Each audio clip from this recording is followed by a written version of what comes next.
kids are protesting. We should be at school. The leaders won't listen, so we break the rules. They say we're making heavy weather out of this. We won't just stand by, you'll have to watch us resist. Say we're making heavy weather out of this. We won't just stand by, you'll have to watch us resist. Nature is stronger than any politics.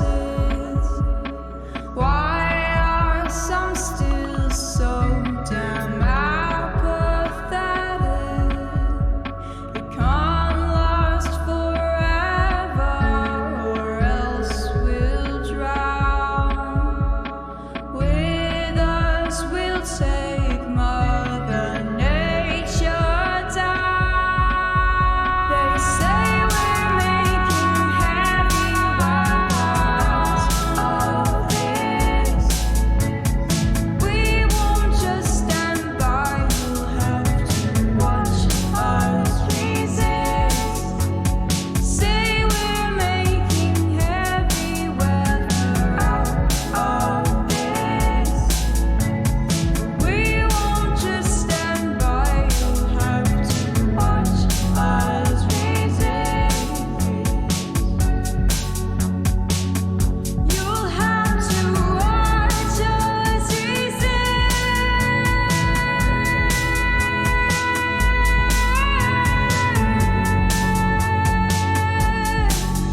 They say we're making heavy weather out of this.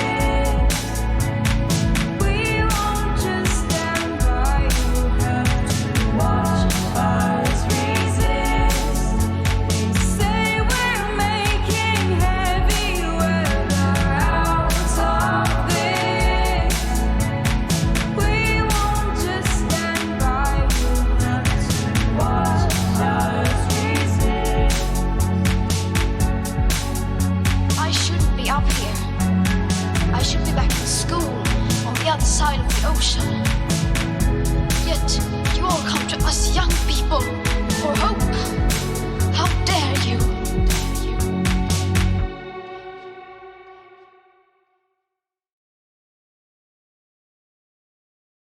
Hi everyone, my name is Brianda Vargas and I'm the Executive Director of Community Yoga and Mindfulness. Community Yoga and Mindfulness is a nonprofit organization devoted to making yoga and mindfulness accessible to everyone. We believe that yoga and mindfulness are a vehicle to nurture our healing at an individual and community level. We're participating in the climate uprising because we want to help people tap into their own internal resources in hope that we may raise our consciousness together. And we begin living in a way that is in harmony with the Earth's needs and each other's. In our workshop, we will be sharing breathing and movement practices that will help you tune into your own climate. Please join us. Thank you. Hi, my name is Willie. I'm doing Climate Uprising as a vocalist because I want to bring the musical intervention into the voices for advocacy in order to help us make a difference in having us think about how we affect the planet. Thanks. Hi, my name is Ann Barron. I'm with the Peace Resource Center of San Diego. The Peace Resource Center of San Diego, we're located in City Heights. We have a mission and a purpose to provide peaceful alternatives to the violence and the conflict that occur in our families, our neighborhoods, our cities, our state, all the way up into global conflict. In fact, we were just dealing with the role of the military in our budget. So we had every year, and we did it again this year, we had our annual War Tax Day action outside the IRS. Today is much more fun. We're actually participating in filming a video on how to make a planet-friendly meal. with Chef Dareen from Island Bistro in Kearney Mesa. Very excited about that. We like to say planet friendly rather than vegan, because not only does this support your health, it supports the health of the planet. My name is Dareen Nasser, and this is my friend Cara Furio, and we are at Gourmet Island Bistro. This is my family's business. We've had it for 20 years, and it's located in Kearney Mesa. We are currently going to be filming a vegan chef series. We're doing 3 recipes, but we're not going to be doing it inside because we're renovating. Because business has been so slow, it's decreased about 85% since the beginning of March because of the COVID-19 pandemic. We are going to be filming in the conference room adjacent to the deli. Hi, this is Assemblymember Shirley Weber representing the 79th Assembly District, and I'm here to wish you a happy Earth Day. You know, it's been 50 years since Earth Day, and I remember the very first Earth Day when I was at UCLA as an undergraduate. And I wonder if this will last. I wonder if people will stay focused on this very important issue. And I'm proud to say that we have. We haven't won every battle, but we surely have not let those who doubt us forget that we have a responsibility to save the earth. Yes, we're in the middle of a pandemic, and that means a lot in terms of the environment, the earth, and the things that we need to care about. But we cannot lose our focus. We must realize that this has been a journey, and it will continue to be a journey and a responsibility that we have to save our earth, to save ourselves, to save our humanity. So once again, I wish you the 50th anniversary. I wish you happy Earth Day. This is Assemblymember Shirley Weber, and have a great day. And don't forget to save our earth. Hi, my name is Barbara Bree. I'm the Council President Pro Tem of the San Diego City Council. This year in City Council, I voted to declare a climate emergency. And going forward, I'm committed to advocating for a cleaner, greener San Diego. Today, we may be isolated while we're practicing social distancing, but now more than ever, San Diegans are together and united against climate change. The current crisis gives us a unique opportunity to plan for an economic recovery that can protect us from the impacts of a changing climate and lift up our frontline communities of concern. The key decisions we make today can shape a clean and safe San Diego for generations to come. Hi, Mom. Billy, how come you only call me once a year? Happy 50th Earth Day. You're sweet, but you know I'm older than that. How are you feeling, Mom? I've been better. I gave you perfect San Diego weather. Don't mess it up. Billy, Okay, I Mom. gotta go. Everybody's calling me today. But you're my favorite. Love you. Thanks, Mom. Bye.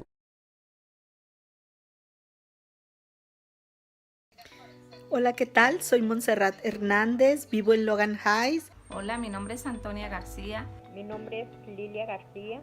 Hola, ¿cómo están? Mi nombre es María Hernández. Hello, my name is Daniela Villanueva. I am a San Diego, California resident. And we support mothers out front because we want fresh and clean air every day for our families, and we want for pollution to end. Y estoy hablando para apoyar a Madres al Frente este 22 de abril. Estoy aquí este 22 de abril en apoyo a Madres al Frente. Apoyo a Madres al Frente este 22 de abril. Me gustaría un clima más limpio. Y yo apoyo la justicia ambiental y la justicia social. Queremos tener comunidades con aire limpio. Queremos que nuestros niños puedan respirar mejor. Agradezco y reconozco a Madres al Frente por su enorme labor en esta lucha, para que las familias, nuestros hijos, puedan tener un clima, un aire limpio para respirar. Hi, this is Jacob with the Democratic Socialist of America San Diego Chapter's Eco-Socialist Working Group. We support the virtual climate uprising because we need to keep the pressure on for transformative action to address climate change, especially during this global pandemic. We need a COVID-19 response that bails out people on the planet, not profit. We need to help people through this crisis by guaranteeing health care, housing, food, childcare, a healthy environment, and other necessities for all. We should put people back to work in the aftermath of this pandemic with a Green New Deal. We must nationalize fossil fuel companies instead of giving them no strings attached bailouts, so we can phase out fossil fuels within the next 10 years and ensure a just transition for all affected workers. Sign our petition demanding a COVID-19 response that puts people over profit. Get involved with our local mutual aid efforts and join the DSA today to organize for a better tomorrow.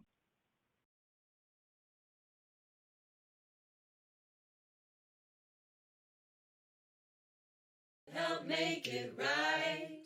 Whoa, whoa. Count me in. I'm here to shine a light. Count me in. I'm here to lend a hand. Whoa, whoa. Count me in. I'm here to protect this land. Count me in. I'm here to help make it right. Whoa, whoa. Count me in. I'm here to shine a light. Count me in. I'm here to lend a hand. Whoa, whoa. Count me in. I'm here to protect this land. Count me in. I'm here to help make it right. Whoa, whoa. Count me in. I'm here to shine a light. I'm here to shine a light. I'm here to shine a light.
And Leah, you are live.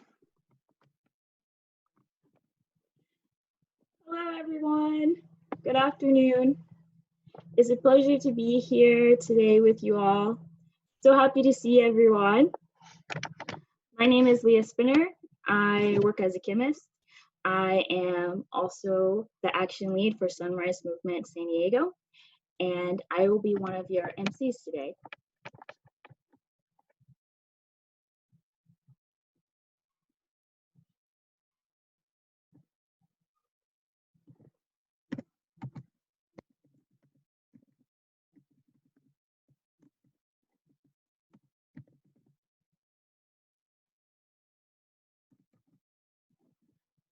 We're just waiting for our other MC to come in, and then we will begin.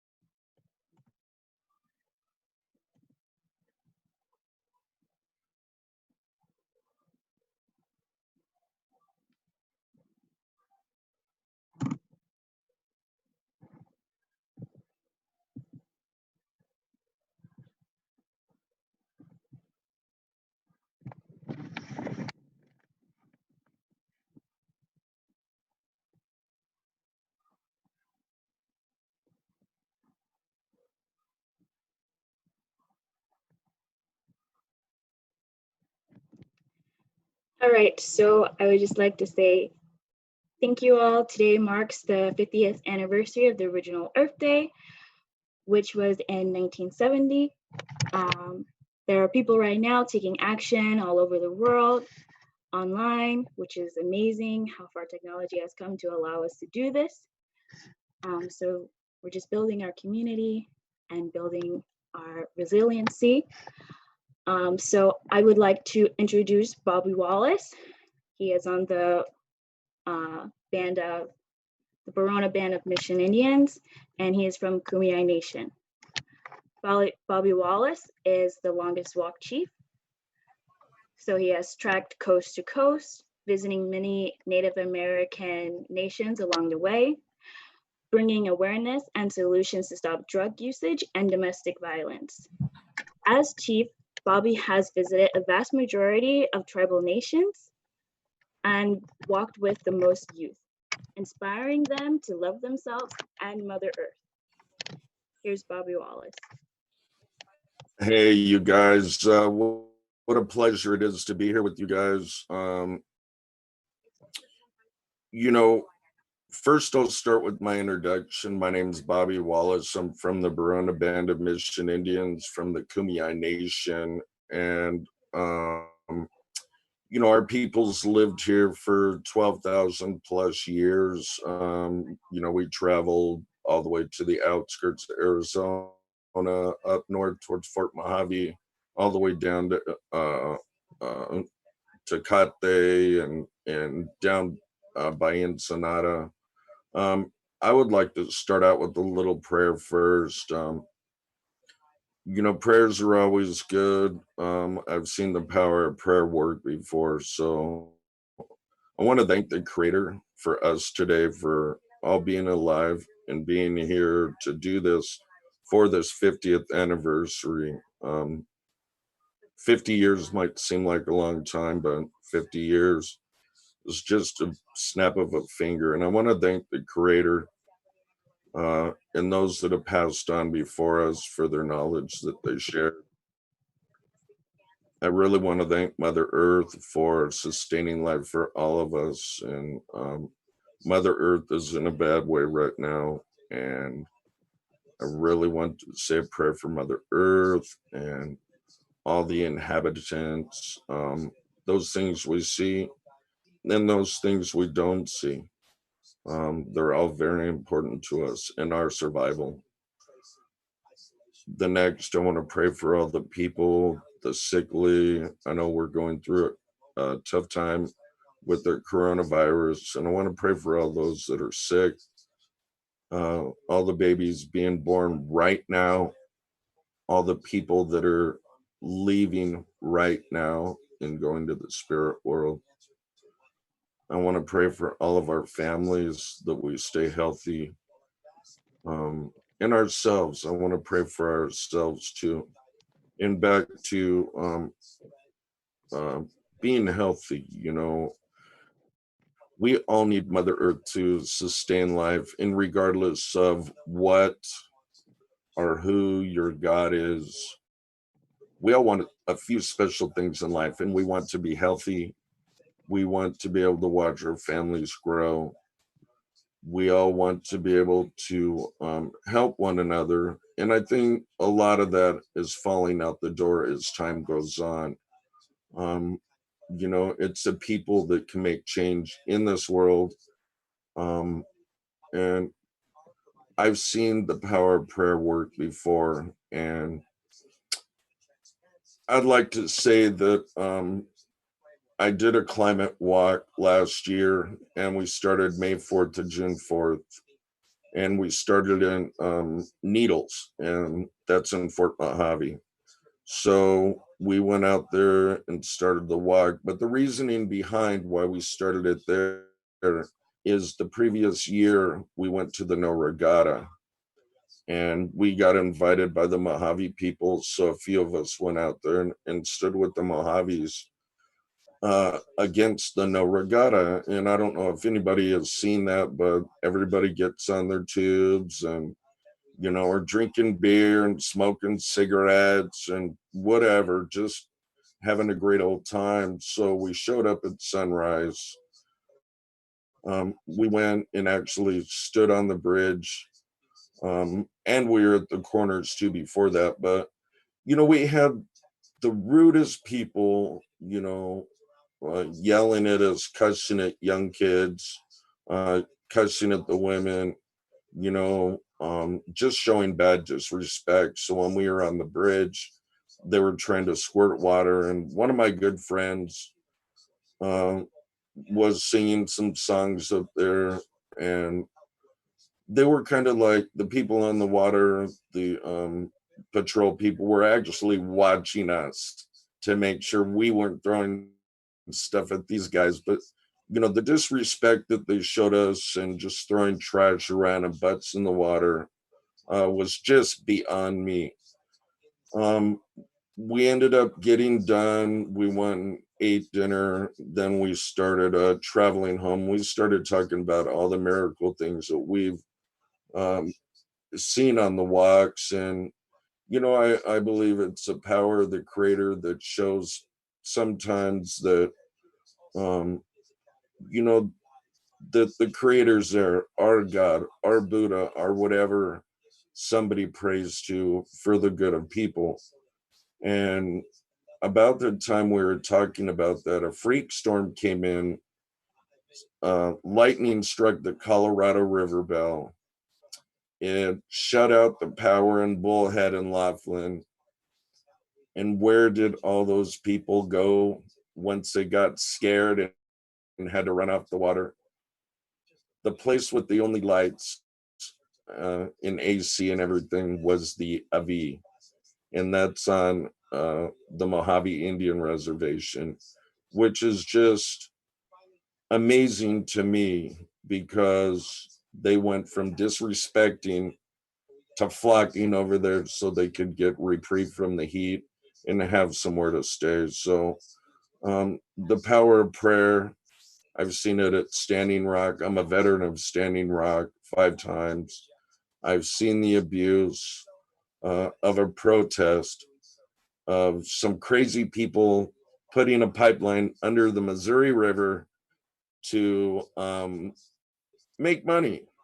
And there's 20 million people that live below that river and all the tributaries and everything. So, I can't stress enough the power of prayer is strong, but also the power of using your mind and figuring it out and thinking, hey, we can all come together as one people.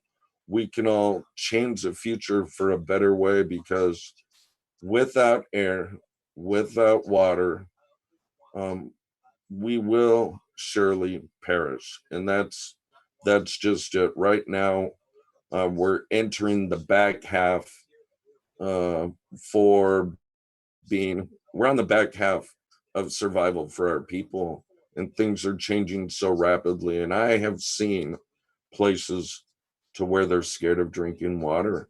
I've even seen it here in San Diego. On the news said that San Diego water could possibly cause cancer.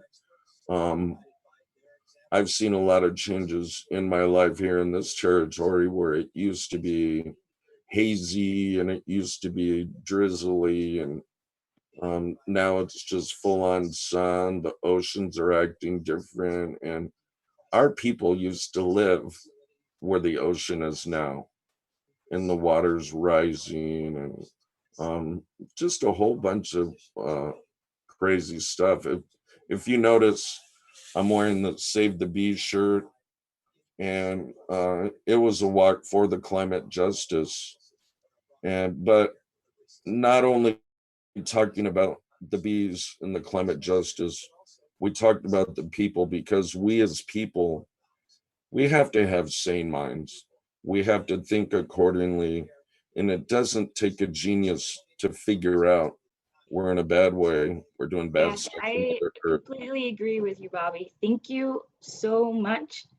And it is so wonderful that we as people really need to come together and realize that we are all on this earth together. So we need to go back to those roots and really dig deep and be one. And yeah, I must say this to you guys too. It is awesome and it's fabulous to see younger people catching on and catching the drift, like Aisha or you or whoever it may be, that are recognizing we're on the back end and we need to make changes. And Leah, thank you. Thank you, Bobby. And now we will hear from Aisha, our other MC.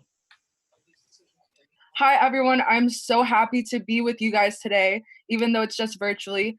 But I'm super excited for this amazing day that we have planned out. And, you know, we'll just get this started. So, Leah, do you want to talk about the pandemic? Yes, so as you know, we are in scary times right now. We're going through a pandemic. So first, I would just like to thank all of you for being on this call today. The coronavirus has really exposed many holes in the systems and structures that we have known are not working for a lot of us for a long time now. But this has only brought further proof that if we come together and distribute our resources and are intentional, we can tackle any crisis that comes our way. And this is true for the climate crisis.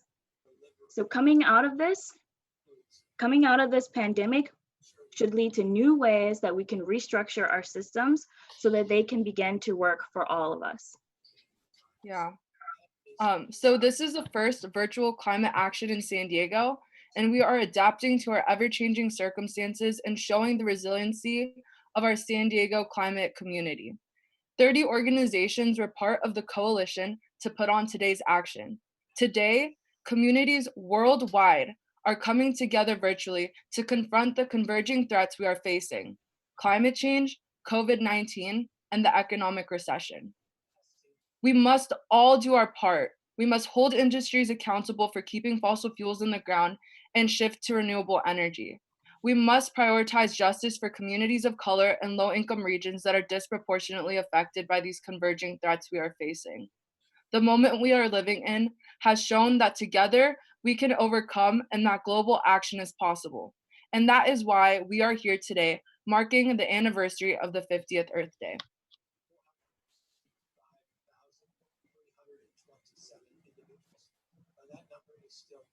Leah, do you want to talk a little bit about the history of the 50th? Yeah, I'll just quickly go over the history. So today marks the 50th anniversary of the very first Earth Day that happened in 1970.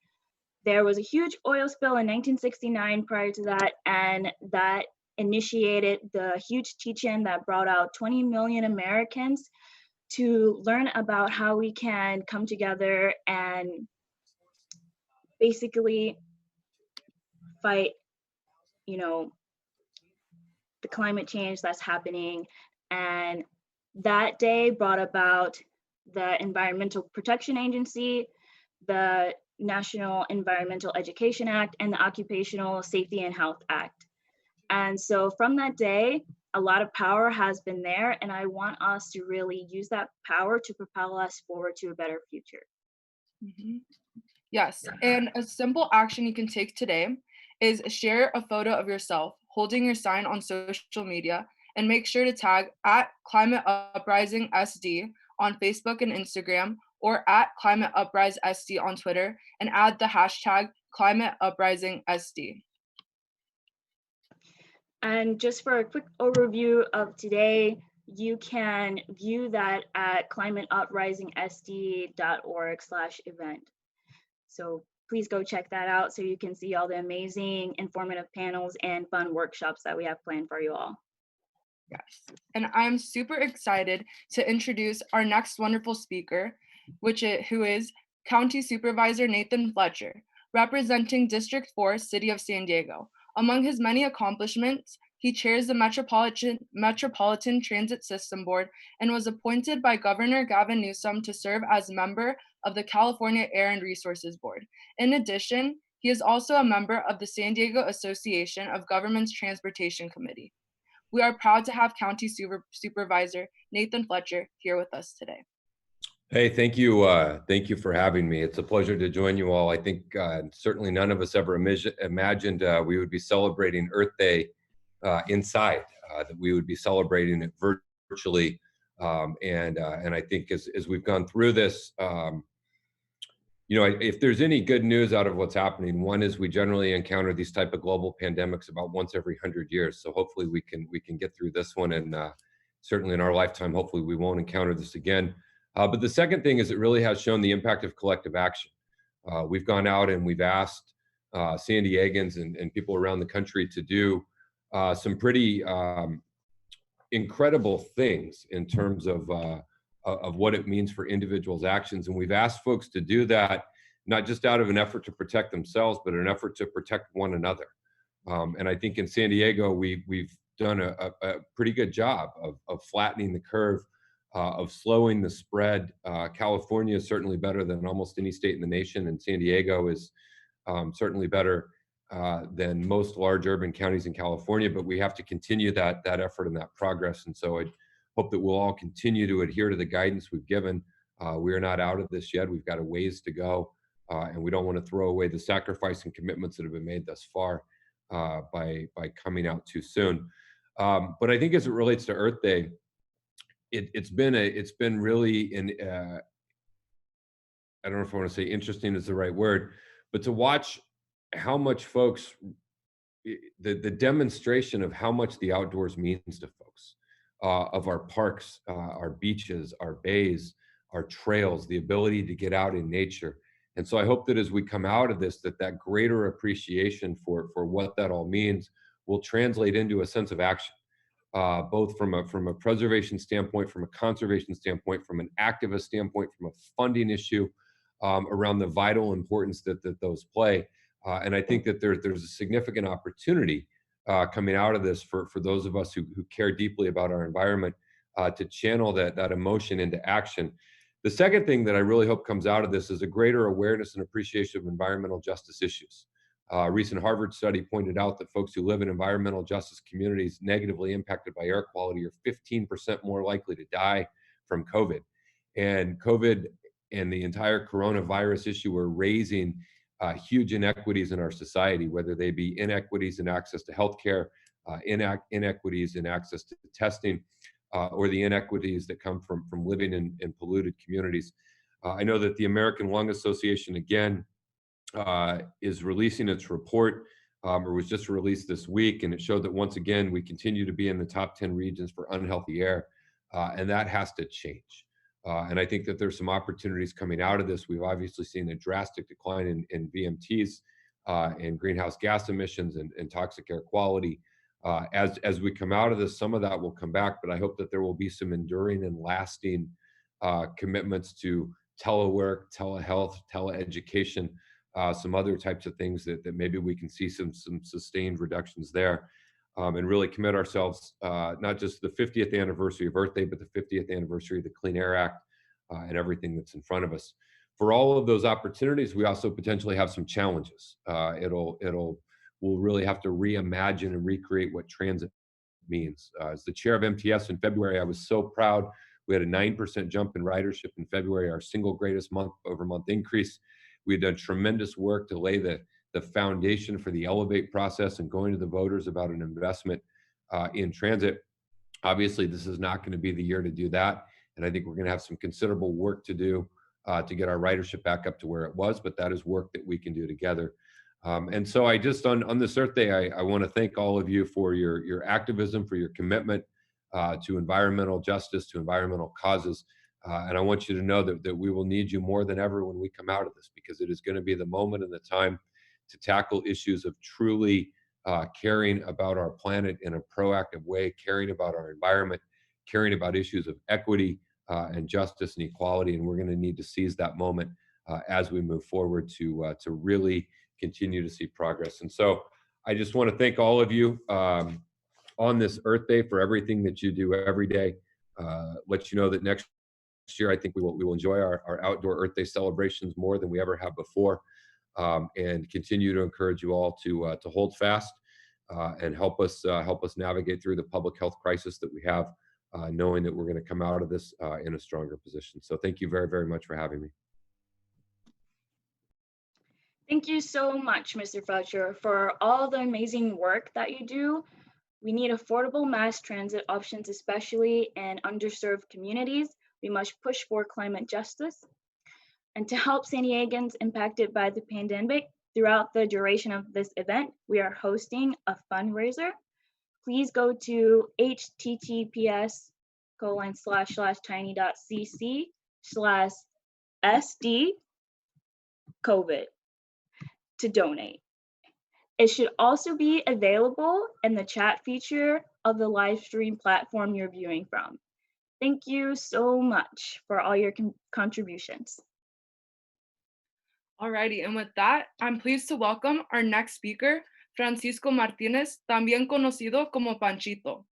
Panchito was born and raised in Barrio Logan. He is a student at San Diego State University, actively serves on the Environmental Health Coalition Community Action Team. He is also the youngest elected member of the Barrio Logan Community Planning Group. Panchito attended the Rise for Climate March and Soul to Soul events in San Francisco as an EHC delegate in 2018, and he currently manages a community air monitoring partnership project with Barrio Logan College Institute and EHC. Hi, good afternoon, everyone. Am I good with the audio? Yes, okay. Well, again, hi, my name is Panchito. I'm a resident of Barrio Logan and member of the Community Action Team for the Environmental Health Coalition. Barrio Logan, the neighborhood in which I was raised, ranks among one of the communities with the highest toxic air pollution in the state. Our community just happens to be over 80% Latino, with the median income of about $36,000 a year and the median age of 26. Our community has been faced with environmental racism for as long as any of our community members can remember. This means that our community is disproportionately impacted by environmental hazards like air pollution. This, among other factors, leave our residents to face the health consequences and financial consequences that come with asthma, cancer, obesity, depression, anxiety, just to name a few. Our communities, as you can see, are not healthy by any means. But what we do have, and what does work for Barrio Logan and many other communities, is that we have resilient, dedicated, and educated community members, which we're very proud of. Change can be slow, as we know, too slow at times, but there are more like-minded community members in our community planning group, members that are giving testimony at city council meetings and advocating for environmental justice. We may not have all the resources we need, but we do have people power. And with people power, we can show our community that we demand the right to live, work, and play in a healthy and safe community. The first step is to get involved. If you want to make any change in the world, you have to start somewhere. And there is no better place than starting in your community. Rise up for climate change, rise up for climate justice, rise up for environmental justice, rise up for your future, our future, today. If not now, then when? Thank you. And now for the Spanish version. Hold your applause, thank you. Hola, me llamo Panchito, soy residente de Barrio Logan y miembro del equipo de acción comunitaria para la Coalición de Salud Ambiental. Barrio Logan se encuentra entre una de las comunidades con la mayor contaminación tóxica del aire en el estado de California. Nuestra comunidad es más del 80% latina, con un ingreso promedio de aproximadamente $36,000 al año y una edad promedia de 26 años. Nuestra comunidad ha enfrentado el racismo ambiental más de lo que cualquiera de los miembros de nuestra comunidad pueden recordar. Esto significa que nuestra comunidad desproporcionadamente es afectada por los peligros ambientales como la contaminación del aire, por ejemplo. Esto, entre otros factores, hace que nuestros residentes se enfermen de las consecuencias financieras y de salud, por asma, cáncer, la obesidad, la depresión, la ansiedad, etc. Nuestras comunidades, como han notado, no son saludables. Pero lo que sí tenemos en Barrio Logan es que tenemos miembros de la comunidad resistentes, dedicados y educados. El cambio es lento y a veces es demasiado lento, pero hay muchos miembros en nuestra comunidad con las mismas ideas. Están en nuestro grupo de planificación comunitario dando testimonio a la ciudad y al consejo de la ciudad y abogando por la justicia ambiental. Es posible que no tengamos todos los recursos que necesitamos, pero tenemos el poder de la gente.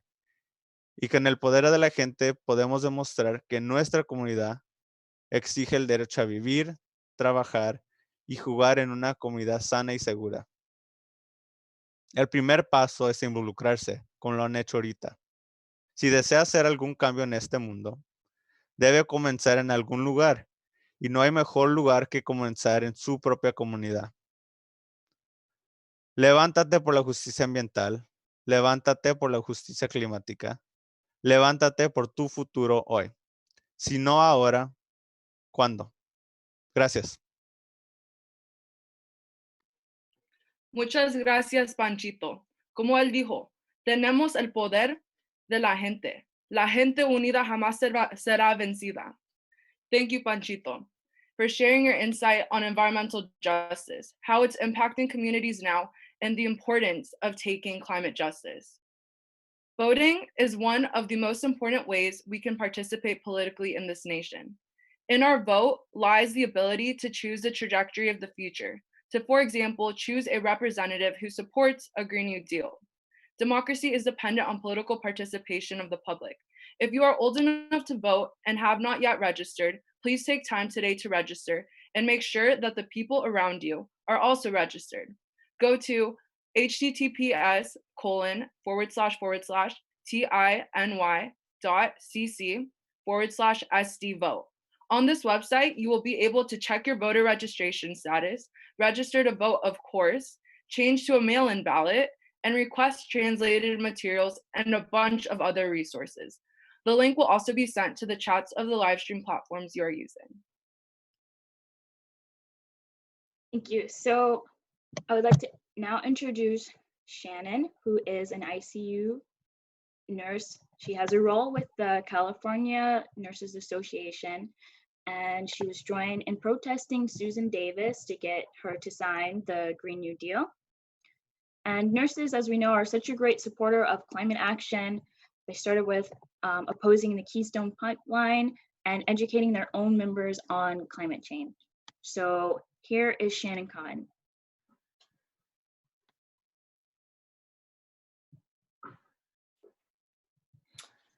Hi, thank you so much, first of all, to 350.org and the Sunrise Movement for inviting me to share the nurses' story during this historic 50th anniversary of Earth Day. Earth Day holds a special place in my heart because my son's birthday is today. He's turning 6, so after this, we're going to celebrate. The climate crisis is a real threat to our health and our lives.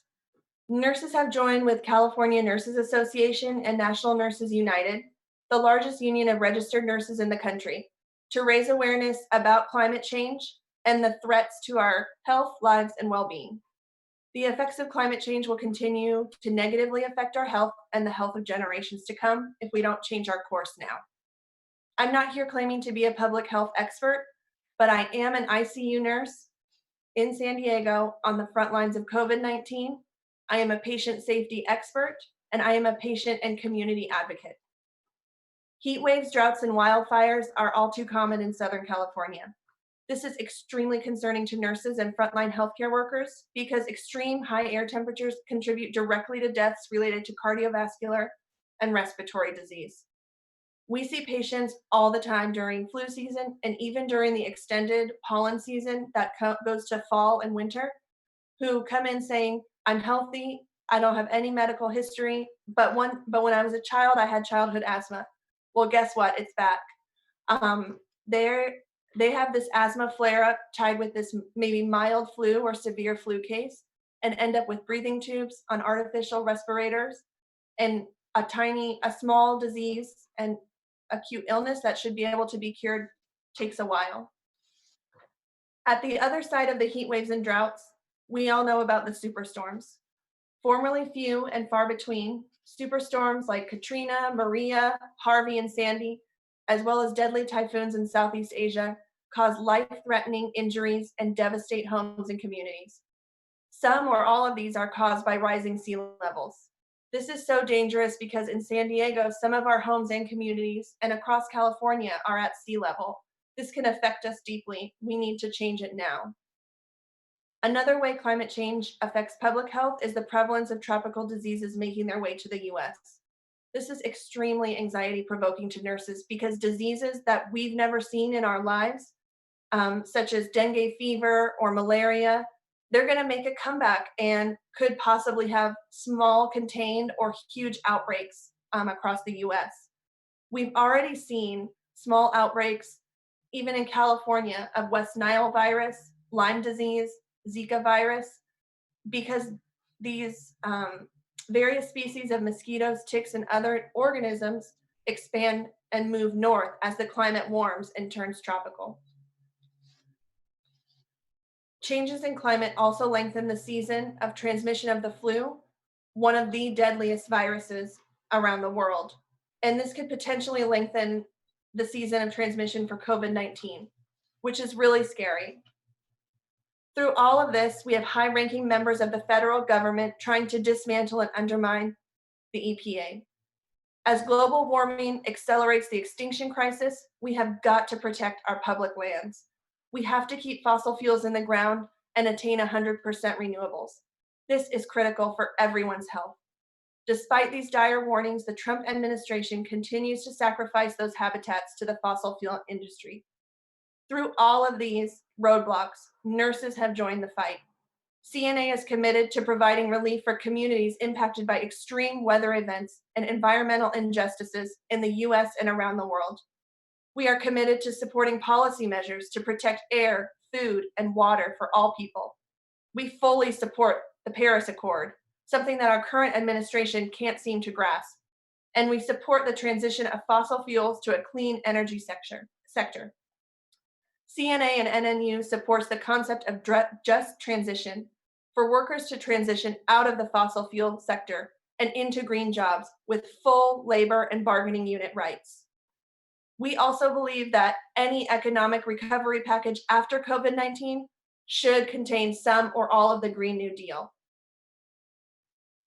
Specifically in California, there's AB 345.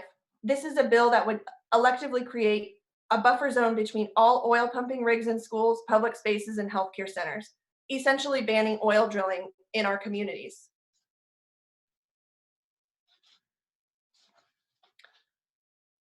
Through the Registered Nurse Relief Network, or RNRN, which is an aid network created by the California Nurses Association, nurses deploy around the country and globe to help with these disasters.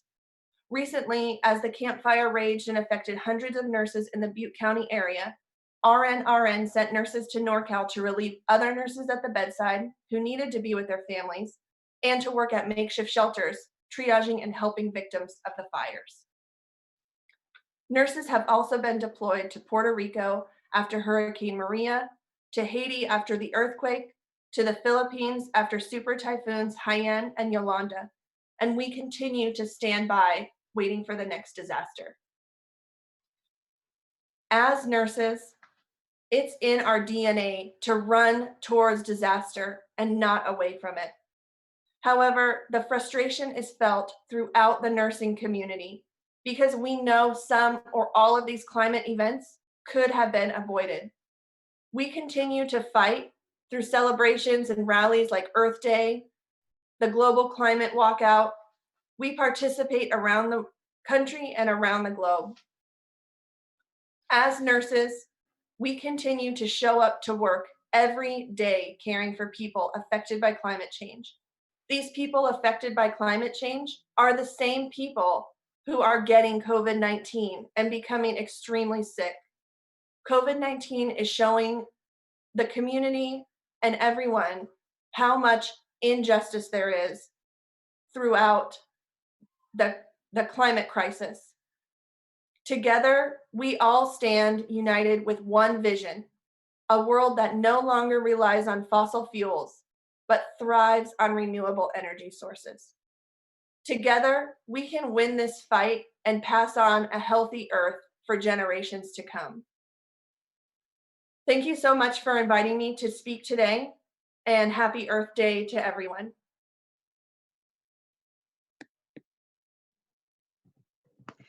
Thank you so much, Shannon. And I just want to say real quick, happy birthday to your son. Thank you for your bravery and your commitment for all the nurses out there as well. And thank you for informing us on all these significant intersections between disease and climate change, because we know it's a big deal. And we know that if we take the time right now to do all of the hard work, we can prevent a lot of stuff in the future. So thank you. I appreciate your work. And now we will have a little game of Kahoot. And Kahoot is just a small little game where you can join by downloading the app or going to the Kahoot website. So Kahoot is spelled K-A-H-O-O-T.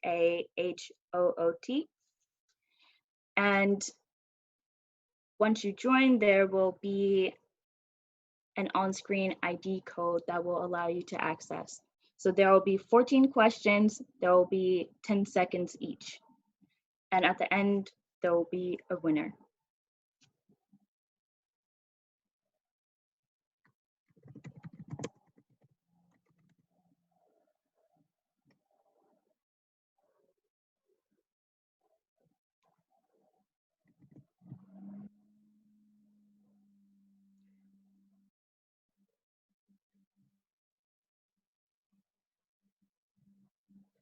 So that ID code is 9472231. Again, it is 9472231.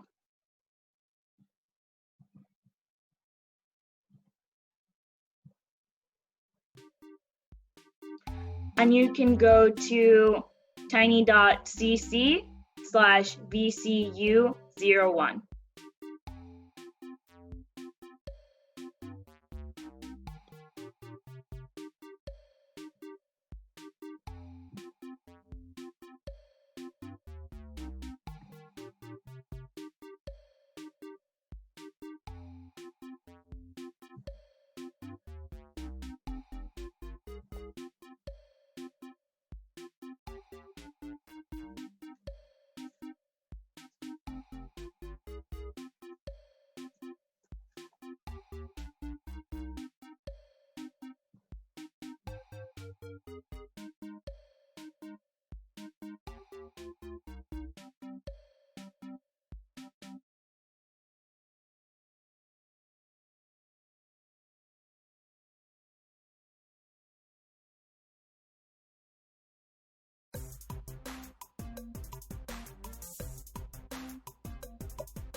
Congratulations to all of our winners.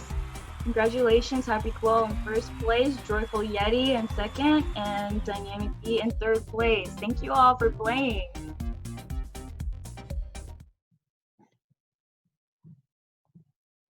Yes, thank you all for playing. And now I'm excited to introduce Aaron Massakip, a student climate leader at Olympian High School. As a senior, he led a climate strike event. In addition, as president of his high school eco club, he educates students on environmental issues and encourages his peers to take action within their own communities. Hello, everyone. Thank you guys for having me today. There is no denying that the younger generation has been at the forefront of the most critical social movements throughout history. These social movements were not simply groups of people with ideas. Social movements were groups with resources, organization, and leadership. A social movement exists as a direct result of the actions of those who are a part of it. In other words, we drive social movements. In a world more technologically advanced than any other time which precedes it, the younger generation has the potential to make global change. For me, all it took was one headline which caught my attention. 16-year-old Greta Thunberg is leading kids and adults from 150 countries in a massive Friday climate strike. Her vehement outcry for one of the most important issues of our generation gaining traction on such a global scale is a clear sign of the power that we have. Greta was the catalyst for my journey in environmental action to begin. This ranged from joining Eco Club at my school, learning to compost, volunteering at cleanups, working with environmental action organizations like San Diego 350, and even doing a weekly day of silence inspired by Aisha Wallace, where I wore a poster board describing pressing environmental issues every Friday at school. Use your talents, use your passions. Change can be fostered in multiple ways, and everyone has the capacity to make it. For example, March 15, 2019, the day of the first global climate strike led by Greta Thunberg. 1.6 million students in 120 countries. September 20, 2019, the second strike led by Greta. 7.6 million students, 150 countries. And now, April 22, 2020. The collective action of students across the world, such as Greta, in climate action has encouraged the global conversation of environmental issues. This day, a defining moment as the 50th anniversary of Earth Day, is not where climate action ends. Rather, this should inspire a continuation of the work of the adults that have strived to create a better future for us. In this unprecedented time with COVID-19 impacting the lives of many across the globe, it is important to highlight the positive aspects of the situation. What we can learn from the responses to coronavirus is that strong governmental action has the power to mitigate the negative effects of the world's most pressing issues. While the effects of climate change may not be as sudden and direct as COVID-19, they are just as prevalent. So what's to say change is impossible? It is time for us to invest in the Green New Deal. It is time for us to divest in fossil fuels. It is time to invest in us. It is time for us to invest in a world that has given us so much. Because if we don't, who will? The torch is being handed to the youth. The question isn't whether we will take the torch. The question is, will we let the torch burn brighter than ever before? Thank you.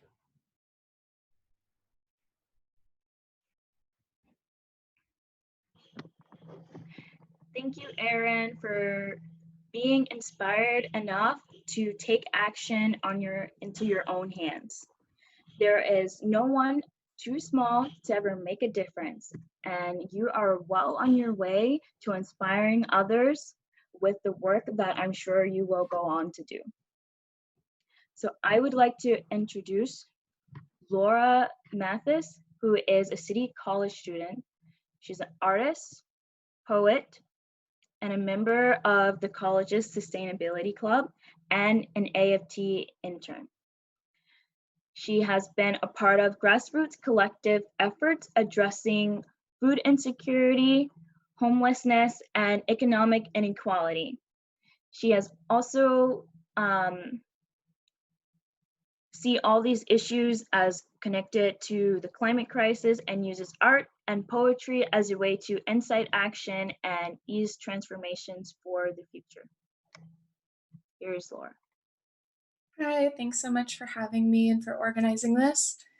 Really grateful to be here.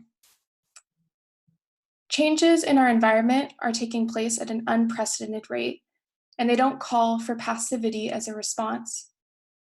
In the face of the pandemic, we are all being called to look at our social systems with a closer lens. And through this crisis, it is the poorest and most vulnerable who are bearing the brunt of the burden. Working families, immigrants, lower income people, and people of color. These are the same groups who are most affected by climate change. Climate change is not divorced from other issues. It is a place where they intersect. I understand that talking about climate change often brings on an overwhelming wave of fear and a desire to ignore the problem, to pretend that it will simply solve itself. I remember being 13 years old and watching An Inconvenient Truth, then coming home as a puddle of tears. It felt so overwhelming then to attempt to confront the future when the stats and the facts stated, it looks bleak.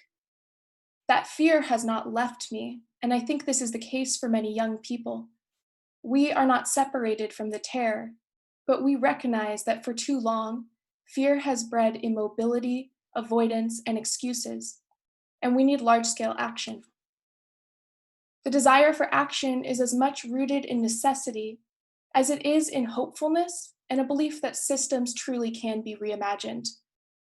I imagine a future in which we move away from focusing on profits, individualism, and short-sighted success, instead adopting a more collectively focused, environmentally engaged approach to being in the world. I imagine empathy and compassion at the forefront of such a future. Further, Indigenous people have long been stewards of the natural world and have been criminalized for their advocacy and protection of the environment. I look to them as leaders in climate change. This is not solely work which exists on the individual level. It is a matter of shifting to a more holistic worldview, bringing in a Green New Deal, mitigating the problem the best we can, and adapting as needed. Now, through this pandemic, we are being called to address flawed systems. The Indian novelist and activist Arundhati Roy wrote in her essay, "The Pandemic is a Portal." Historically, pandemics have forced humans to break with the past and imagine their world anew. This one is no different. It is a portal, a gateway between one world and the next.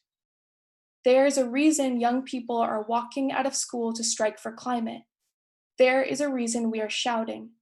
We are asking to be heard. We have read the statistics, we have listened to the scientists. We understand people are afraid. We are terrified. And this is why we are shouting with such urgency.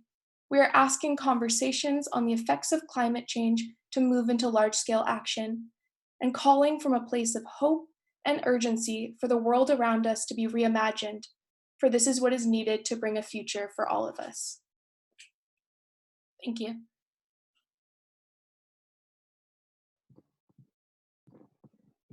Alrighty, thank you so much, Laura. Thank you to all the volunteers and organizations who made this event happen. Yes, thank you for tuning in. Thank you for everyone who's tuned in and been a part of this, even though I know there's a lot going on with everyone. But I would just like to thank you all for being here. And now we will hear a quick story from Aisha and Aisha. Okay, so the first time that I learned about climate change was probably during the 2007 fires that happened in this county. You know, school was canceled. I couldn't breathe the air, and I asked my mom, like, what are these fires? Like, why are they happening? And she told me, you know, this is something that's going to happen more often, and it's caused by climate change. And so since then, the seed of activism was sown within me. And, you know, when I got to high school during the 2016 election, I was like, I need to do something. I need to take action. I can't just sit here and, you know, have and watch this president who like says climate change is a hoax. So I mobilized myself into action. I started a high school I started a club at my high school. I joined San Diego 350, and since then I've worked to mobilize my peers and build a youth climate activist community here in San Diego. Organized a youth climate summit, organized a youth program with the help of wonderful volunteers from San Diego 350. And now I'm a student at UC Berkeley, president of a club there, and working to mobilize my peers as well. And so this just goes to say that no matter how old you are, you can still take action. You can participate in community organizing. You can talk at your local city council meetings. You can take action. You can get involved. So don't wait. Start today. Start tomorrow. But we just need to take action. Leah? So I got into activism because when I hear the words frontline community, I think of the neighborhoods that I grew up in rural North Carolina and polluted New Jersey. I think of where some of my family still currently live back in New Jersey, near the Newark airport, where there's heavy air, noise, and light pollution. There's poor water quality. There's no one really there to help stand up or educate them. I grew up with asthma as well as another sister, and now my nieces and nephews are being affected, depriving them of a healthy childhood. There are many communities like this around the country, around the world even, that disproportionately affect people of color, especially Black and Indigenous people of color, and underserved poorer regions. Not to mention that these communities also contributed less to the state that we're currently in. Therefore, I take my advocacy work very seriously because every day I feel that I am fighting for my family and for communities like mine so that they can know that this fight needs them and needs to hear their voices because for far too long, they have been underrepresented. And for everyone on this call, please understand that this is a privilege. Being involved and having the time and resources to volunteer and advocate is a privilege. And it is our duty to not only uplift these communities, but to center them and every movement forward, because we will never reach a just society if we keep leaving others behind. But I know we can do it.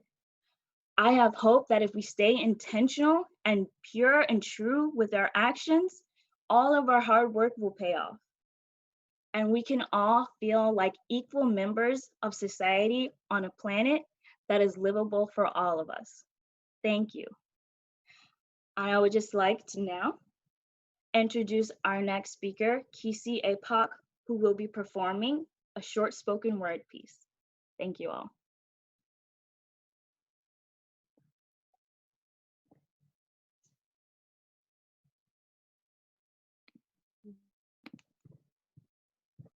Hello. Yeah, I'm just going to be performing a little piece that I wrote called Comments on Mother Earth. I'm so happy to be here. I just wanted to thank everyone who's been able to put this together and make this possible. I'm just really excited to be a part of this effort. All right, it's called Comments on Mother Earth. We think of our mother as strong when we want to, and only as weak when we have to. It's simple. There is an undeniable harmony to life. It weaves itself through tides and stars in the center of your chest, and we're still for a moment, so her singing is becoming a bit clearer. And when I sit at the window, the blue of the sky looks that much deeper. I sit here in my solitude and I wonder how we have traded green trees for envy and money for meaning. Have we forgotten that the meaning of life is to give it away to our children, lest we let crystalline waters turn crimson? Mother, I'm sorry we had to hide you so you can breathe again. Spread your arms wide and walk with pride again. Thank God you are resilient because we are ignorant to your pain until it outlines our days.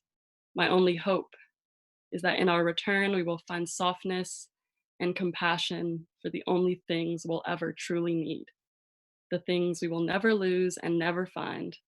And as we sit here helpless at our own mercy, let us think of her and remember how she was here before us, and she will be here long after the memories of us are swept away. Let us remember that it is her who is strong when we are weak, So when she is weak, we must be strong. Mother, in our silence, I ask you to lead us away from the path of profit and destruction, to find the strength to trust in one another and build ourselves a world we will be proud to give to our children. Thank you. Thank you so much, Casey. That was a really great piece. Really appreciate it. Now we will be starting the COVID-19 panel. So if I could have all the panelists turn their screens on. So I will be moderating this panel, and basically the format is I will ask questions and we can go around, answer them. And if you want to comment on anybody else's answers as well, support them, that kind of thing, feel free to do so. So the first question will be, what is your name, your organization, and what you do in one sentence?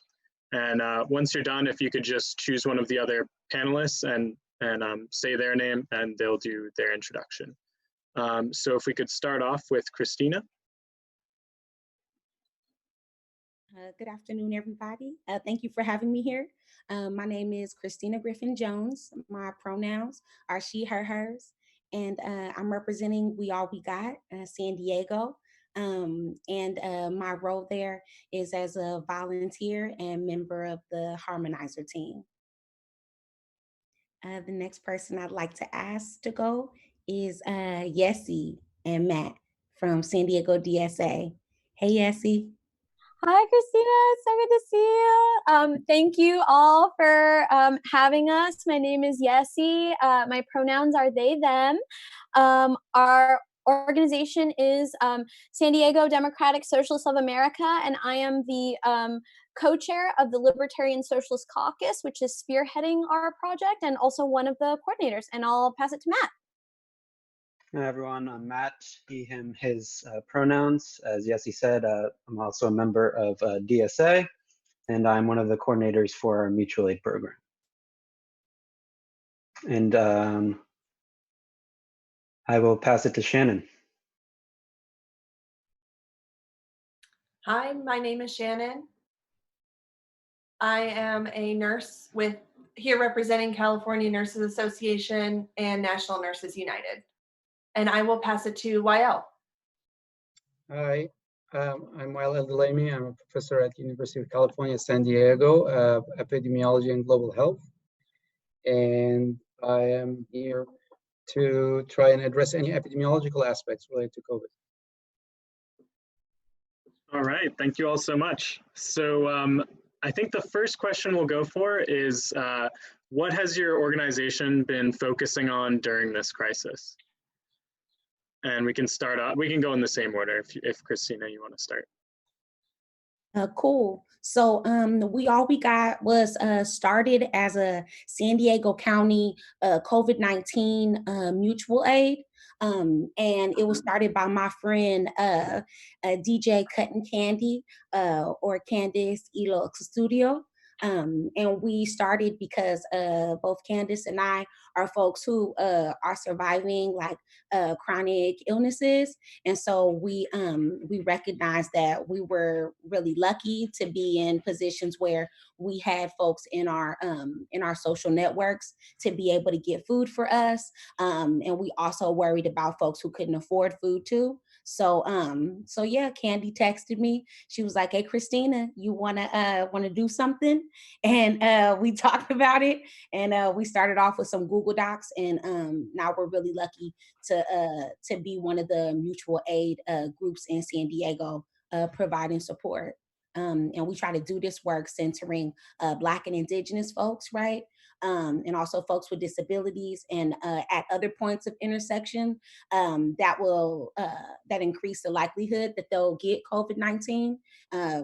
And is important why they stay home. We also honor that while we don't have Indigenous folks a part of our advising, harmonizing body, that we do honor that the land that we know as San Diego County is Kumeyaay land, and we honor that in our documents, and we trust and follow the lead of Indigenous folks.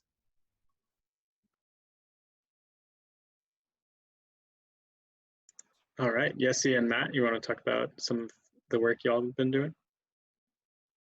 Sure. Matt, I can start and then pass it to you if that's okay. Cool. This project came out of again very similar to the to Christina in response to COVID-19 issues.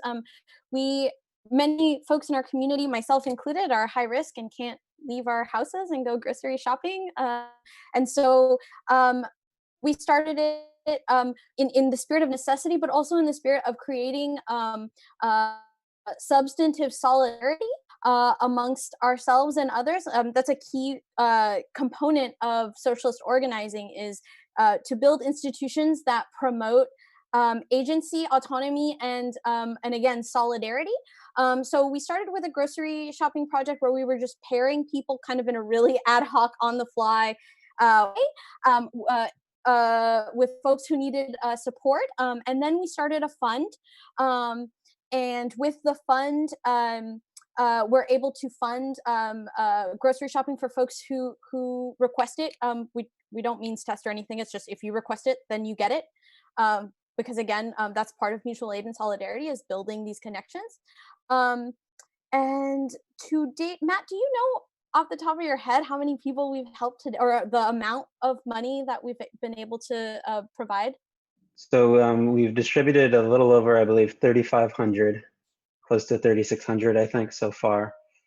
And I think we've distributed to about 45 different individuals, and some people have gotten a few installments, and that's at $50.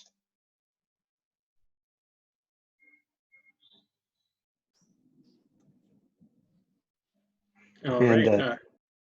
oh, no worries. No, go ahead if you have something more to talk about. No, in terms of like the logistics of the program, I think I covered it. Sweet. So Shannon, you are part of the Nurses Union, correct? Yeah, I'm part of California Nurses Association and National Nurses United. And when COVID-19 first came out, what we were really focused on was nurse, frontline healthcare worker, and patient safety. Those were really adequate supplies and distribution of personal protective equipment, including N95 respirator masks for any staff taking care of suspected or confirmed COVID, and also to expand the testing, just getting the supplies for testing and expanding who should be tested and can be tested. At first, it was really restrictive. Nobody's getting tested unless you have symptoms and you're, about to get admitted to the ICU. So we really advocated hard and lobbied hard for that. I think this also was a great opportunity for CNA and NNU, who has endorsed Medicare for All, to kind of bring to light to people, this is what happens when you lose your job, when you can't work and you get laid off, and your healthcare is tied to your job, and now you have nothing. So really, you're sick with COVID, not working, you want to go get help, but always in the back of your mind, geez, how am I going to pay for this? Even just the ambulance getting me from my home where I'm secluded and there's no one here to a clinic or hospital. And so we really, not to use the crisis as a political gain, but just noticing and acknowledging that, this is not that our system is broken, and it continues to be broken. And the people it's affected are, minorities, hourly low-wage workers, and non-union workers. And we need to expand healthcare for all those people. And I just wanted to make one last comment that CNA and NNU, nurses, frontline healthcare workers all around the world want everyone to know who's been affected with COVID-19, had someone they loved contract or die from COVID-19. Those people, to us, you're not just a number. You're a person who I met, I held your hand, I took care of you. And we remember everyone and cherish all of our time together. Thank you. Thank you so much. Yeah, I think a lot of the points you brought up about the system not taking such good care of people are really relevant. And so next I want to move to Dr. Al-Dalemi. What kind of work has been going on at UCSD during this crisis? Yeah, I'm going to talk about UCSD and also some of my at the kind of community level work, given that everybody's expressing that aspect. But at UCSD, I actually the epidemiologist on the UCSD wide safety and environmental safety committee. So when this happened initially, we had the meeting, and there was a lot of let's say disorganization because it hit very suddenly. And you know, UCSD is almost like a little city with more than 35,000 students and faculty and everything, and the healthcare system. So we kind of suggested that there should be one coordinating center that deals with everything. I mean, one coordinating committee oversight, because not so that people work together. And we also recommended that students be given the option of staying in the home, in the dormitories, or and provided all the needs, or allowed to go, but not to go back and forth, because that's going to spread the disease. This was very early on, and it was clearly the testing, the kits were a problem. Now, things have become much more organized, much more efficient. The healthcare system, UCSD Health, is really taking a lead in terms of providing its own data on who's getting sick, what are the ventilators used, and policies on using of masks, and getting all updated on daily basis. And so that was one of the good things, is that there was organization, but it took a little bit time. I think from my perspective, I live in Claremont, and I'm part of the Muslim community, and there was also a lot of confusion in that community on what's going on, you know. So I advised the community that they should really shut down all religious activities. This was before the shutdown came from the state, because I knew this is going to spread very fast and through congregations. And so it was the first actually religious facility that was closed before everything else. And then the things that, at least from my part, I created some videos, 12-minute videos about COVID. And I also speak Arabic, so I put it in Arabic, because there are a lot of refugees here who are not well versed in English, and I'm sure there are other communities with the same problem, and so they were at loss. And so that was also my part. And then the Muslim Leadership Council decided to help those who are in need and cannot go get meals, so they partnered with two other organizations locally. And my 15-year-old son, he can't drive, but he did coordinate delivering about 2,500 meals to those who are in need, and it was all paid by the community. So I think this is really the silver lining of all of this, is that the communities have come together. And that there is a feeling that we're all in this together, and globally, not just locally. And it also highlighted the needs and the disadvantaged and underprivileged community members. So that's, if there's anything positive, is that is probably it. Yeah, I think your point about the language barrier for a lot of immigrant communities in San Diego is super important. And we need to make sure that, you know, we're communicating safety and resources to those people as well. And speaking of resources, I think the next question that we'll go to for each organization is, what is the best way for our viewers, our audience, to help support your organization? And we can start off with Christina. Okay, well, folks can go to weallwegot.sd.com and press the donate button. You can donate.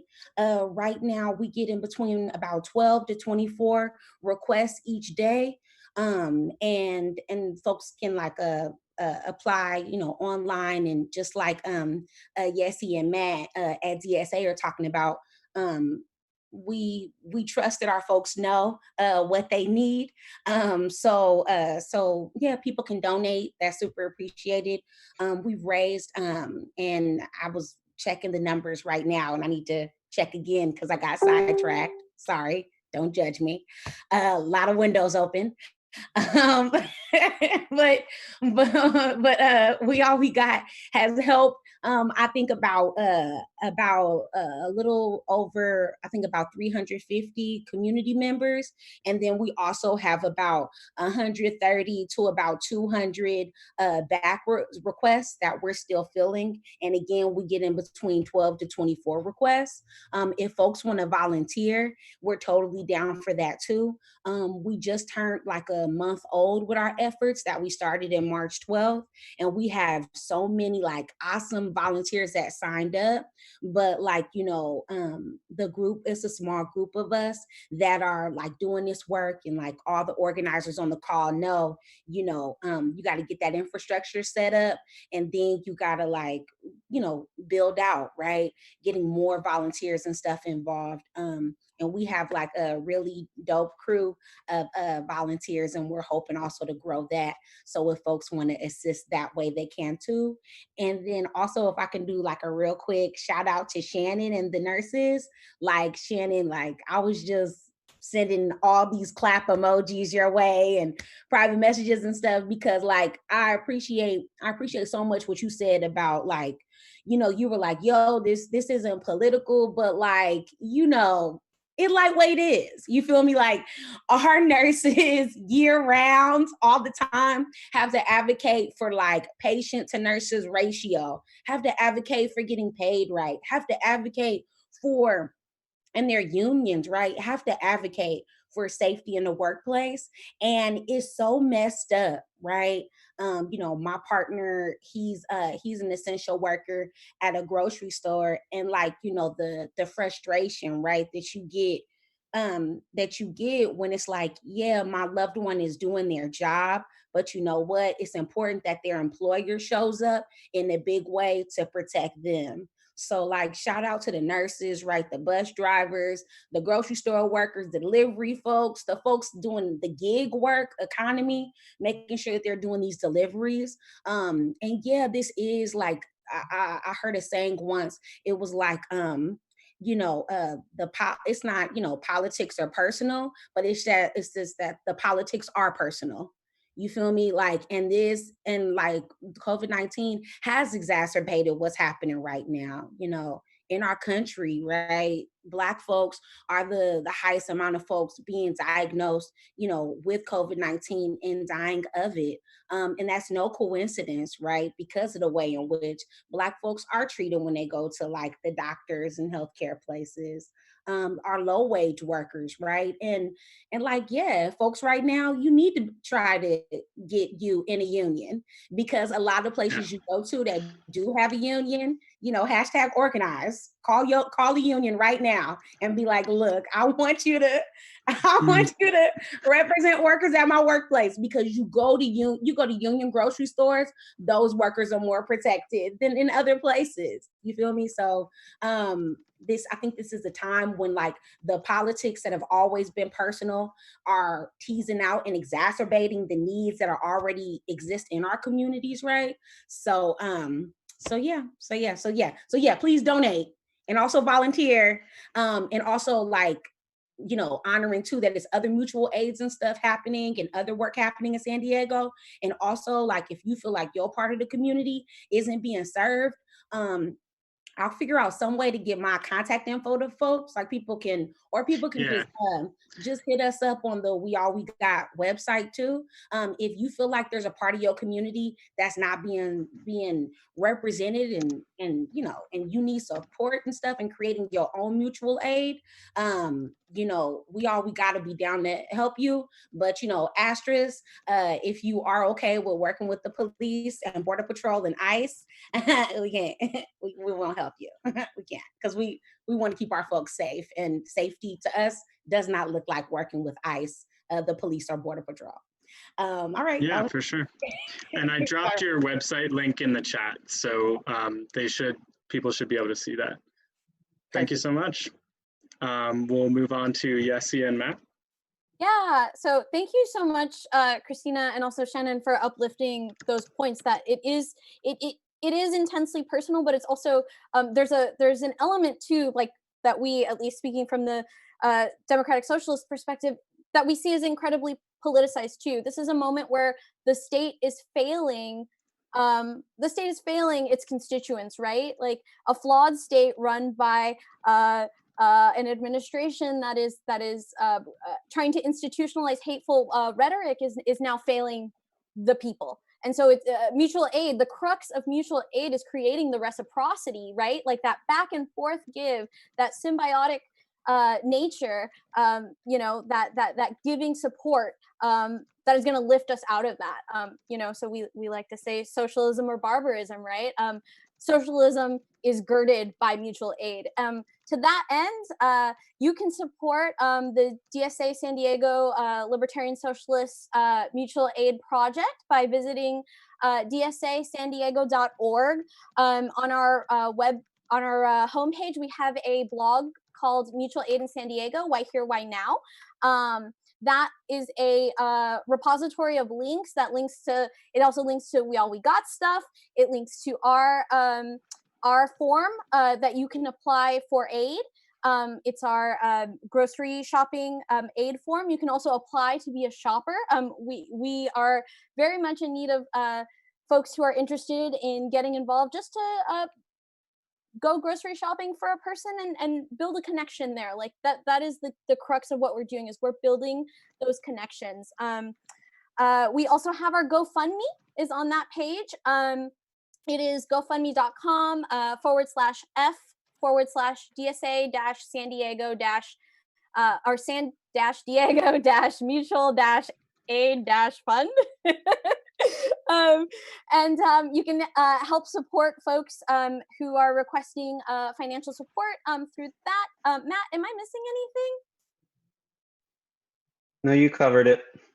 You covered all of our resources, yes. Yeah, and oh, sorry, go ahead, Matt. Oh, the only thing I just want to add is, as socialists, we're also internationalists, and I want us all to think about, given that it's Earth Day, to think about giving to any organization. We can look them up that are giving to, particularly the Global South, help those there, because they're not only facing devastation from the pandemic itself, but also the economic fallout will affect those countries tremendously. They were already indebted and owed unjust debts. So I think we need to look at that situation over the next year or so and make sure we do all we can to support them. Yeah, thank you, everyone. Yeah, thanks so much, Yessie and Matt. Shannon, how can we support nurses in this time?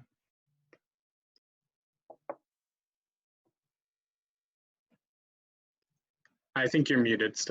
Sorry. Okay, I'm unmuted. Thank you, Riley. Well, first of all, just by practicing the social distancing, I know it's hard, but adhering to the stay-at-home orders. If everybody who's healthy stays at home so we can go to work and take care of those who are truly sick, prepare our surge plans, keep those hospitals, empty, except for those really, really sick people who have to be there in the ICU with me. We really appreciate everyone just doing that. The second thing, the way to help nurses lobby for personal protective equipment and a couple of other petitions online. If you go to nationalnursesunited.org, there's a couple of petitions under the Take Action tab that you can sign, and they go to Congress members. There's also a way to send a thank you to a local nurse if you wanted to shout out to someone personally. For the Medicare for All, CNA NNU has endorsed Bernie Sanders' bill. And if you want to get more involved in that, you can go to medicareforall.org, and that's a 4, the number 4. And there's ways to get information, connect with local Medicare for All groups, and see how you can get involved. You can check if your congressman or senator has even signed on to the bill. And if you want to connect with me, I'm pretty big in that. and we can coordinate a visit to your Congress member. So if that sounds like something you want to do, I'll go with you. Thank you so much for the panel, Riley. I really appreciate it. For sure. Thanks for letting us know about those resources. So last but not least, Wael, if you want to talk about helping the Muslim community or UCSD, whatever you want to plug. Yeah, no, I mean, I think I'm just going to mention that UCSD has its own drive to support the healthcare workers. And so we, as members of the UCSD community, are donating to support them. There are a lot of kindness coming out. I mean, even some of the hotels have offered, just in case you don't know, I think they offer healthcare providers free room. That's maybe something Shannon could look up into, because the problem is that the healthcare providers, they are afraid to bring the infection to their households. So they're being, isolating themselves and so on. So this is a good gesture by some of these hotels. And so that's going on. In terms of the Muslim community, they are, working in terms of getting support from the Muslim community for these actions. And we, especially that we are going in 2 days to be in the month of Ramadan, which is the month of fasting and the month of giving. So there will be a lot of activities to support the larger San Diego community during that period. And if anyone is interested, I can ask my son. He's doing that for the contact, and then send it to you through Riley. Sounds great. Thank you so much to all of you. If you have any resources, just drop it in the chat for me, and I'll make sure that it gets pushed out to the chat for the audience. And thank you so much for speaking. I think you all brought some really important voices to this conversation. So now we will be moving to a lunch break video with Doreen Nasser talking about an earth-friendly diet.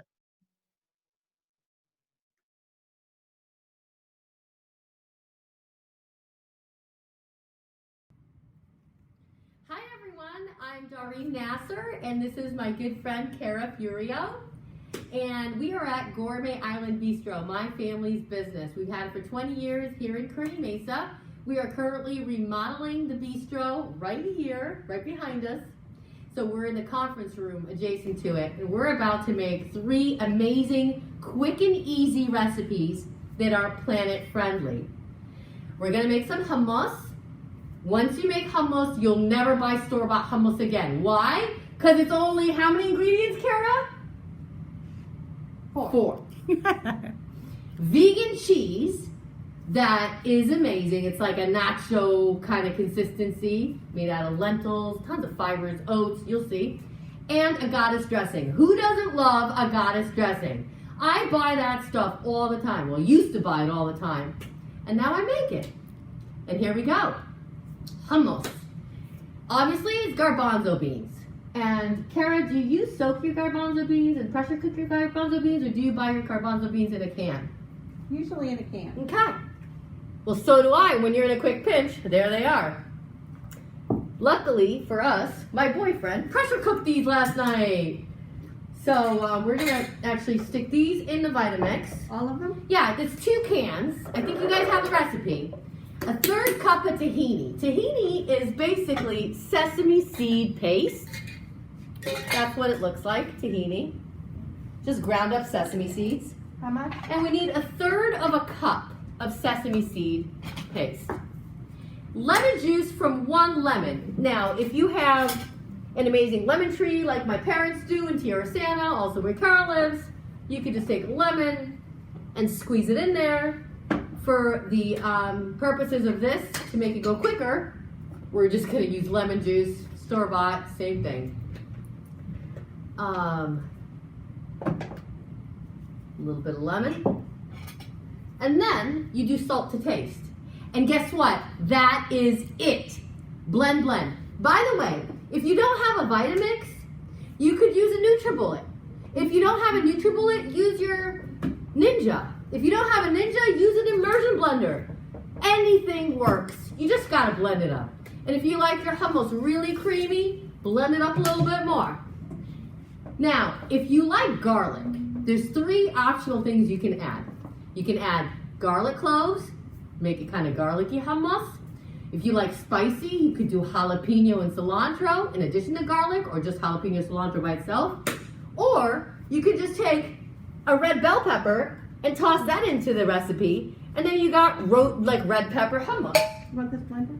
And yeah, there you go.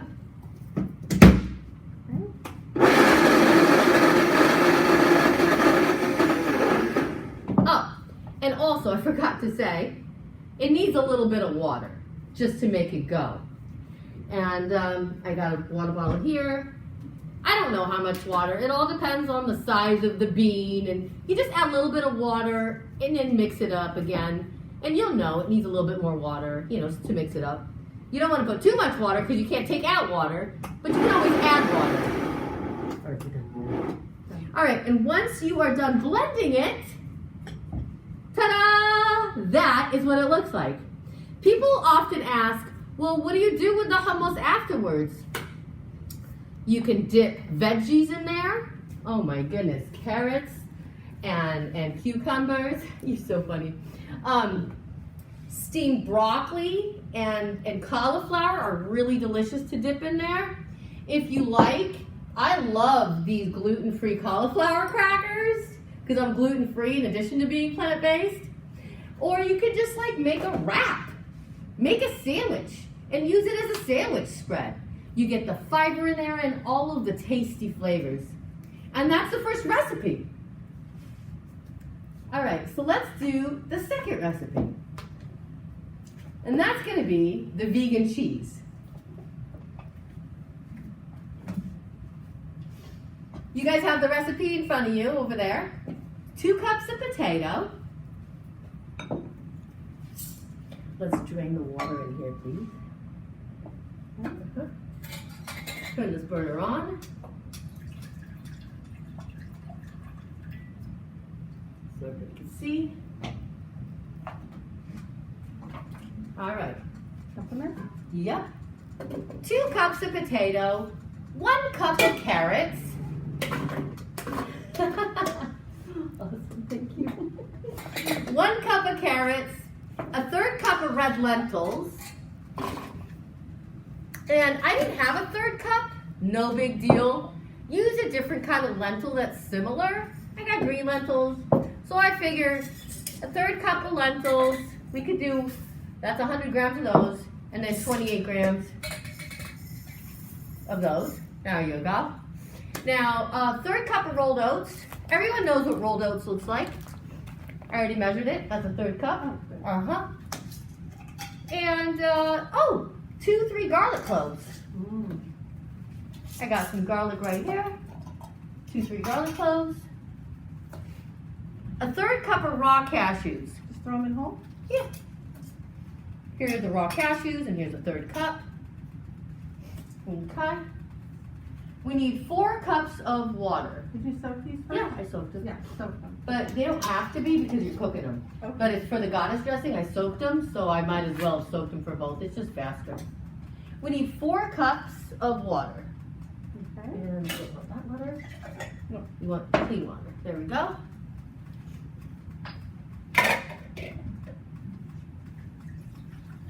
Four cups is to the top thing. There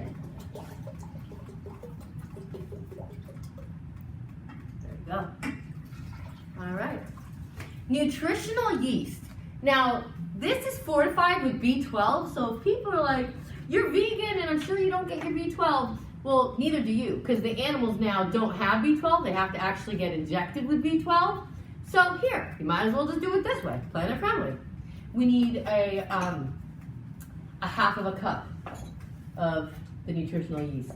And a lot of people call it noosh. If you've ever heard noosh, that's what that means. Oh, I can smell the garlic. It smells wonderful. We're almost done.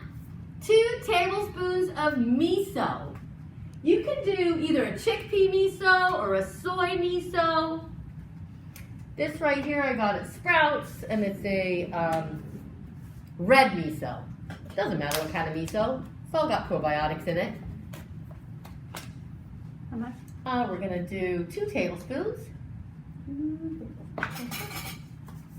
And then a tablespoon of lemon juice and salt, and then we're done. By the way, lemon juice and apple cider vinegar are almost interchangeable in a recipe. So if you don't have enough of one, use the other. In addition to that, coconut vinegar is also a great substitute. Oh, I love coconut vinegar. Now, do you ever use the cocoa amino acids? Oh, yes, I do sometimes. As a matter of fact, I may have brought it. Coconut aminos, right there. Yay. I use this interchangeably with tamari. Tamari is a gluten-free soy, and it's delish. So, Doreen, when did you become or go vegan? It was about 6 or 7 years ago. I really don't know. It wasn't like, oh, I'm gonna be vegan, and boom, it happened. It doesn't. I don't think it works like that in general. I started learning and getting educated about, the abuse that the animals go through and how tainted the actual meat is when it gets inside my body, and I don't want that rotting in me. Rather than that, I wanted the fruit of the earth, the energy that comes from the ground with all that ecosystem and all the minerals and the microorganisms. That's what makes the produce actually nutritious. And when you eat that, you feel amazing. You're not supposed to eat a dish and then go take a nap, like we all used to do at Thanksgiving. Now, my Thanksgivings, I overeat, but I still feel amazing. The last thing we have to put in here is the lemon juice. And there you go. This little nifty thingamabob. And then salt. And then that recipe's done. Did you do it the flip side? It went everywhere. You're supposed to go this way. Oh. I love her. How fun is it to cook with a friend? Thank you, Kara. Deeply appreciate My it. pleasure. I made her come today. Against her will. No, I'm just kidding. She promised to feed me. Oh, I know. I'm looking forward to how it's I going to work taste for food. afterwards. I work for food. Here's the salt that we Yeah, need. many of us do that now. Work for food. So this will take a little time. I did start this burner, and it's going to be a little bit. So once you boil it and puree it. So you boil it, Yeah. and then cook it for Yeah, what, you're about cooking the oats, you're 15 cooking the minutes, cashews. maybe? Yeah, you're cooking the lentils, you're cooking the carrots, you're cooking the potatoes. You're basically making a soup. But you boil it and then simmer it, or just bring it to a boil? You boil it and then you puree it. Nice. Voila. Okay, this is what it looks like.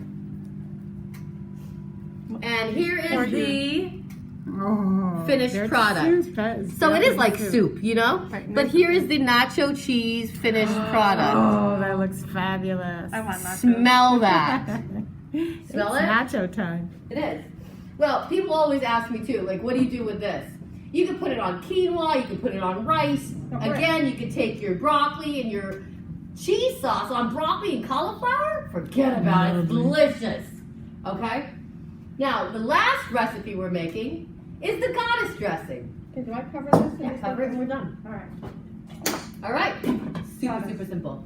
Goddess dressing. We're gonna make that in this little apparatus here.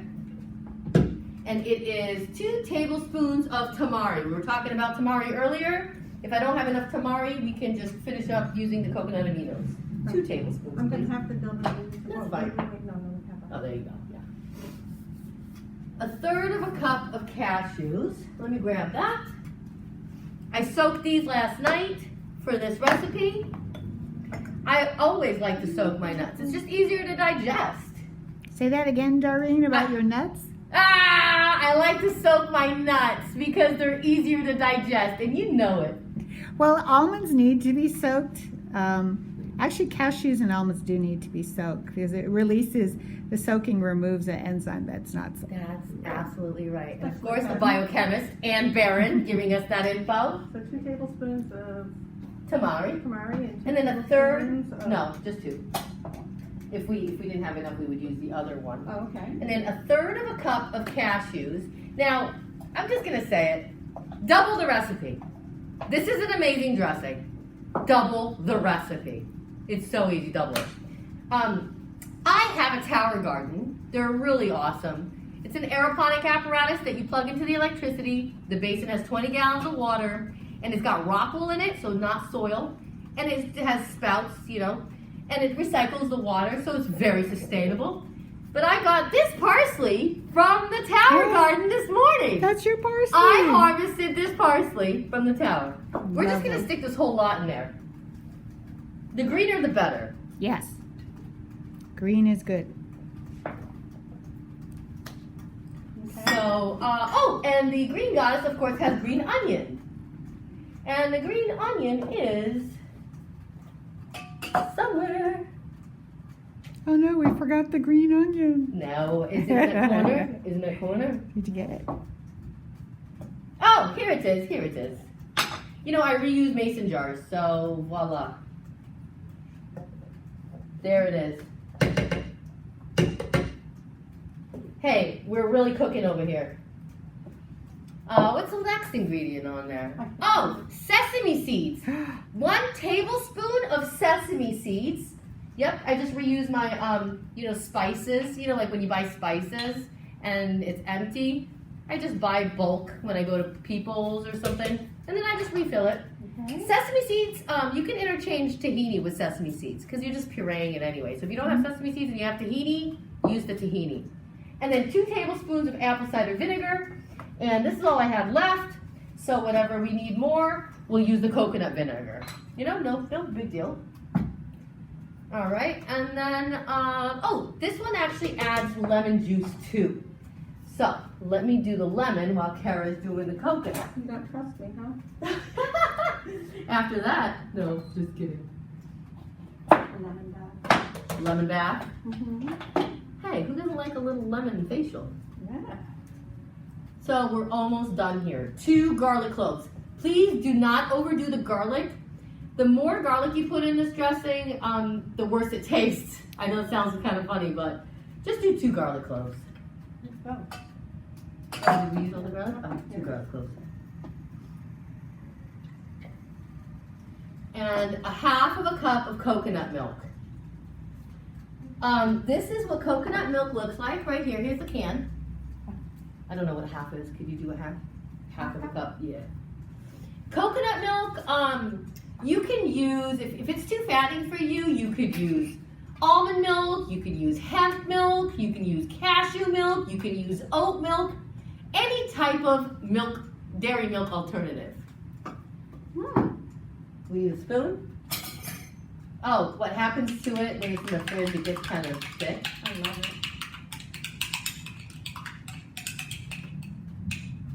There we go. That's the creamy component. Mm-hmm. So adding the coconut milk, that's the last ingredient, I think. Salt and pepper to taste. Need salt. And then let's blend. I always wonder why we need salt, but It makes things pop. It does. enhances the flavor. And believe it or not, my dad just told me yesterday, because I was telling him I was going to do this thing. He said, well, if you're planning on roasting any carrots, do a little lemon juice before you put it in the oven. And I was like, what? Dad, that's an acid. He says, no, it brings out the caramelization and they'll become sweeter. Yes, put lemon juice on your carrots before you put them in the oven. a friend taught me recently, put lemon juice on cut apples. Yes. Fabulous. Yes. Fabulous. All right. And then once you blend it,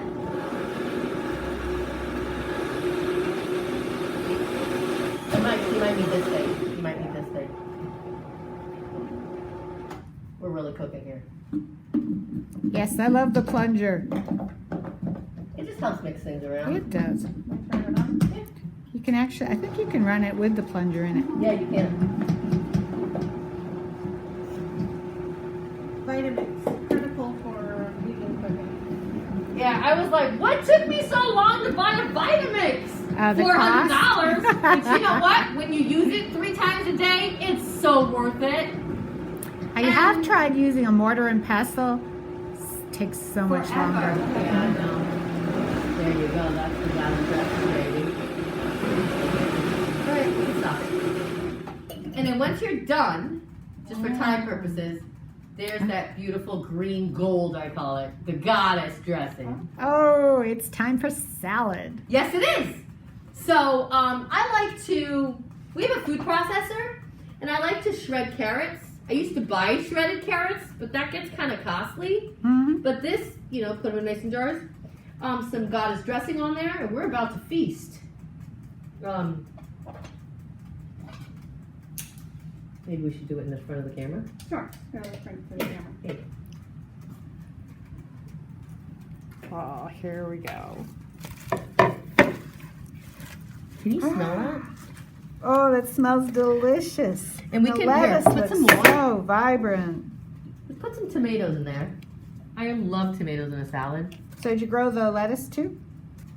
I do grow lettuce. I have arugula and kale and frisee and mizuna, purple mizuna. I have Japanese parsley, but I don't have this lettuce. So lovely. How easy is that? It's so easy and it looks delicious and it smells amazing. I wish everyone could smell it. Here, smell. Oh, by the way, I found out that polenta, this is like a new thing. I just learned about polenta like 6 months ago or a year ago. You're Polenta. not Italian, right? No. Yeah, I'm Italian. Or hominy or any like grits or anything. Yeah. Same kind of concept. But this is amazing with that cheese sauce. Imagine cutting these in little cylinders, sticking them in the toaster oven or the oven or your air fryer, getting some steamed broccoli and cauliflower and putting the cheese on top. Pow! You got a meal right there. Woohoo! Thank you. Thanks. Deeply appreciated. Now we get to eat. Bye, everybody. Thank you for watching. Thank you. میایم چانم هنگچش اخلتمت جامچه آوی وقتم ماشخانگای. Hello everybody, happy Earth Day. We are the Rincon Youth Storytellers from the Rincon Indian Reservation, and we travel to local schools and colleges performing traditional songs, stories, and games. And we're here today to showcase some songs that we've previously recorded for this Earth Day. Noshun Lovik, thank you.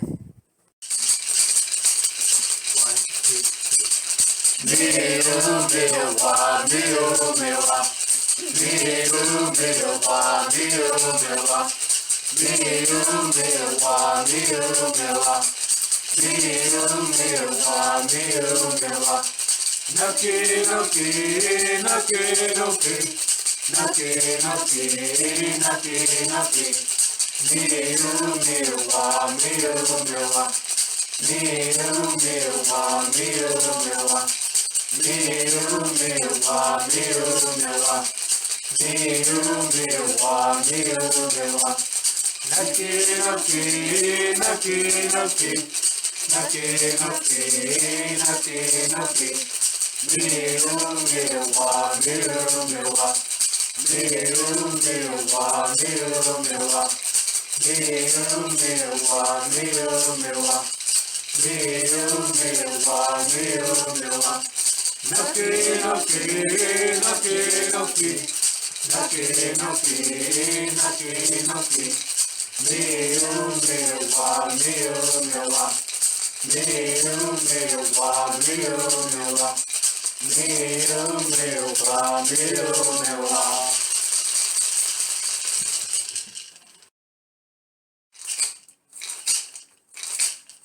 Islet moonlight ashlet Ivi pamka Atsi Chantewen Munya maneka Aya aya aya Munya maneka Aya aya aya Munya maneka Islet moonlight ashlet Ivi pamka Atsi Chantewen Munya maneka Aya aya aya Munya maneka Aya aya aya Munya maneka Islet moonlight ashlet Ivi pamka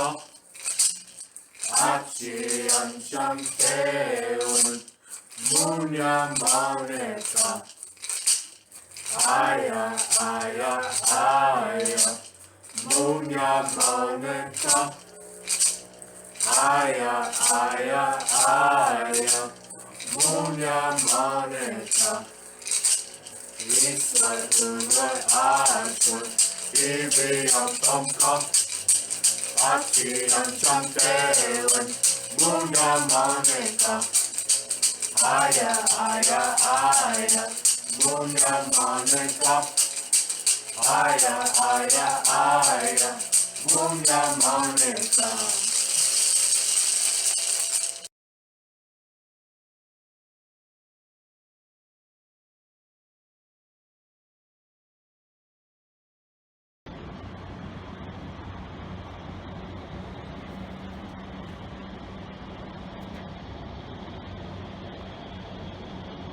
Why are you a war tax resistor?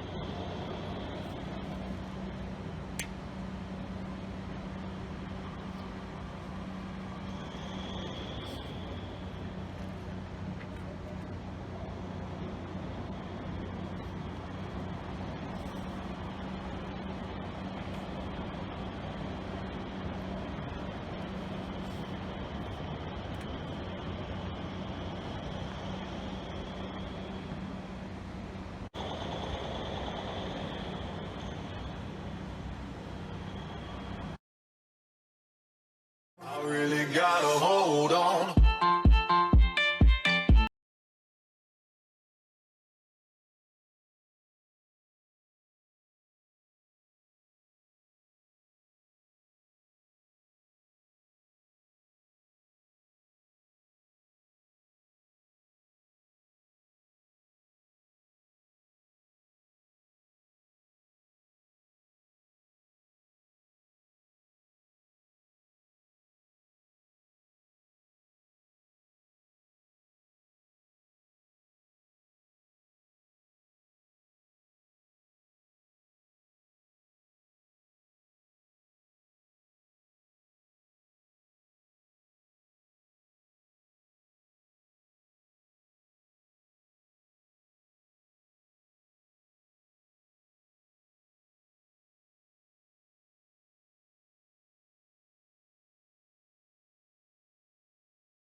Hi, I'm Nico Demers. I'm a senior at Point Loma High School, and this is a piece I wrote trying to express that together as a community, we need to come together to make our planet green again. Thank you. I gasp for a breath of fresh air. In and out, my lungs fill with this fresh pain of a crippling planet, my esophagus now stained with oils, carbons, acid, trash, and tears of those who love her, reminding me that soon my dying home will leave its nesters suffocated in an ignorant atmosphere. I feel my voice become static, my screams only echoing in a large room. No listeners, no changers, no lovers, no children to stop our mother from dying. Only spectators to watch her slowly lose color, slowly rot from a corrupted, constructed world. The trees not weeping in wind, but whimpering from fear of what man will make of them next. Monkeys no longer climbers, solely migrators. Fish no longer swimmers, only a full dinner. Our mother as the creator, no one wanting to fix her. Our race greedy for green paper, not greedy for green planet. No one there to stop our planet from bleeding all over. We all are here to drown in the faults of a broken society. No bandages will be left to heal helpless wounds from inability to clean our home. We swim in oceans of lies. We walk in deserts of dying truth. Together, though, we must navigate a world overpopulated by human mistakes. Together, we must take this last chance to make our earth, our home, our mother green again. Thank you. Our goal at Interfaith Coalition for Earth Justice is creating the conditions for what we will need in order to adjust and adapt to climate disruption, building communities of resistance, resilience, and transformation.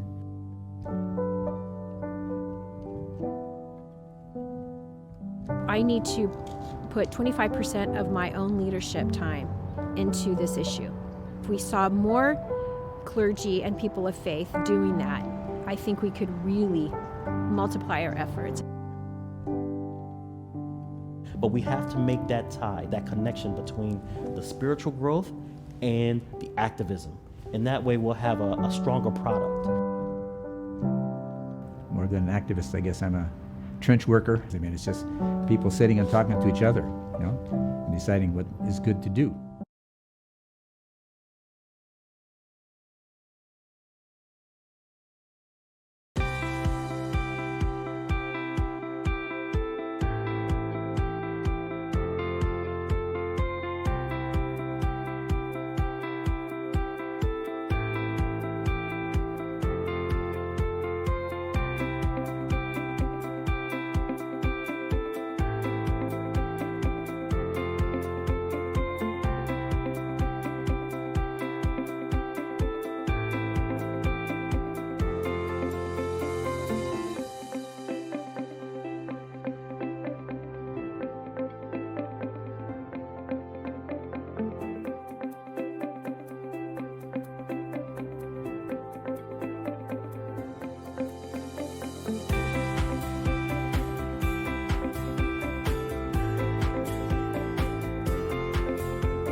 Howdy, folks.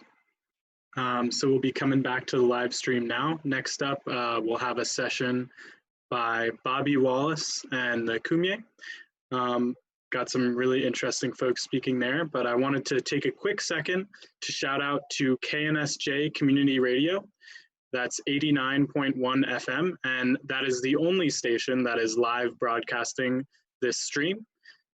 You can find them on the TuneIn app or at knsj.org, as well as at 89.1 FM. So if you're listening on the go, if you have to drive somewhere or anything like that, you can listen in there, or if you're just, making lunch. And I also want to bring up our fundraiser. So we are currently raising money for COVID-19 relief. There's a donate link under me in the live stream. You should be able to see it there. And it's a lot of people are doing a lot of important work for COVID-19 relief. So if you do have the resources, definitely consider donating, and we can make San Diego a better place. So without further ado, I will let Bobby take it away. And Bobby, I think you're muted at the moment. Dude. There you go. All right. Hey, hauka inchawai wimpayo setkin.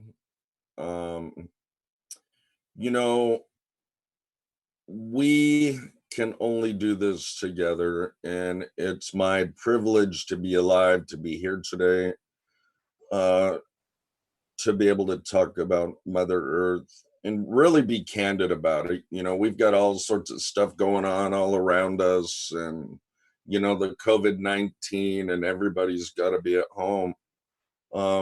Meanwhile, everybody's inside, Mother Earth is just cleaning and cleaning and cleaning.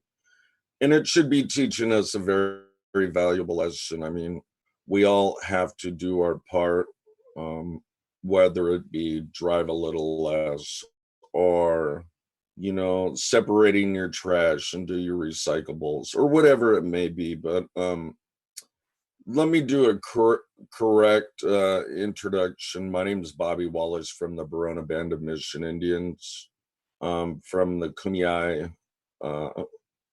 Kumeyaay people. My father was Tosh Steppenwolf Wallace. My mother was Norma Jean Kriego.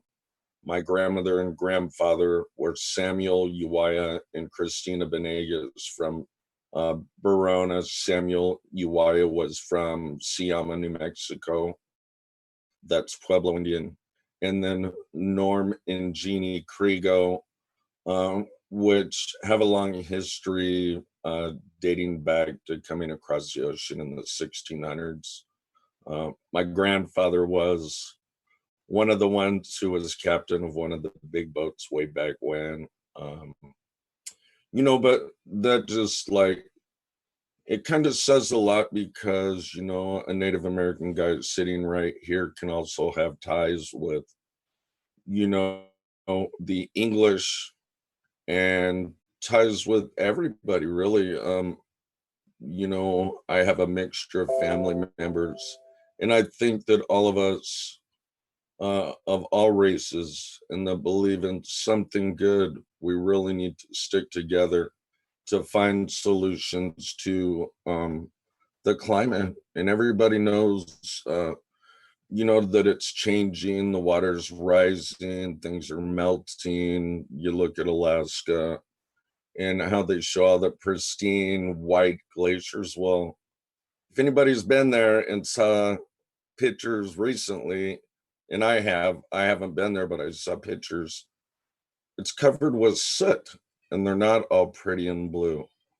So, you know, we as people, and we're just people, we're the human animal, we all need to do our part and try to help Mother Earth out a little bit, because Mother Earth can show her wrath to us. And I've seen it before. And maybe I can get into that a little bit more. Our people's lived here for over 12,000 years. When you're driving in the mountains, if you notice, these trees are all in perfect lines. Well, our people planted those in perfect lines, thinking 200 years ahead. That's what we had to do. It wasn't all about self-gratification. What's going to do me right now? It was thinking about your people, your children's children's children. You know, they needed food. The earth changes, you know, sometimes dramatically. So our people planned ahead. And when the first arrivals came, they saw Eden. It was a beautiful place. The hills were all green. You know, the water was distributed for animals because we had to live and eat and sustain ourselves from the food that was right here, right where everybody's sitting here in San Diego. You know, so it's an honor for me to be here and show a little bit of perspective of kind of how it used to be, but also I have a youth from the Kumeyaay Nation, and I'm really, really, really honored for her to be here. She's Miss Kumeyaay. I grew up with her father, Harold Potts Hill, and their whole family.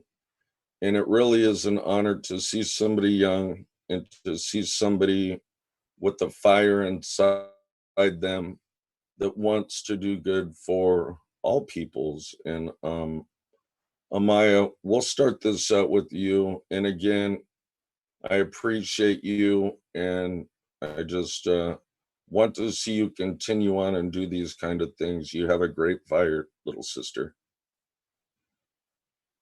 Thank you. So yeah, as you mentioned, my name is Amaya. I am Miss Kumeyaay Nation.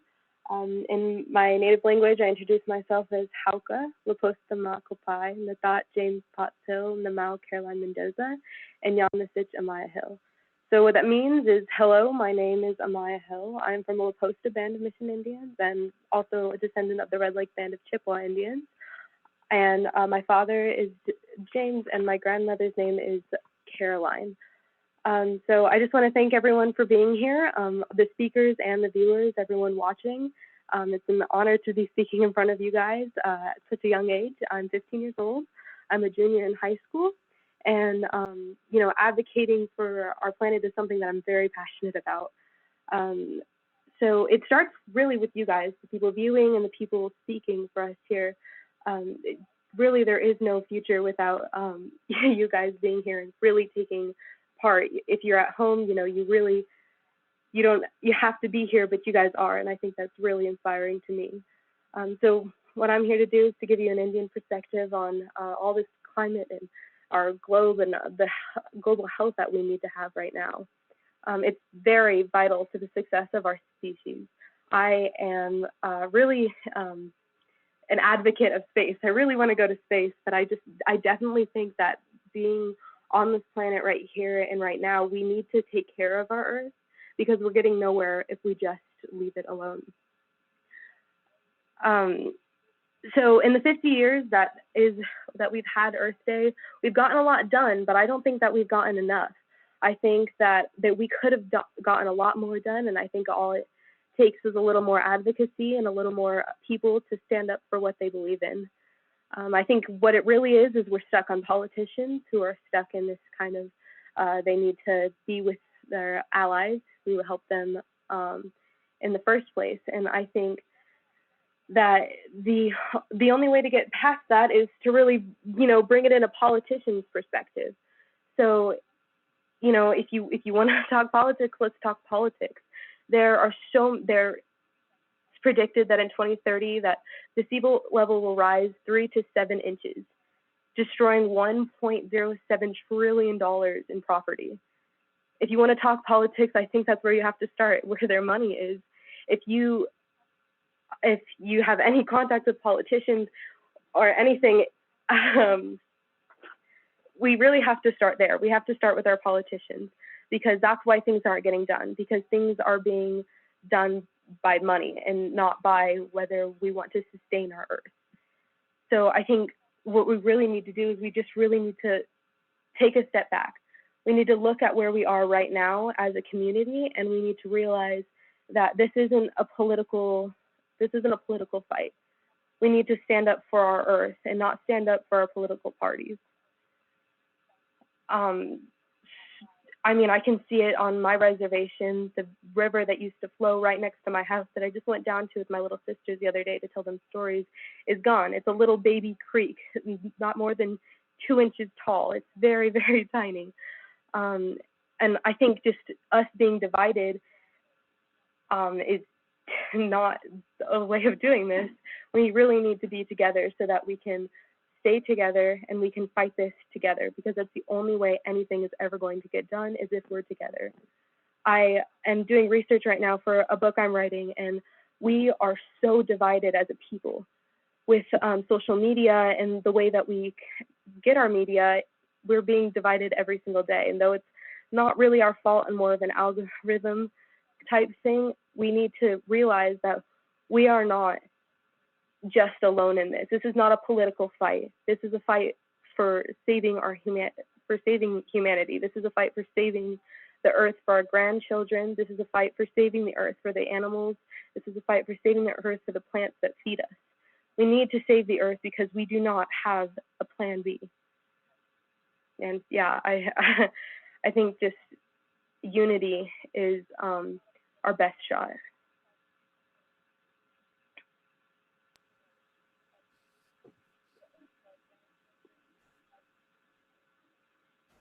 Okay, so Amaya, that was really great, and you really did hit it off. Politicians, and it's all about money.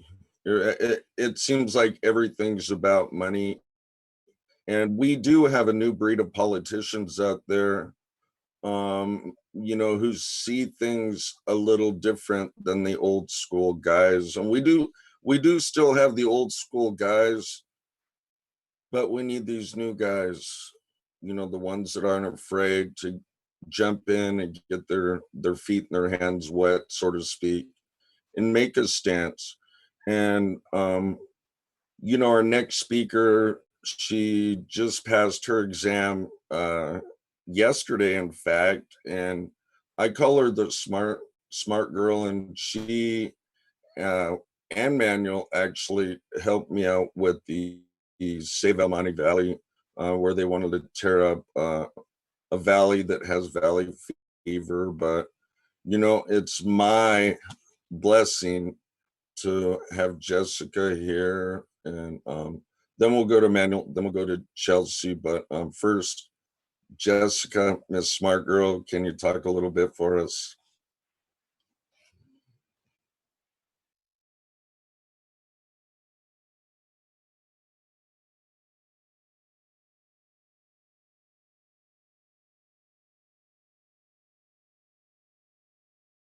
Jessica, I think you're muted or something like that. Is this better? Yeah. Okay. Thanks to the organizers and thanks to Bobby for the invitation to be here and speak with everyone. I am a PhD student at the Scripps Institution of Oceanography, and thanks for the congratulations, Bobby. Just passed my qualifying exam. And I'm also part of the Center for Interdisciplinary Environmental Justice, which is a group of natural scientists and folks who study in ethnic studies and social sciences, and have a critical social and political analysis of the situation and the things that we study from the natural science side of things.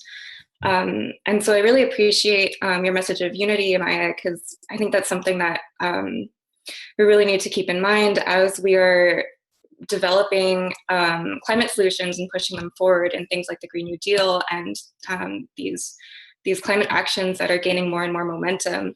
And in the sense of unity, I mean that we need to consider everyone in the world, the most marginalized, and especially the indigenous people all around the world. The folks here, the Kumeyaay, and the folks who are being impacted by extraction, not just for fossil fuels, but even for the things that we are promoting as things that we think are climate solutions.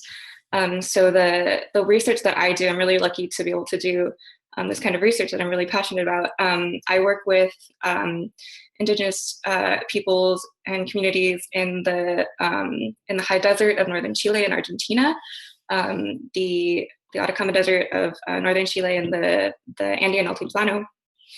And these folks are in a struggle to protect land and water and their agency and livelihood against lithium mining. And this is lithium mining for electric vehicle batteries and other renewable energy storage technologies.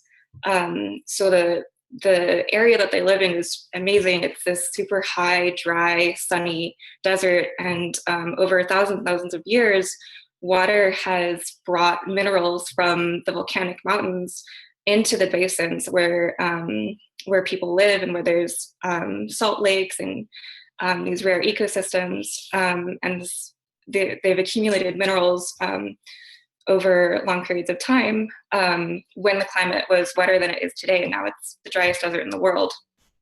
So water isn't a renewable resource here.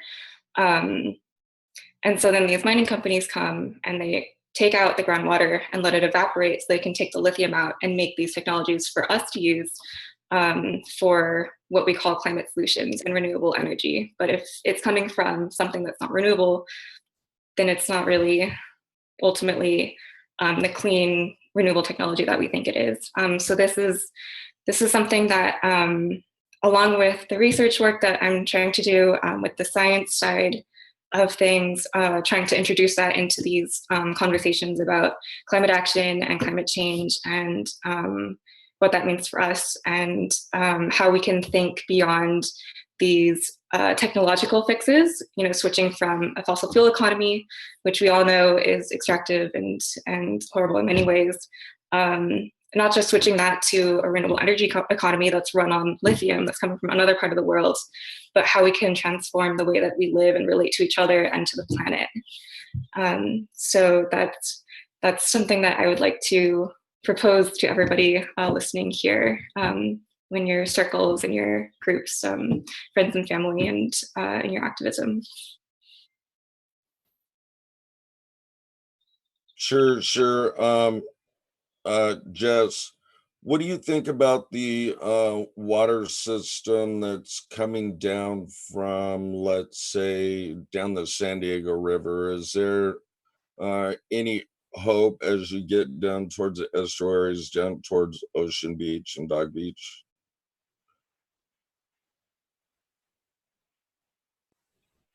You mean in terms of restoring the historic water systems? Yes.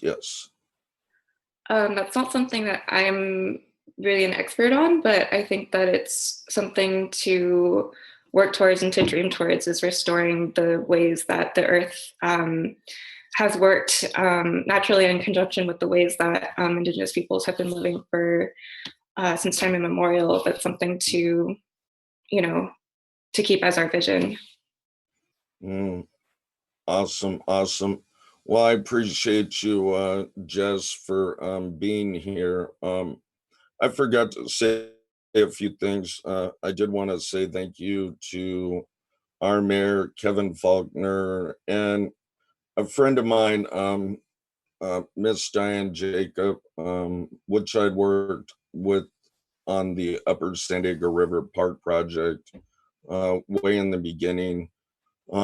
Without you guys trying to lead us in a better direction, there's a lot of things that could be worse, So again, I appreciate you guys. I appreciate all the chairmen of all the tribal nations here in San Diego. And as you guys know, right here in San Diego, we have per capita the most tribes in the United States. So for all you councils out there, much love and respect. And I think we'll move on to Manuel Belmonte. Manuel also helped with the El Monte Valley project too, the sand mining, and was very instrumental, as well as Jess, for going through the EIR and just finding a way to keep our sacred sites safe. So Manuel, go for it, brother. All right, thank you, Bobby. I really appreciate you having us here, for giving us this platform. I want to thank the organizers for setting all this up and the production team. It's been looking great. Happy Earth Day, everybody. My name is Manuel Belmonte, and where do I start? Let me see. Jessica already summarized some of the work that we've been doing pretty well. So I'm gonna try and be a little more intentional with the message that I'm trying to relay, partly on behalf of Siege. So I'm a firm believer that everything is connected, and from a basic level, where the carbon in my body at one point came from veggies and food that fed my parents and manifested into who I am now, this physical, living, walking human being. And when I die, my remains will be, put in the ground and it's going to feed other organisms, and it's going to continue to feed the food web. And on a different level, our industries and our ways of living that depend on our industries, our supply chains, those are also interconnected. The fuel we burn comes from living organisms that lived, you know, a long time ago in ages of the dinosaurs. But more relevantly, the fuel requires refineries, and these refineries pollute. These pollutants cause things like cancer, and kind of the people that benefit from the oil industry are rich people. The people that bear the brunt of the pollutants tend to be people of color. If you look at Cancer Alley in the Mississippi River, it's a majority of Black people. Locally, Wilmington in Los Angeles has a high proportion of Hispanic and Latino communities. Standing Rock is another struggle in which rich people get to dictate who is going to be bearing the brunt of their waste, and who is going to be benefiting from them, which is in part because of our racist history that continues to move into the future. The term environmental racism has come out of the environmental conditions that Black, Indigenous, and people of color have to live through in order to make profits for other folks. Even now with coronavirus, the people that are mostly affected are people of color, despite the fact that coronavirus is seen ravaging certain communities where the majority of people are white people, but still the majority of the people that are dying are people of color. Another local environmental injustice and environmental racism, earlier, the Environmental Health Coalition was on here talking about Barrio Logan.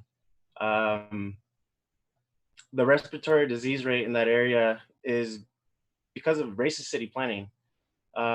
People in the past were, and in the present, continue to be careless, you know, with certain types of people. And first of all, I commend all the people involved in environmental justice struggles. Bobby, you mentioned you were at Standing Rock 5 times. Thank you. The Coronado Bridge itself here locally in San Diego is another racist project that decided that convenience for the rich people in Coronado was worth more than the health of the people in Barrio Logan for generations. So what environmental justice seeks to do is right the injustices of our racist past and present. So I'm really glad to see folks that are organizing now around climate change, centering environmental justice and environmental justice communities. But to continue a little bit on the philosophy of connectedness, everything is connected. Going into the future, Jessica mentioned that some of our climate change solutions might not be as environmentally safe as we thought them to be. I want to remind folks that because everything is interconnected, as we've grown into this globalized world where we're trading goods and information across continents, environmental injustices transcend those borders. And so, I don't know, things like the World Trade Agreements that make it possible for rich companies in the United States to trade with little bit of taxes in between, like, let's say, Mexico and the maquiladoras. They're able to avoid labor laws there, environmental protection laws there, and pollute on the people there. So you have the bigger fish, the richer folks, preying on on the smaller communities that don't have a means to protect themselves. And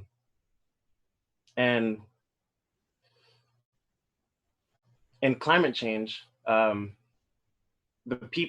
issue with climate change is that the people that are not responsible for the CO2 emissions in the air are folks that are being more heavily impacted by the impacts of climate change. And this is an issue that doesn't need to be addressed, but it needs to be addressed critically. We cannot continue to reproduce the problems that folks have created in the past. We cannot continue to reproduce those in the future. And so when you're looking at solutions to climate change, like electric vehicles, well, this depends on the continued displacement, exploitation, and pollution of Black, Indigenous, and people of color in other parts of the world. Climate change is a serious issue, but I urge you all to consider that it's a symptom. It's a symptom of something bigger. Bobby, I see your Save the Bees shirt. The bees aren't dying because of CO2 in the air. You know, they're not dying because of that. They're dying because our connection to the land and our agriculture. So I just want to shed light on the fact that there's a bigger issue here that needs solving, and it has to be a structural change, not a technological shift.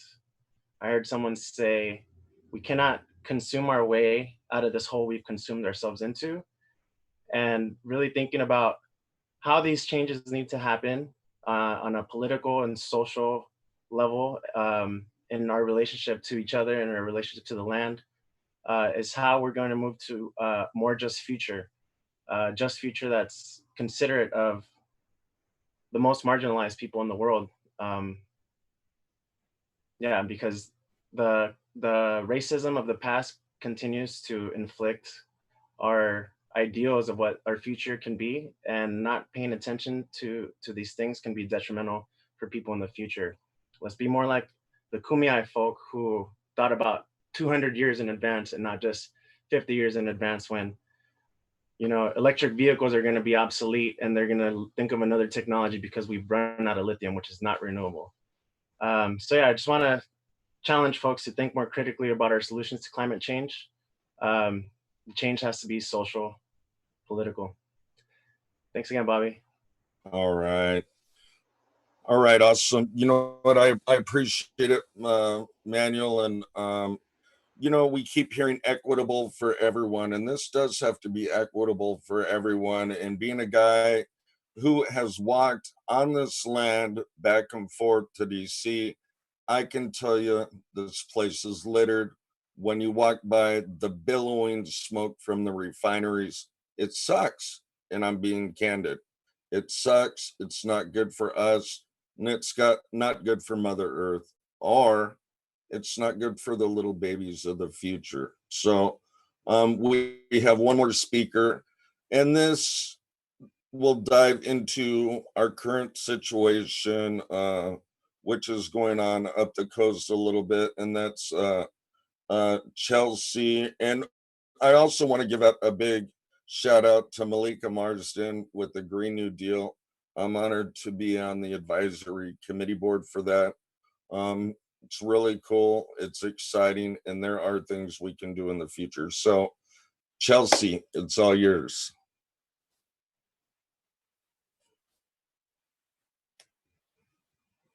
Hi, everyone. It's Chelsea Sparty. I'm with the Samuel Lawrence Foundation. I'm very appreciative of the Kumeyaay Nation, my brothers and sisters who invited me to speak alongside today, and all of the dozens of coordinators who made this virtual climate uprising possible. Without you, we wouldn't have this great community. So I'm really grateful for that. When you think about ocean pollution, you might go to oil or plastics, but think for a moment, what are the other items that are polluting our waterways? Think about the generational issues that we face. On the beaches of San Diego, we have a much more sinister material threatening life and the economy. It's the largest environmental hazard that you haven't heard of. It's radioactive waste. At San Onofre, many of you have seen these domes, but what you might not know is that all 3.6 million pounds of radioactive waste remain on site, only 100 feet from the water. That is equivalent of 120 loaded school buses. So it's a lot of waste. It's stored in the lowest quality storage canisters that are designed to last only 50 years. And radioactive waste, it stays lethal for 200,000 years. We know exactly who selected this 50-year solution to a 200,000-year problem. It's Southern California Edison, a regional utility company. Now, the Kumeyaay Nation and the Ahachiman Nation are well acquainted with Southern California Edison, because not only did they destroy the sacred land by building a nuclear power plant, they're also trying to swindle their brothers and sisters in neighboring tribes with the claims that these First Nations of Nevada and New Mexico want the radioactive waste. And it's just not true. The scary part is there are more than 65 cities and towns who are threatened with this radioactive waste problem. And all of those locations are being affected by these sloppy businesses who are making the storage decisions. We know in San Diego that Southern California Edison, one, knowingly built a nuclear power plant atop several several earthquake faults, that they hired somebody who installed the nuclear reactors backwards, and that they nearly dropped a 50-ton loaded canister of radioactive waste in 2018. Now, these are not people that I would trust to walk my dog, let alone store radioactive waste forever. Their goal is speed and greed. They work so fast so that they can keep the profits. It's happening right before our eyes. And in our lifetime, these thin storage canisters will degrade, and they're only 100 feet from the ocean. There's no validated repair procedure in place right now. And again, this material, it's deadly for 200,000 years. The beach is threatened with a lousy 50-year plan. And what we know from experts is that this material will likely be on site for over 100 years and possibly more. And we're stuck with a 50-year plan that might fail and likely will fail. There's two things that can reverse course. One, rapid deployment of renewables. This is why we need a Green New Deal. We know that renewables are cheaper, faster to deploy, and they pollute less than nuclear power. Nuclear power does not have a place in the Green New Deal. The second thing is our people power. We have great impact when we act together. By pressuring elected officials at the state, local, and federal levels, we can ensure that Congress will fully budget and enact the regulations that we need to keep this material safe for millennia and generations. Remember, radiation leaks are not comparable to anything we've seen in the environmental movement. Human errors, miscalculations, and damage from natural disasters are irreversible. They decimate land, water, and life. And there is no place for nuclear power in our future. Samuel Lawrence Foundation is calling on Southern California Edison to build a handling facility on site so that they can repair and repackage each of these canisters as they degrade. You can help in that process. We're enacting a letter writing campaign. And if you go to the Samuel Lawrence Foundation website, on the nuclear safety page, you'll find a tab that says Take Action. There's all the information on how to write a letter. I encourage each of you to stand with our Indigenous brothers and sisters to protect the ocean by taking action, because together we will solve this issue here at San Onofre and beyond at all of the other nuclear power plants. We can't afford not to. So thank you, Bobby, for letting me speak to this important issue. And I appreciate all that you're doing as well on San Onofre issues. Thanks, Chelsea. Thanks, Bobby. Bobby, if you have any last words, we can just take like a couple seconds. Yep, just a couple of seconds. All you people out there, just remember, Mother Earth gives us life. We need to repay her back and help her out a little bit. We only have a little itty bitty time in our lives to help. So give it a shot, you guys. Much love and respect to all you guys. Thank you. And thanks to all of you for coming on the panel today. Next up, we're gonna have a little relaxation session, a little yoga session with Brianda. So. Awesome. Hi, everyone. Welcome to the Climate Uprising, also the 50th anniversary of Earth Day, and such a unique way to join with all of you change makers. And today is special because we can't join physically, but it's also very unique to be able to do it online. So we have something prepared for you. My name is Brianda, and my pronouns are she, her, and hers. And I am the Executive Director of Community Yoga and Mindfulness. And this is my roommate, Louise, and she will be demonstrating the poses modified on a chair, just in case you you can't pull away from your screen, or if you would like prefer a chair pose, a chair practice today. Great. It is amazing that it's 2020 and we have so much technology, and yet we are still faced with these challenges in this lifetime. And it is really sad what we're facing, but I do have hope that we can overcome this, that we can become more sustainable, that we can be healthy, and that we can be there for ourselves and for each other. With all of this trauma comes into place, and we're very anxious and very stressed over everything that's happening right now.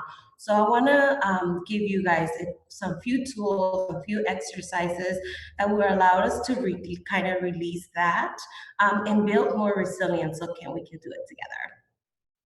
And so in this class, we're gonna, like I said, give you a few resources, and so let's get started. Awesome.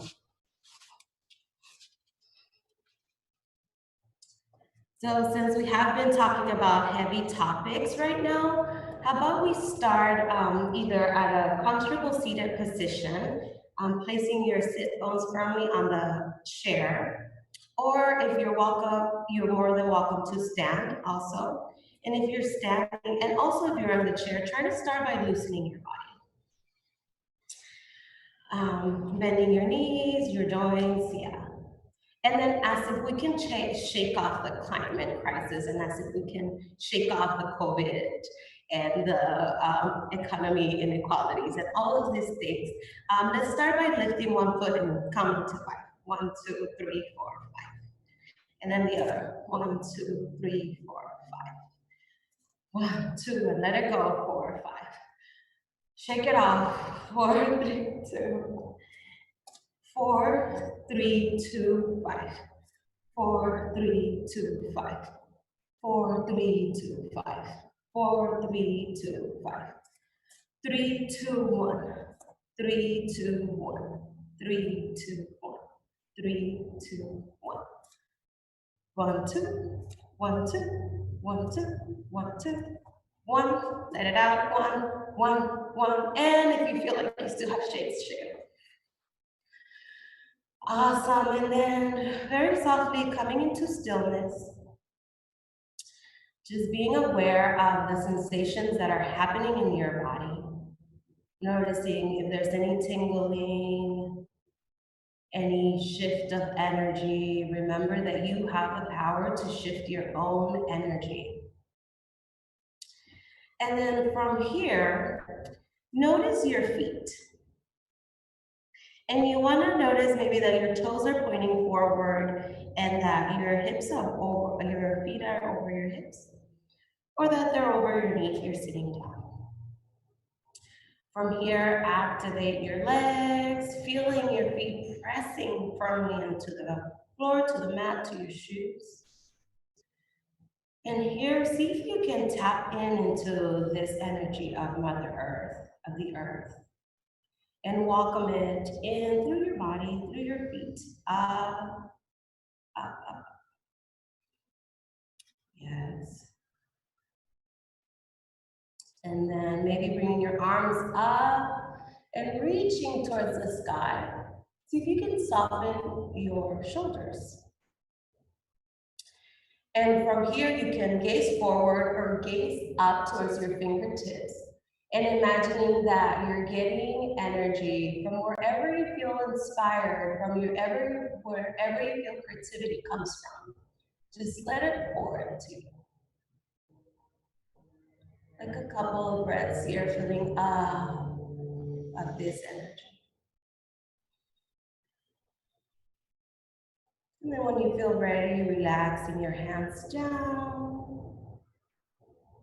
Yes.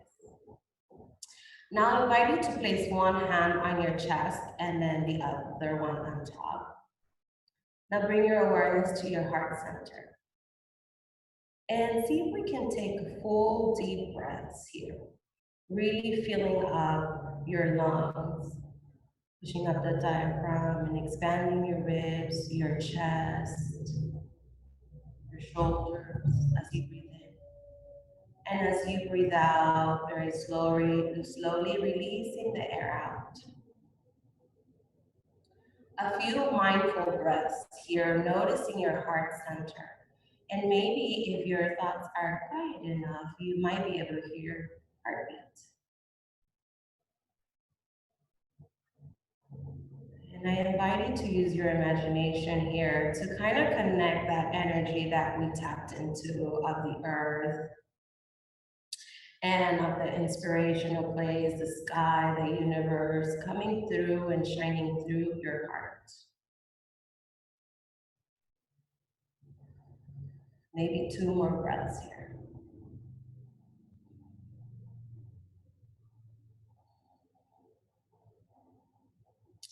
And then when you feel ready, again, bringing your awareness to your standing or your seating position. And this time I invite you to reach your hands to a T. And notice how you want to place your hands. It doesn't really matter if you want to face them down, forward, or up. What feels good for you?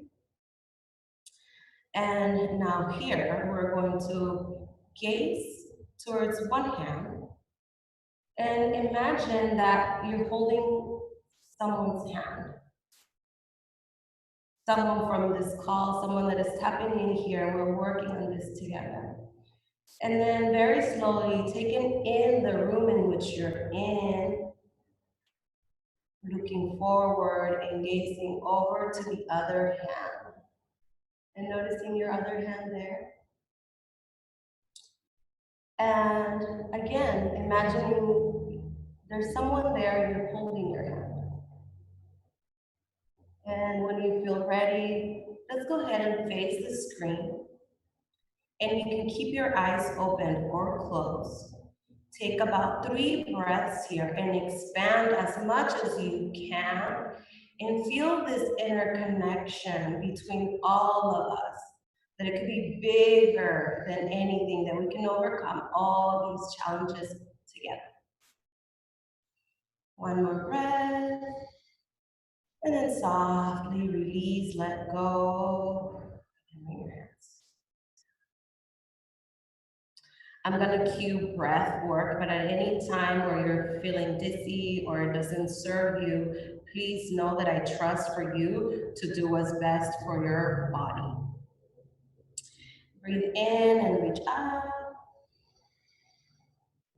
And then see if you can, if you want to keep your hands facing one another here, or if you want to bring them together. And then also you can bring one hand to your hip. And you really want to press through your feet, your sit bones if you're sitting in a chair, And then from here, we're gonna start arching towards one side, see the opposite side. You can keep your hands extended if that's something that feels better for you. Keep pushing your hips towards the opposite side. And then come back to center. And then go ahead and do the other side. About 2 breaths, extend that side body. Lengthen me throughout the ribs at the same time as you're reaching. Or bring your hands together. Back to center.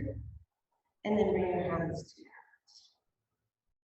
Beautiful. We're going to do it we're going to try to connect that movement to our breath. So breathe in, reach out and out. Exhaling over to one side. Inhale, come back to center. Exhale to the other side. Inhale back to center. Exhale. Breathe in, reach towards the sky. Breathe out and lean to the side. One more time, you need to coming in and out. In and out. Back to center. And then release your hands. Breathe in, reach your arms up one more time. And with the breath out, bend your elbows, lift your chest towards the ceiling, towards the sky. Inhale, come back up. And then very mindfully, bending from the hips and folding forward. For those who are in the chair, you can rest your thighs on the chair and release your hands. And also for us who are standing, you can bend your knees a lot so that your chest is resting on your thighs. You can bring your hands to a fist and press them to the floor and see if that gives you a little bit more grounding. Or you might want to just release your hands and grab to opposite elbows. Or you want to start extending your legs and bringing them straight. 2 breaths here, releasing the crown of the head towards the floor and allowing your spine to just hang heavy. Along with your head, relax the jaw, the forehead, the eyes. And then when you're ready, very mindfully coming up, all the way up. And we're gonna meet with our shoulders over your hips. Now come into a wide stand, and you're gonna gauge what works for you. If you're in a chair, you're also bringing your legs apart.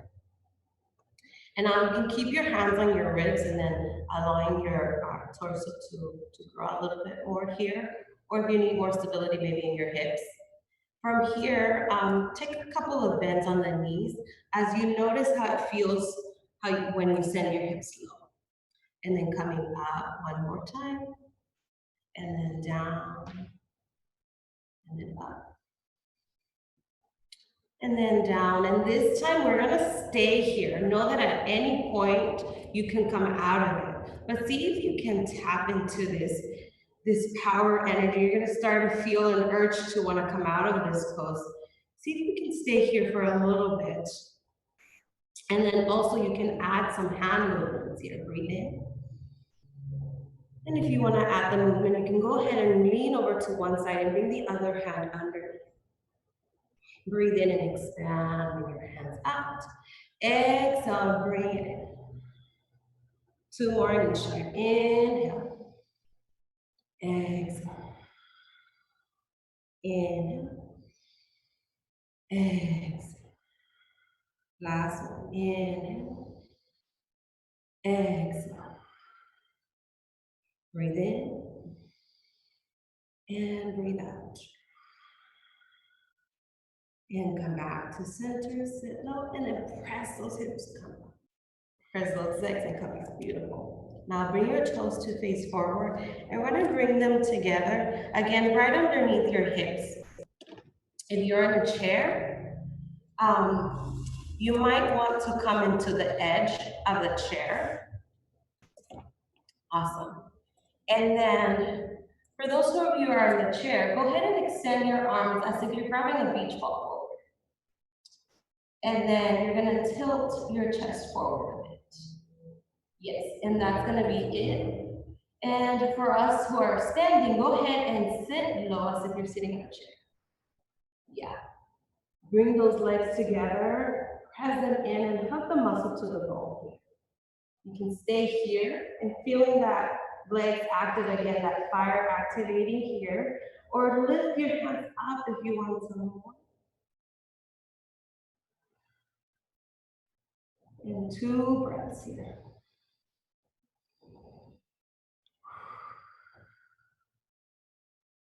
Feeling the strength of your legs, trusting that this has you. And then when you're ready, straighten your legs, shoulders over your hips, come in your hands to your heart center. Take a second here to just tune into your body, what's going on, tune into your mind, if there's any thoughts here. Take a second or two. And then when you're ready, meet me reaching your hands out and up as you breathe in. And then release your hands out as you breathe out. This time we're gonna interlace our hands behind our back. And also if your hands can't reach here, you can grab 2 opposite elbows like so. Take a breath in and lift your chest. And with the breath out, going back to that forward fold, resting on your hips. This time extend your arms out. It might be that your hands just reach your hips in a little bit away, or it might be that you can actually reach them over. Be very mindful, maybe create a bend, slight bend on your elbows here. Again, about 3, 2 breaths, just noticing blood rushing to your head.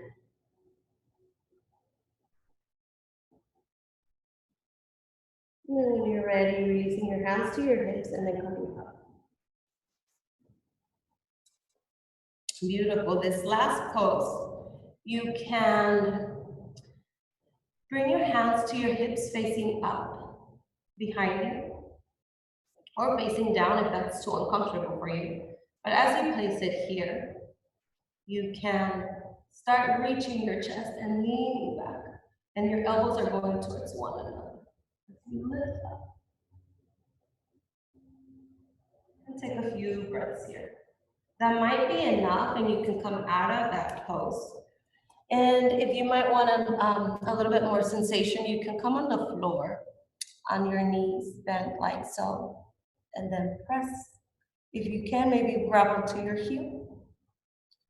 Checking with your body that it's feeling good, and then the other. Lift your chest, relax it. 2, 3 breaths.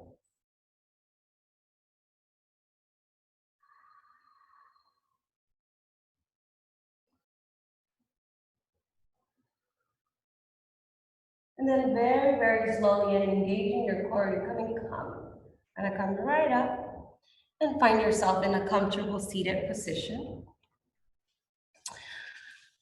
Thank you guys for joining. I hope you like that flow. We're all in this together. We're sending lots of love, but light. I know it's a lot, but let's trust each other. Let's trust ourselves. You're powerful. We're powerful. Together we can do this and we can overcome. Thank you for joining us today. Keep feeling the sensations if you still can. And thank you so much. We really appreciate that yoga session. I think it's really important for us to take a moment to, relax in these times. And I really enjoy that you brought this energy to our stream today. I also think it's really important to, care for disabled folks and people who might not necessarily be able to, do the standing up yoga positions and all that. So it's really great that they had that segment as well. So next up, we're going to do a little bit of transition videos just some local art and stuff that people in the community have made. And then we'll have our high school panel. So these will be youth who have been really big in the movement locally. And before we go to that, I just want to talk briefly about the fundraiser again. This fundraiser is in partnership with the San Diego COVID-19 Community Response Fund. And this is a group of community experts in civic leadership, philanthropy, public health, business, etc. And we're giving them donations such that they can make emergency grants and interest-free loans to nonprofits that are working on the front lines to provide San Diego's most vulnerable communities with assistance. So it's a really important cause, and yeah, we'll be transitioning to the videos, but definitely consider donating. Thanks.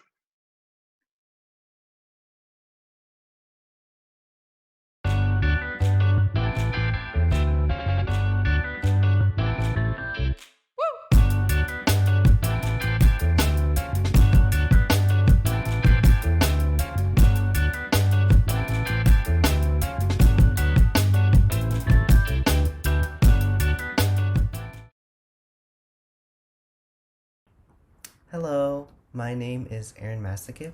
I am a student at Olympian High School. I work with San Diego 350.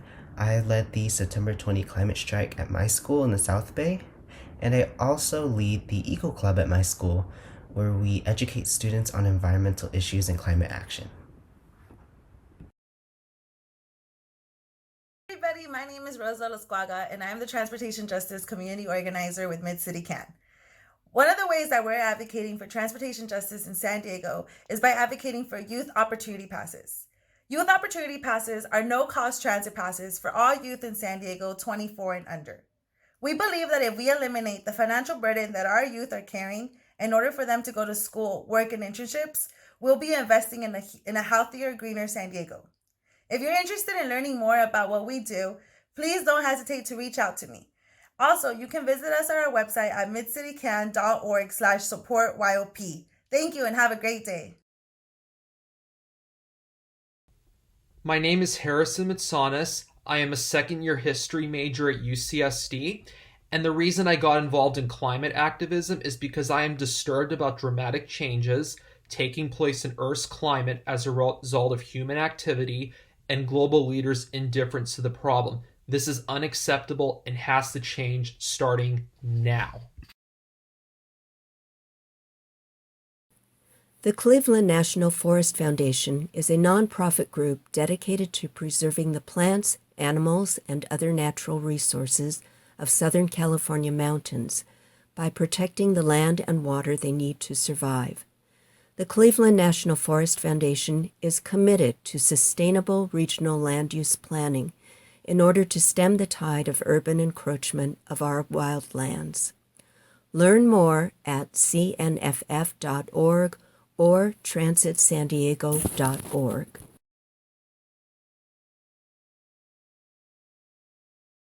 Yusef Miller, and it is my great honor to be invited as a guest speaker to the San Diego Earth Day Virtual Climate Uprising. I will be representing the San Diego area and its North County branches of the NAACP in its Environmental Climate Justice Committee. My topics that day will be environmental and climate justice as it relates to people of color, and the Worship Center's responsibility and efforts working across the table with people of all backgrounds for earth justice. Thank you.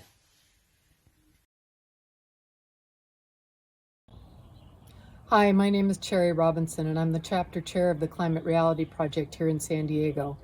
It's our mission to bring science-informed climate change presentations to our communities, to any group of people, anytime, anywhere, for free. We'd love to help you save our planet. We're fighting like our planet depends on it, because it does. Hey guys, my name is Angela. And my name is Hannah, and we are Angela and Hannah. and we're going to be singing Back to the Earth by Jason Mraz. We hope you enjoy. Happy Earth Day! I'm going back to the earth. I'm going back to the earth. I'm going back to work. I'm going back to the earth. whenever my head starts to hurt, before it goes from bad to feeling worse, I turn off my phone and I get down low and put my hands in the dirt. Try to stop the world from moving so fast, try to get a grip on where I'm at, and simplify this dizzy life and put my feet in the grass. I'm going back to the earth, I'm going back to the earth, I'm going back to work, I'm going back to the earth, I'm going back to the earth, I'm going back to the earth, I'm going back to work, I'm going back to the earth.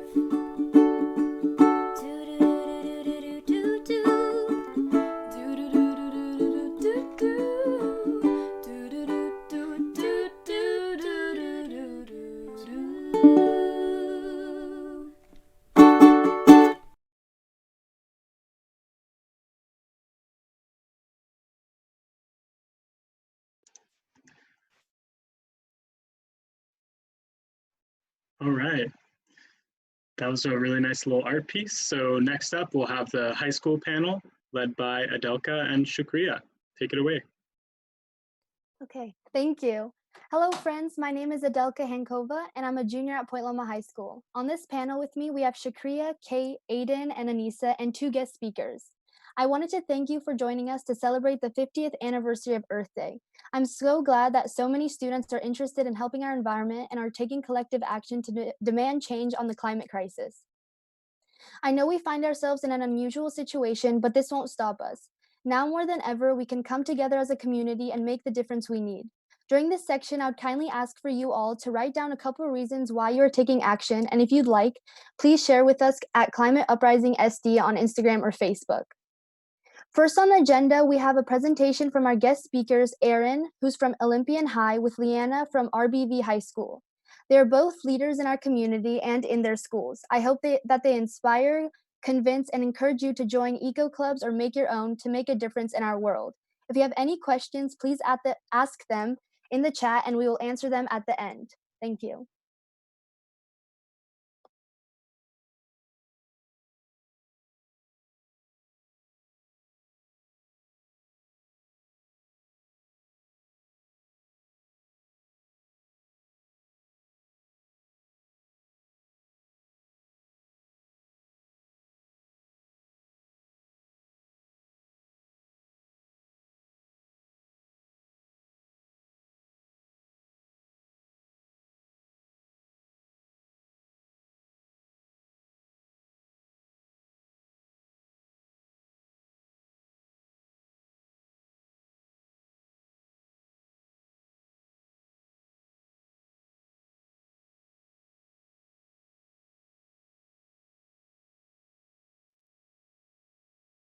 They're just putting up the slideshow right now. It'll just be 1 second.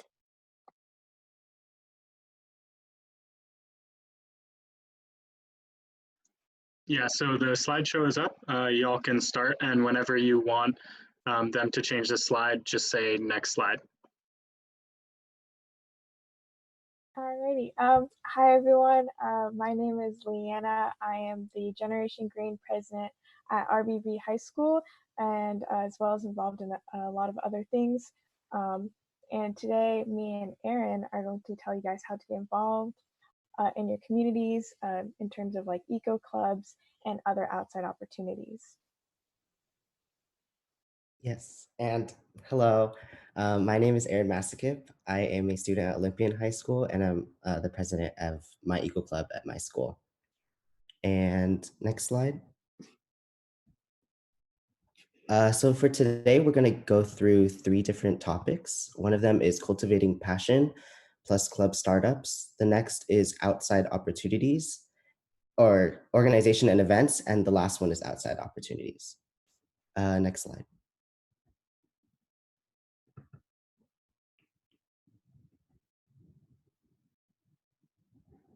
Next slide. So today I'll be talking to you guys about cultivating passion and starting clubs within your area. So next slide, please.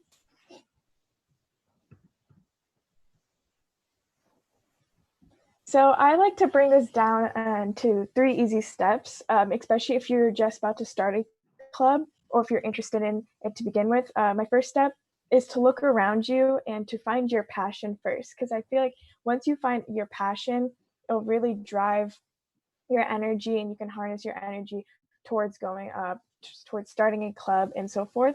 So pinpoint problems that will rise in your community and how they will impact it, whether it's sea level rise or certain communities around you that are being disproportionately impacted, and find which one really speaks to you the most, harness that energy, and then kind of bring it to what I like to call step 2, which is brainstorm and find like-minded people. So you might feel like you might be the only person in your area that cares about the environment, but trust me, uh, more often than not, you aren't. And especially as youth, I feel like we're a pretty progressive generation overall. So my biggest advice is to find like-minded people, and then together collectively have what I like to call think tanks. This is what me and my club do a lot, is we just kind of like all gather around and brainstorm what we can do about certain areas and certain problems. So a good way to do this is create a list of problems and solutions and figure out which one is most probable, which one can you guys kind of take on hands on, whether that's in your school or in your community. And then step 3 is focus on one, or you can do others and divide and conquer. So a good way to do this is you kind of have to consider their variables. So if you're doing it on a school level, on a club level, consider your school administration. How open are they to certain things like climate walkouts or other things like sit-ins and such. And then also think about how educated your school is as a whole on climate change, climate justice, and all those good things. And consider, do you want to do a more educational route, or do you guys have a relatively educated crowd where you're able to do more things with it and show them more things about policy and so forth. Next slide. So a few examples of events you could do, or things that my club has personally done. We did a sit-in back in September 27th. We did a sit-in at my local city council city building, calling for a climate action plan to be implemented in my city. This is one example. You guys can take it to more of a policy level. And then there's also smaller events like thrift swaps that you can do on a school level, which is something that my club did. And we had people bring in clothes, and if they saw something, they would swap an item with something that they brought. And it kind of promotes sustainability. You can also, depending on your school administration, you can also do a walkout. For me, we did a walkout to my school field because that was what was most probable. And you can make it really educational, tell people how they can get involved in their community on a policy level, or other organizations that they can join and so forth. And also, a pretty common one is to do cleanups in your area. That's always a great and easy way to start, and to do really simple events and then just kind of build up from there. But my biggest advice is to find your passion, take that passion and find like-minded people. And once you have those people, cultivate that energy and put it into these events that really inspire you and speak to your local community and school. Next slide. So once you already have your mission statement and know what you want to accomplish with your club, it's important to think of the organization and events that you want to do during the school year. Next slide. So here is just a couple of different levels of activities you can have. They range based on the amount of work you have to put in. So level 1 activities are small activities that can be prepared in a little amount of time. And these include collaborative art projects, writing postcards to local policymakers, things like that. Level 2 activities require a little bit more work, 1.5 to 1 day events that need probably a couple hours. So this includes clothing swaps, vegetarian potlucks, or climate-friendly meal demos. Level 3 activities are the biggest of activities. These are semester-long campaigns and can be made over several weeks, such as an Earth Day event like this one, or like she mentioned earlier, the climate strikes. If you want to organize something like that, that requires a lot of intensive work. For the beginning of the school year, I definitely recommend level 1 activities just because you don't want to overwhelm your members with too much work. Next slide. So, personally, I believe that the first and second months of your club are the most important to fostering a connection between your members and making sure that they're consistent and they stay with your club. So, a big thing is a kickoff event. That's important for promoting your club and getting to know the people that possibly might want to be a part of your club. And that's especially when you'll get the largest attendance. So, the most amount of people will be coming. And so, you need to give a really good first impression of what your club is about and what you want to accomplish. Same thing with club fair. If you have it at your school, it's a good way to promote and get people to know your club. And also icebreakers. I definitely recommend this at the beginning to get to know your members because the closer bonds that you have with the people in your club, the more likely they're to come back to the meetings and feel like they're valued and that they matter. That you notice that they're at your meetings and they'll be like, hey, maybe I should stay here because they notice that I'm here. So that's an important way to foster relationships between people. Also, it's good to learn about and talk to your members at the beginning to learn about their skills. So, for example, if someone's really good at digital art or if they're good at spoken word, maybe you want to hold some type of event in the future. And maybe you could ask the art person, hey, like I heard I was talking to you earlier, you were interested in art. Maybe you want to make a poster for an event that we're having. And that also sort of delegates responsibilities to them so that they also feel like they're part of a club and they're contributing something. Um, Another thing, like I mentioned earlier, level 1 activities are very important for the first and second months. So, on to tips. One, publicity is very important, such as social media, morning announcements, and posters around school. That's important, of course, just to get people to know that your club exists. Another thing I like to say is be consistent but not overwhelming. By that, I mean that like at the first week, students have new classes, new teachers, new people that they're meeting, or maybe they're freshmen, it's their first time entering school. So they're kind of getting adjusted to the school life and their new life, and they need time to adjust, basically, is what I'm trying to say. And so it's important to give them space, don't overwhelm them with a bunch of work, but let them know that one, your club exists and be like, hey, you should join our meetings, but don't put too much work on them. Otherwise, they might feel deterred or feel like, oh, this is too much work. I don't want to be a part of this club. So yeah, be consistent, but not overwhelming. And lastly, be flexible because at the end of the day, your club is the foundation of your club is the students that are a part of it. And so, yes, I do recommend having a sort of plan for the school year of what you want to accomplish, but also maybe during the kickoff event, ask them, hey, what topics are you interested in? Are there certain environmental issues you want to learn about? And that way you can sort of tailor your plan and your roadmap for your club later on during the year to be applicable to them or have stuff that's interesting to them. So yeah, it's important to be flexible with the schedule or the plan that you have for your club. Next slide. Okay, so now we're going to take a moment to also address outside opportunities because if you aren't if you aren't interested in necessarily starting up a club or you're already in one and you want to find out more opportunities to get involved outside of the school, like atmosphere, then this is for you. So next slide. So Aaron and I are going to each talk a little bit about our own experiences that we've had doing outside environmental work. So I've done a few different things. I moved here into San Diego last January from Florida.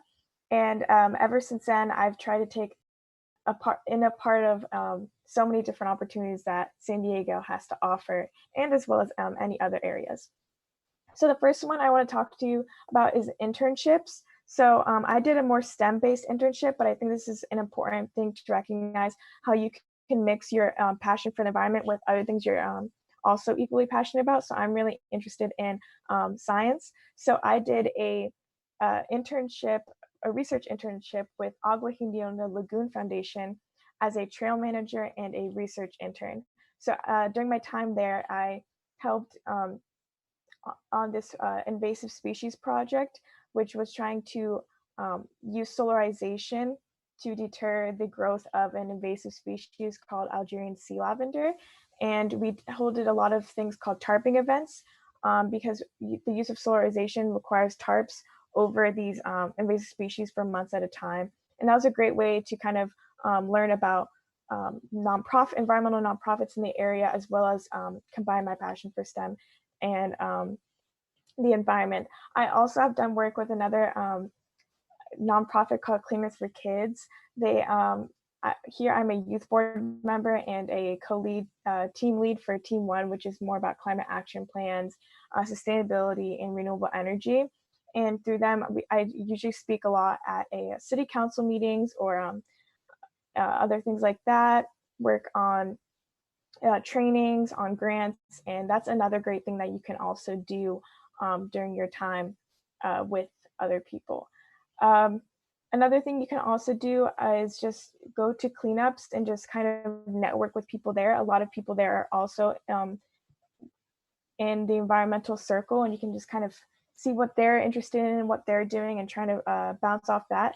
Originally, I got my first internship through a cleanup opportunity. I was so interested in the foundation, and I was like, wow, like what else can I do with this foundation? And I think that's the most important tip I can give to you is just network, network, network, and just be open to find so many opportunities that you can, because they're definitely out there.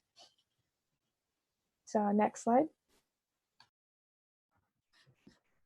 Okay, so for me, there's a couple things that I did.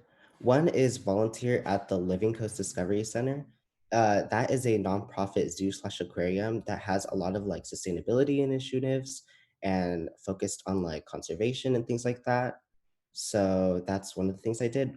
That included things like cleanups, or also included volunteering at the zoo/aquarium. It was mentioned earlier that networking is very important. Actually, for me, when I did a cleanup with Living Coast Discovery Center, I learned about the internship opportunities that they had. And that's how I became a sustainability intern at their location, or yeah, that place. And I'll get into that later. But I also did I Love a Clean San Diego volunteer. That includes cleanups, and like what was mentioned earlier, it's great to go to cleanups to get to meet like-minded people as well as get opportunities. And I was a sustainability intern at LCDC. And basically, with that, I learned about the different facets of sustainability. That included greener workplace initiatives, zero waste, sustainable food systems. And I also worked on an intern project, which allowed me to focus on one of those certain topics and delve into them and see like the inner workings of it. So mine was focused on sustainability initiatives in the school setting, where I basically provided a presentation to my manager and basically showed like how sustainability can be implemented in schools. And yeah, I definitely recommend putting your foot out there. Cleanups are a great way to network. I think that's my big tip too, is just putting yourself out there, because there's a lot of people that are like-minded and are just like you, and they want young people, they want us to be a part of their mission, or for us to like help them. And so I definitely recommend networking as well as like the biggest tip. And next slide. So yeah, that's the end of our presentation. And just one last tip for everybody is that if you do decide to take these outside opportunities, there are so many skills that you're going to develop and nurture during these outside opportunities that you can also bring back to your club at your school. And I think that's just like a really important aspect to consider. And just don't be afraid to be the first one out there. I know it can be scary to start a club or even to just join a club, but honestly, that club will become your community. It will become your family, and it's a really great collective way to meet like-minded people and work on so many important issues that we have today. Thank you so much, Erin and Leanna. So now our panel will answer these two questions, and I encourage you to write down your answer and share it to us through Instagram or Facebook. So the questions are, what are you losing to climate change and what are you doing to help our environment? So I am losing the hope and divinity that my children and grandchildren will be able to live a beautiful life with animals, oceans, forests, and everything that I love so dearly. I lost confidence in adults to lead the world, but this showed the power of the youth and how we are the ones who will be making the difference that we need. And then to help the environment, I join meetings, which are phone calls now, with organizations such as Greenpeace and other local organizations. I attend strikes and sign petitions that demand change on the climate crisis. I also educate my peers and friends on how to become more conscientious and eco friendly with the easiest changes in our daily routine. And I'll pass it on to Kate. Hi everyone, my name's Kate Vedder and I'm from Point Loma High School. So I'm losing my inspiration and my happiness to climate change. My only home is being destroyed and every day I see the real life effects of this climate crisis. The ocean is my backyard and one of the most beautiful ecosystems in the world, and it is currently being harmed due to the pollution and plastic we continue to dump into the water. Being in nature has been therapy for me and an outlet whenever I need it. So I involved with local organizations and I attend beach cleanups whenever they are happening before this pandemic. I help whenever I can, from simply picking up trash on the sidewalk to eliminating meat from my diet. I educate my family and peers on the effects of climate change and I teach them ways to take immediate action. Okay, now I will pass it on to Shakriya. Hi everyone, my name is Shakriya. I'm 15 and I'm a freshman at Bright Horizon Academy. I'm losing my whole future to climate change. In the next 10 years, if we don't fight the climate crisis, then my generation's future is at risk, along with other generations that are yet to come. I'm involved in organizations that constantly and continuously fight for climate justice, such as the San Diego Youth Climate Strike, San Diego 350, and organizing the virtual climate uprising. And I want to make sure that through these organizations, us as youth members, our voices are heard, and that we are not continuously being put down by people who say that we can't do enough because we're like teenagers. But if anything, we're the ones that are going to be affected most by the climate change and the climate crisis. So yeah, and I'll be passing it on to Anissa. Hi. What am I losing to climate change? My name is Anissa, by the way. I go to Health Sciences High. I'm a senior. I'm losing the homes of my communities, my support systems, the homes we live in that hold my family, friends, and memories and dreams. I'm losing a lot to climate change. And I feel like we could use our voices to take a stance for this like global issue.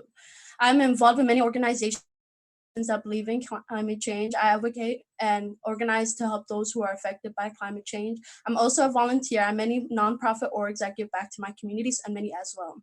And I'll pass it to Erin. Hello again. Okay, so what I'm losing to climate change, as extreme weather events and natural disasters will not only destroy where we live, but where vital ecosystems exist. And what I'm doing is I act as a conscious consumer by purchasing from companies that have sustainability at the forefront of their mission, as well as educate students at my school on environmental issues. And I will hand it off to Aiden. Hi, I'm Aiden, and I'm a sophomore at La Jolla Country Day in La Jolla.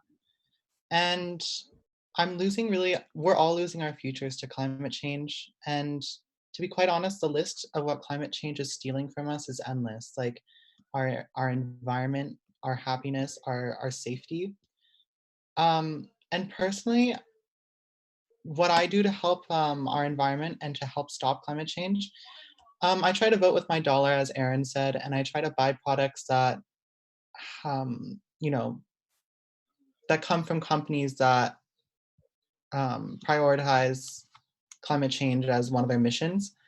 And I also am part of SUYCS, San Diego Youth Climate Strike, along with Anissa and Shukriya. And we're pretty much, we try to foster political change that benefits our Earth and stops climate change in its tracks. So I think something that's really important, though, is to realize that we're all connected. And when people make decisions, that you need to think about how your decisions will affect other people and our Earth. Thank you.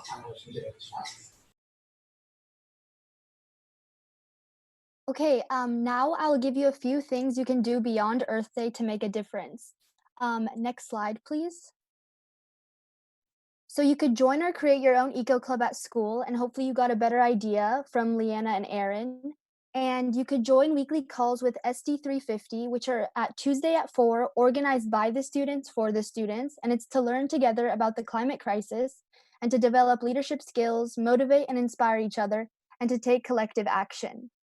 And then beginning today until April 24th, we are having a virtual beach cleanup across our social media platforms where we'll explore creative alternatives to single use plastics and encourage others to do the same. In this way, we can resist the fossil fuel industry and keep the plastics from getting to our beaches in the first place. And then lastly, you could join us on April 29th at 4 to get together with each other on a Zoom call to debrief and to get a better understanding of what we can do together to make a difference. We will be posting more information about this soon on San Diego Youth Climate Strike's Instagram at SD Climate Strike, so please check that out. And now we're going to have questions from the audience answered, and Kate and Shakriya can take it from here. Hi. So the first question was, let me find it. It was, have you ever been involved with, or have you ever volunteered at the local garden on Nimitz? So Lana or Aaron? I actually haven't, but I love to learn more about it. Yeah, same here. I personally have not either, but I would love to learn more about opportunities with them. Okay, cool.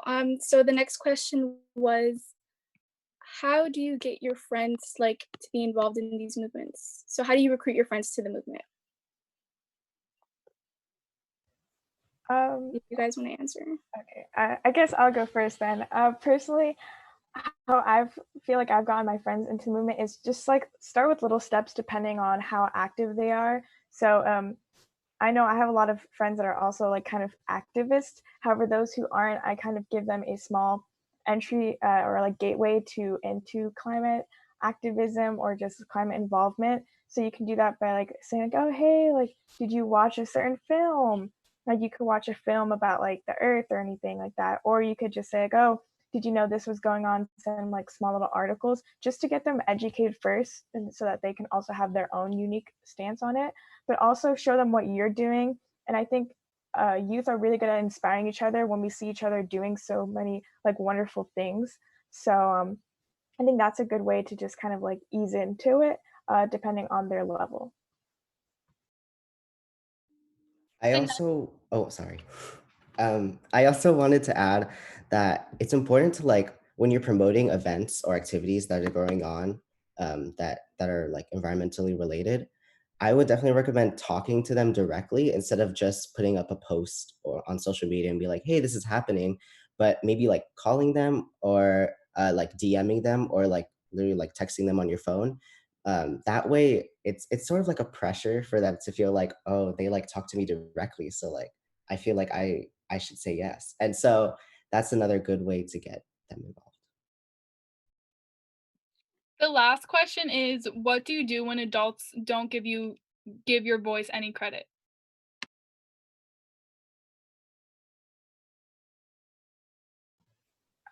So I guess so I'm assuming that the question means that a person did something or said something, but adults didn't credit what they were saying. I'm assuming that's like the way that this question is going. And I think a great way to know is that, well, for starters, I think using youth platforms is a great way to ensure your voice is heard and that adults don't necessarily have to like lessen the worth of your word, if that makes sense. Um, as well as just know that you as your own person, your words have value, and if other adults are taking credit for that, then maybe you want to disassociate with that adult or that group in terms of like climate activism, and find a group that will amplify your voice and make your voice heard and credit your words.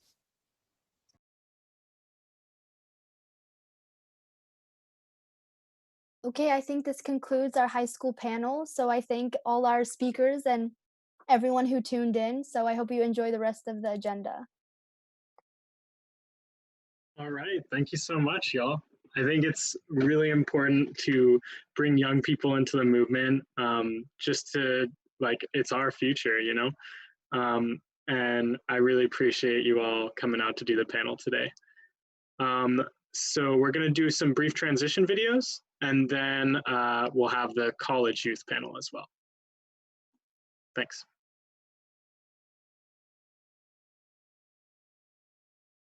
San Diego 350 is such a great organization.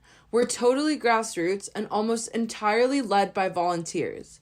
We mobilize San Diegans to fight for climate action and climate justice. We organize marches and rallies, like the Rise for Climate March in 2018 and the People's Climate March in 2017. Last September, San Diego 350 supported student leaders at over 20 high schools throughout the county to organize climate strikes. A major part of our work is to influence climate policy by advocating at public meetings, mobilizing people to meet with or contact their elected. Climate action at the scale of the problem is needed now. Massive worldwide action like we're currently seeing around the COVID-19 pandemic. Our future depends on it. Join me and Misha and a powerful, supportive community of activists. It's time to step up and take action.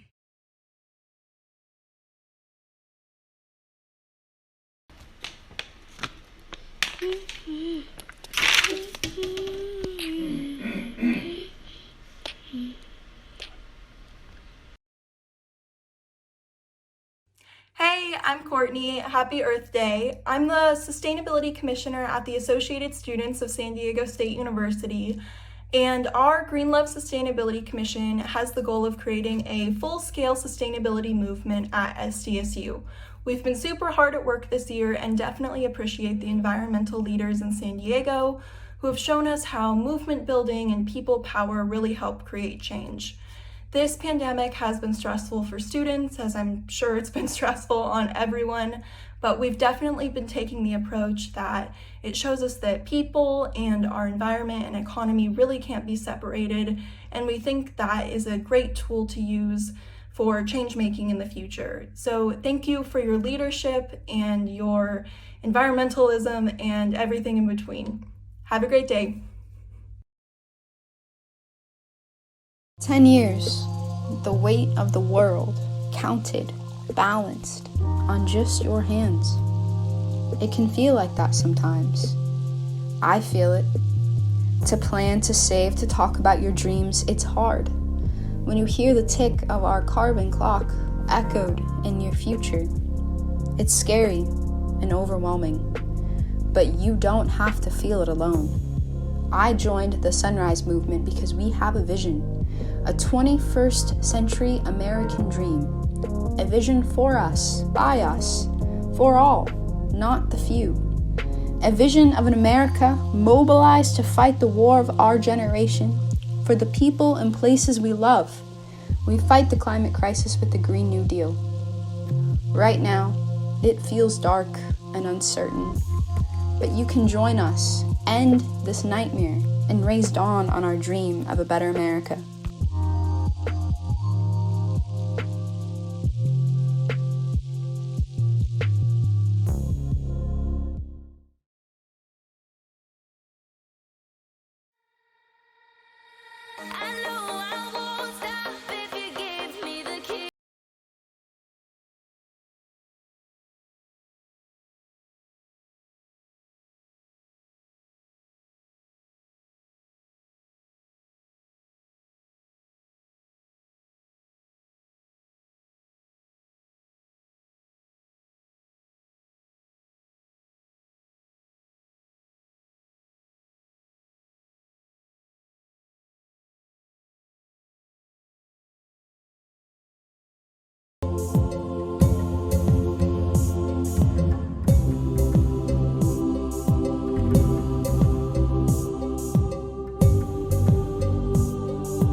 So next up, we've got the college panel led by Jess. Take it away, Jess. Hi, everyone. My name is Jess, and I am a graduate student in the School of Education and Leadership Studies at the University of San Diego. I'm super excited to be here today as the MC of the college panel. I think the speakers that we have today are going to be really great to hear from. Activism on college campuses has a special place in the climate movement, and being a college student in light of the current pandemic has unique challenges. We've all switched to taking online classes as well as continuing to be climate activists through virtual mediums. So we'll go ahead and start by introducing our panelists. Everyone, go ahead and tell us your name, pronouns, and the university you represent, starting with Harrison. Hello, everyone. My name's Harrison Mitsonis. My preferred pronouns are he, him, his.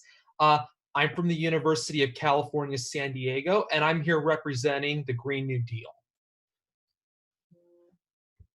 Thanks, Harrison. Hi, my name is Adam Cooper. I'm also at UC San Diego, where I'm a PhD student in chemistry. My preferred pronouns are he, him, his, and I'm here representing UCSD Green New Deal and the Sunrise Movement. Hi, I'm Gianna Peterson. My pronouns are she, her, hers. I'm an undergraduate at the University of San Diego, and today I'm representing students pushing for climate action at USD. Hello, my name is Ramon Saldivar. I'm preferred pronouns he, him, his. I go to San Diego City College, and I'm here representing ACE and a member of AFT. Thanks, Ramon. My name is Renee Guerrero de Leon. I am a student at City College, and I'm here with AFT.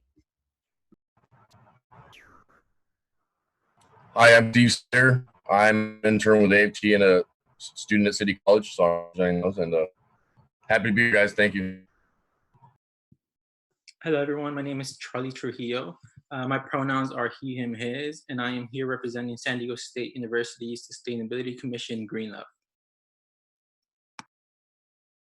Great, thanks everyone. It's been really exciting to meet you all in the last few days, and I'm really looking forward to our discussion. So before I begin by asking questions, I want to remind all the viewers about the COVID-19 fundraiser that Climate Uprising San Diego is holding for Earth Day today. So please use the link at the bottom of the screens to donate to that. And also, we will be taking questions from the audience towards the end of the panel. So if you do have questions, please submit those in the chat of your live stream. So now we'll begin with our first question, and that is, what is the role of college activism in organizing around the climate movement? And we'll start with Adam. Thanks. So colleges are fundamentally institutions to educate and train the next generations of leaders through coursework and research. And there is a strong focus on studying the climate crisis and related systems here at UCSD. A lot of what we understand about the climate is through the efforts of researchers at Scripps Institution of Oceanography. However, there's another role in universities to instill values in our students. Having a strong sense of climate activism on campus inspires and welcomes people to join the conversation and fight for our climate. We carry this with us in our day-to-day lives, into our future, careers, and hopefully to the ballot boxes.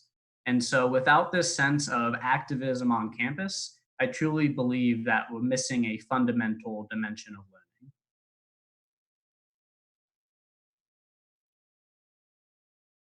Thanks, Adam. I think that colleges are a place where many groups of people, students, staff, and faculty that hold diverse identities and backgrounds all come together. And in such an environment, I think it's so necessary that we organize around issues such as the climate crisis in order to support all the diverse lives that exist in our campus communities and our surrounding communities. And I also think that colleges and universities are held very high as leaders, and given that platform and the resources that exist there, I think that college activism is an opportunity for students to create significant change within our communities. Thanks, Gianna. I really think what college activism does is it really gives students a voice. When we're asking for these big changes for the betterment of our communities, we're making sure that we as students are creating sustainable practices within these academic institutions. And we're asking them to support us in ways that they really haven't done before, because we're at the point where we can't just sit around and wait for these institutions to come to the conclusion to decarbonize, to be climate friendly independently. We're asking for support and we're demanding it now. I agree with what my fellow panelists have said. Something I would like to add, though, is that although individual actions are important for helping us solve our climate crisis, real change needs to be done through a systematic level. What college activism does, it allows students to come together and pressure these institutions that need to be held responsible for initiating the change. I also believe college activism should act as a catalyst for students to obtain a voice that can be used way beyond their college careers. Thanks, everyone. Yeah, I think it's really unique how a lot of the actions that are taken on college campuses can sort of reverberate throughout the entire community. And when one college makes a huge difference to its climate action plans or its sustainability measures, it can inspire other colleges to do the same. And these are huge institutions. So it's a big deal that we can use our voices and get active with our universities.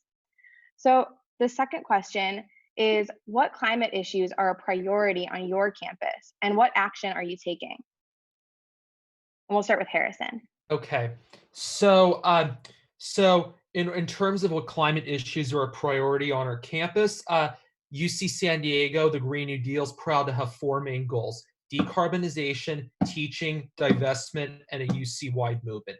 So decarbonization means that UC San Diego, the Green New Deal wants UC San Diego to have zero CO2 emissions across all levels by 2025, and we have various programs to accomplish this. For example, we are starting a campaign to switch gas-powered leaf blowers to electric ones. The second goal, teaching, is we want professors to incorporate climate change into all classes, ranging from political science to computer science. And to accomplish this, we have started discussion panels with the history department to see how they can incorporate climate change into their classes.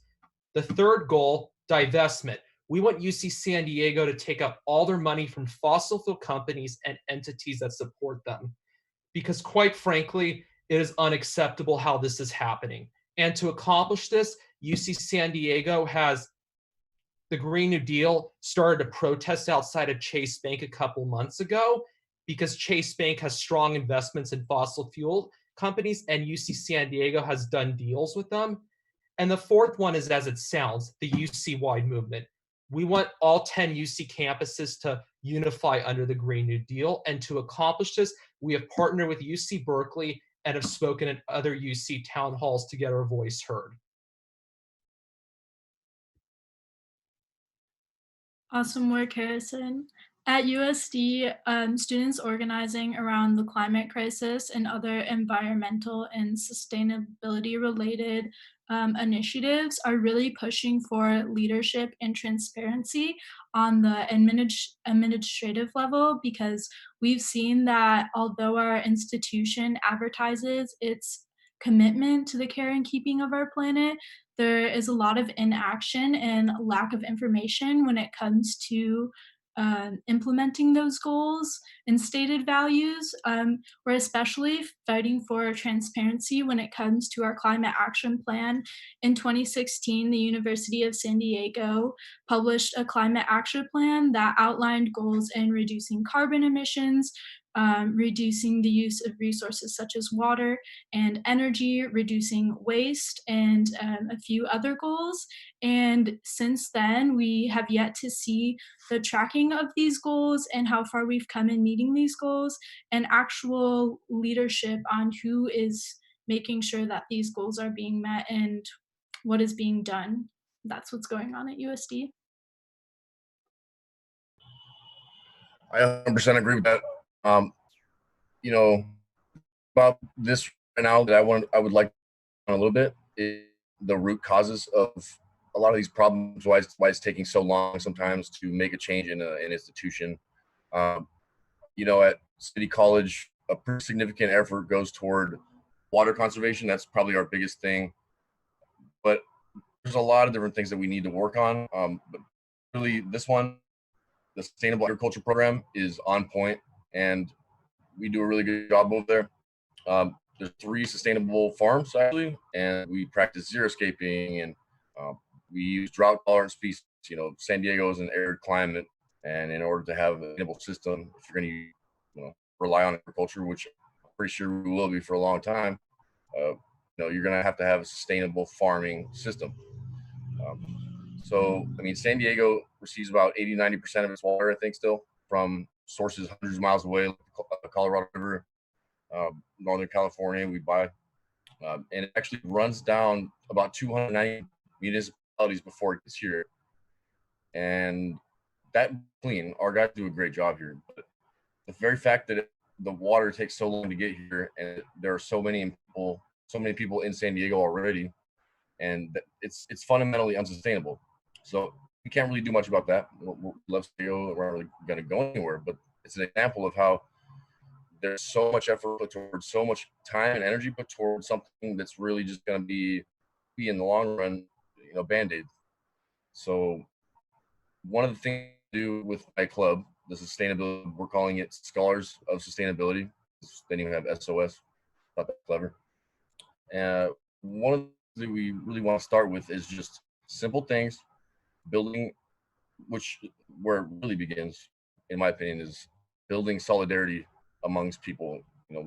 Everybody learning how to, forgive things and be kind no matter what, even if you're not feeling it. So one of the things that we want to do is just create a really relaxed, really positive, atmosphere around the club, and that kind of people feel welcome. And then we're going to go on field trips. We're going to do all kinds of things, because learning is the fundamental thing that you're going to make change. You have to be able to continuously learn. I heard a long time ago that the best teachers are students, are really students. They're all students, because the best teachers are people that admit they don't know everything and are willing to listen and learn more, and become more masterful of their art, whatever it is. So I would really like to spend a lot of time just learning and going around meeting you guys, meeting everybody who interested in this and is here right now watching this. Like, it means a lot to me that so many people are here right now and listening and considering each other and just being very peaceful. That's what Earth Day to me is all about. Not just the planet as a rock, but a giant system of connected smaller systems, even smaller systems, subsystems inside of those systems.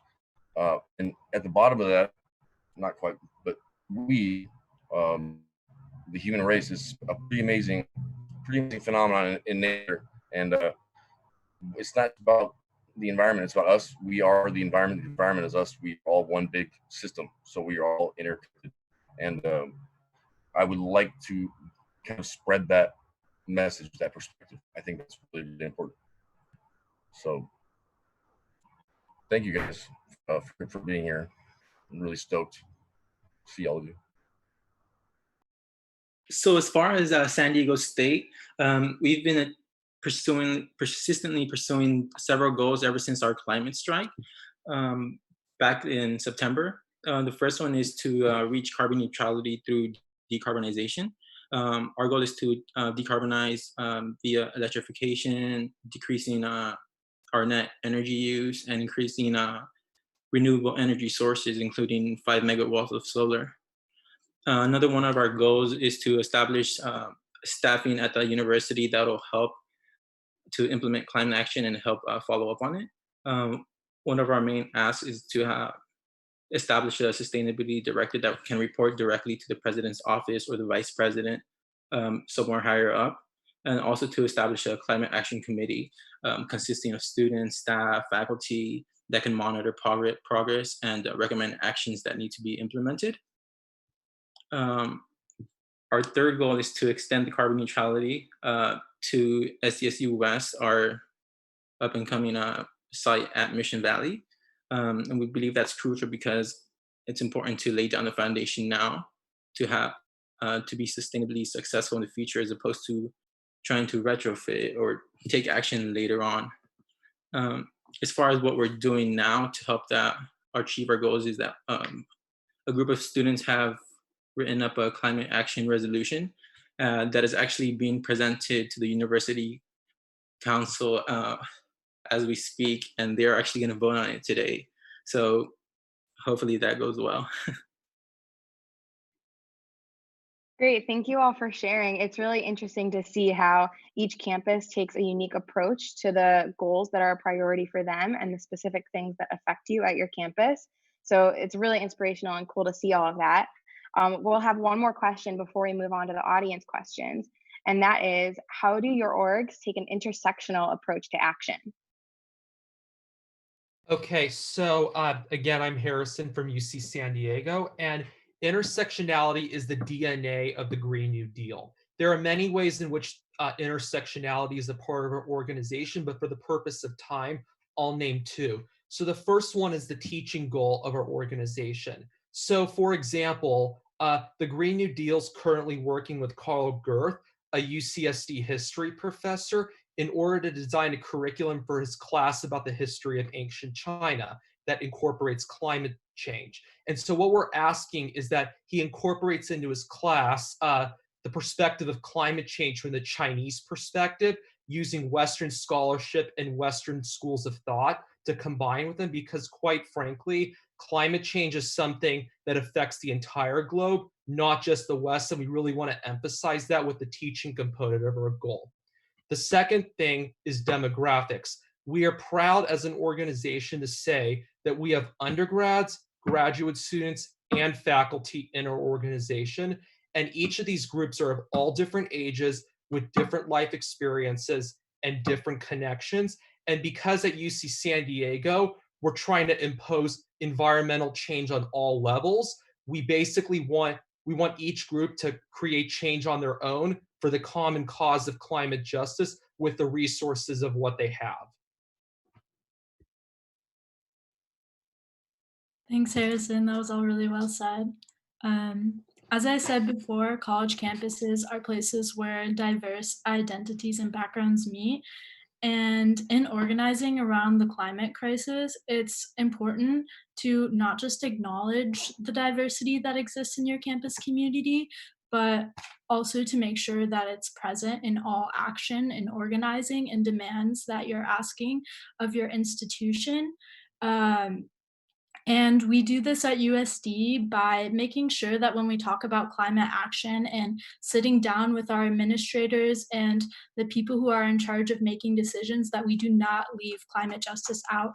And that's one thing that we noticed in analyzing our climate action plan and some of the other initiatives we have going on our campus, is that piece is missing, which we find truly disheartening, especially when our campus labels itself as a change-making university. And how can you make change and shape a better world, which is a slogan used by our university, if you're not including everyone in that? And we also make sure to prioritize not only getting the word out and inviting all of our student groups and academic apartments and different offices and employees on our campus to our events, but making sure that all students have the opportunity to be involved in the planning, attending, and speaking at these events. Additionally, we don't just support environmental, climate, and sustainable initiatives on campus. Like, for example, on our social media accounts, we promote the activities and work that other student organizations are doing throughout campus, because as has been iterated throughout this entire day, the environmental movement is not just the environmental movement, it's related to all other crises and issues, and ultimately what we're fighting for is social justice. So yeah, I also wanted to share a quote that I heard the other day listening to a podcast from Our Climate Voices. And it said that in talking about the inclusivity of the climate movement, that holding the space for others means sometimes giving up our own space. And that just really resonated with me. And I wanted to offer that to everyone listening today to think about how we hold space and make this movement intersectional. Thanks. Thanks, Gianna. So environmentalism must be approached as an intersectional issue, seeing how the system that pushes economic inequality is also pushing us towards climate catastrophe. And that isn't a coincidence. The climate crisis is directly related to our economic system, environmental racism, and gender inequity. The system set up in such a way that the government's giving billion-dollar bailouts to big corporations that damage the environment with no remorse. So it isn't surprising that 50% of college students face housing insecurity, especially in this time where countless jobs and income is being lost. It's important for people to not stress about food or if they're going to have a place to sleep at night, so they can focus on their mental health, pursuing their education, and helping out others. ACE, also known as the Alliance of Californians for Community Empowerment, is organizing a possible statewide rent strike that will happen May 1st. And the link will be shared in the comments. You could support by signing this online petition and spreading the word with anyone that might have trouble. Thank you so much. Thanks, Ramon. I completely agree with you. The Sustainability Commission at San Diego State Green Lab, it's very appreciative and very lucky that we're able to have members and committee chairs that are from different social, political, and cultural backgrounds. As an organization, what we try to do is include them in our events. We hold a almost monthly event called the Green Lunch Bag Series, in which we raise awareness of social and environmental issues. Sometimes they're panels, sometimes they're just keynotes. But whatever the situation is, we try to make sure that we have a diverse representation on stage. Not our most last one, but the one last month, we actually had an event on Indigenous sovereignty and importance of Indigenous people in sustainability. And it's really cool because we get to see new members and attendees become intrigued in topics that some of them may have never even heard about. But at the end of the day, it's important to approach this as an intersectional approach because pursuing social justice and environmental justice go hand in hand. Great. So now we're going to move on to some of the questions from the audience. So the first question that I wanted to ask, and I'm going to direct this one to Harrison, is somebody wanted to know about how you balance your activism with your college workload. So the best piece of advice I could give for that question is planning ahead. I know at the beginning of each week I sit down and organize my schedule of the week, so like I incorporate specific blocks of time, like maybe 3 hours from 4 to 7 or something, in which I'll study. And then I incorporate other times, like to go to First Friday meetings, which are like the monthly meetings for my organization. And then also giving presentations to classes, because at UC San Diego, my role was giving presentations and advertising the Green New Deal to different classes to increase membership. And so again, what I do is I prioritize my academics. Those do come first, but knowing that I do have extra time to fill after studying, I then organize the extra time I have ahead of time to ensure that I have time for both. Great. And then another question was asking about something that you might have learned over time about how to make your activism more effective. And I wanted to direct that question to Renee. Thank you, Jess. And I think one of the most important things I learned in college organizing throughout time was that setting boundaries is very important. You can't be an organizer and you can't be an activist if you yourself are in the space to do so. One of the biggest parts of organizing is creating a space in which all people can be present.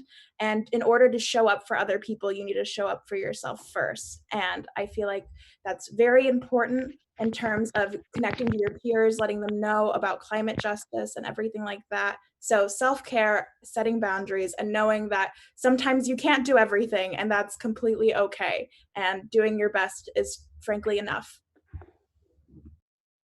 Great. Thank you so much for sharing. And I think if I could add to that, one thing that I've noticed is that when I started being an activist, a lot of my own actions were focused on like my personal behaviors. And I've since learned like how effective it can be to come together as a group and to share your voices, and just how important things like rallies are. The more that you can work as a team and really come together with an organization, I think really the more effective you can be. So to close out our panel, we're just going to have a couple of our panelists give some closing notes and some calls to action. I think I'm starting here. So during the current COVID-19 crisis, it is really important that we do not allow those in power to abuse it, to deprioritize existing sustainability goals. While recovering from the social and economic impact of coronavirus, the UC system is undoubtedly going to receive budget cuts, and it's our role as activists to advocate that these cuts do not impair the critical institutional reforms that we are campaigning for, namely to decarbonize campuses and to divest from fossil fuels. Additionally, we're entering into a new teaching style with the shift to completely online classes. We're finally rethinking how we teach, for some classes the first time in like a decade. In many ways, this offers unique challenges, but also presents unique opportunities in our efforts to include the climate crisis in all dimensions of our undergraduate courses. As for a call to action, keep on applying pressure, keep on organizing, and keep on voting. Okay, and then we'll go to Renee.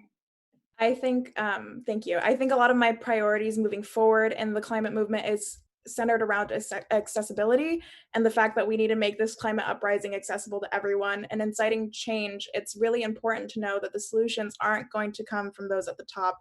It's going to come from us. And a climate uprising needs to work for the students who are also working full 40s a week. It needs to work for the mother who's getting her degree in a single income household. It needs to work for the first generation college student that hasn't organized before and has never been exposed to this at all. And so I think in creating climate justice, we need to be able to reach those who are the closest to the problem, because that's how we build a movement that is sustainable and, most importantly, equitable across the board.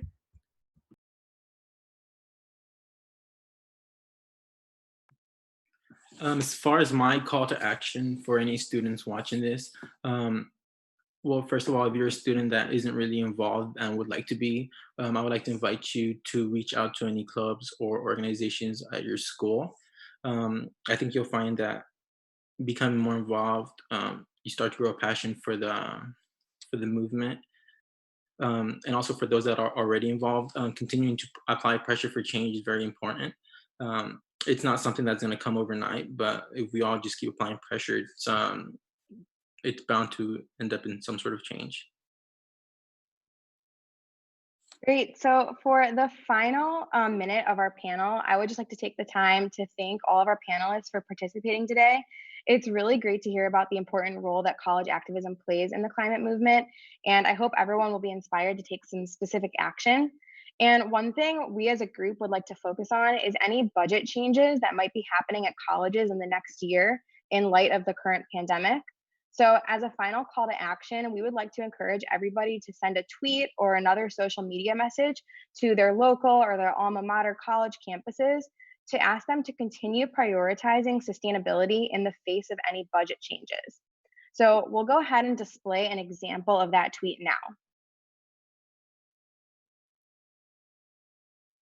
So please take a screenshot of that if it will help you know what to say to your university. And then don't forget to use the hashtag #ClimateUprisingSan Diego.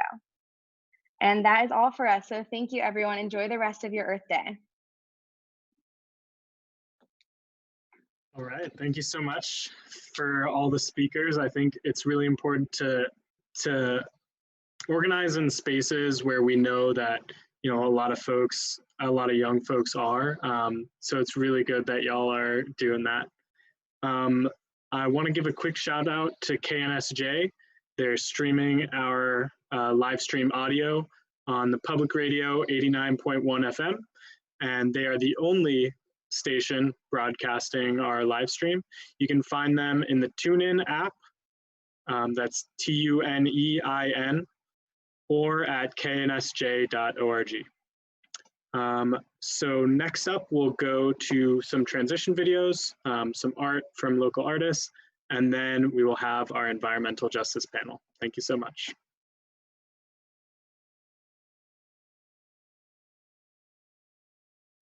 Hello, my name is Adelka Hankova, and I'm a junior at Point Loma High School. I'm one of many volunteers that have organized Virtual Earth Day, and I'm very happy to be a part of this event because I know that I'm doing all that's in my power to help Earth at this difficult time. So I hope you enjoy. Thank you.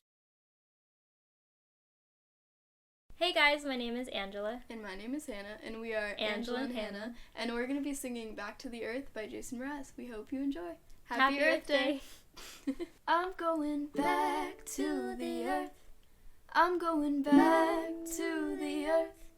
I'm going back to work. I'm going back to the earth. Whenever my head starts to hurt, before it goes from bad to feeling worse, I turn off my phone and I get down low and put my hands in the dirt. Try to stop the world from moving so fast. Try to get a grip on where I'm at and simplify this dizzy life and put my feet in the grass. I'm going back to the earth. I'm going back to the earth. I'm going back to work. I'm going back to the earth. I'm going back to the earth. I'm going back to the earth. I'm going back to work. I'm going back to the earth.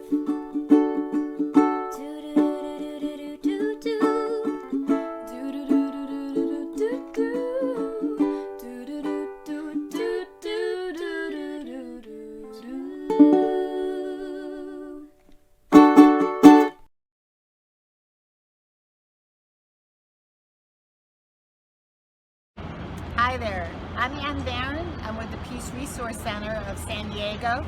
Today is Tax Day, or as we call it at the Peace Resource Center, War Tax Day. So I'm a war tax resistor. That means that I redirect my taxes from war to the people.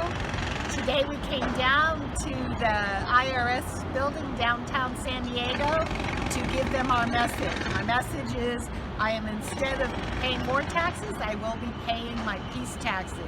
These peace taxes will be redirected this year to organizations and grassroots groups on the ground who are providing resources and supplies to their neighbors in need.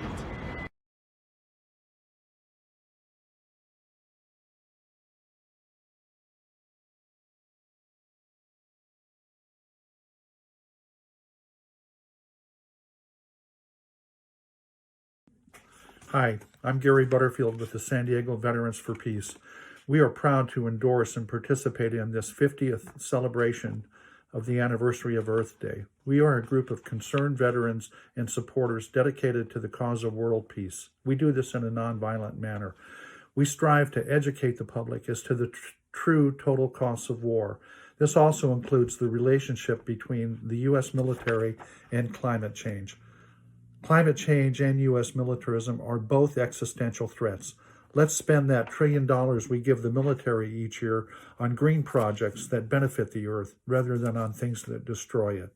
We can amplify our voices when we join together and include talking about the military's contributions to this crisis. Please go to our website, sdvfp.org, and join us. Thank you.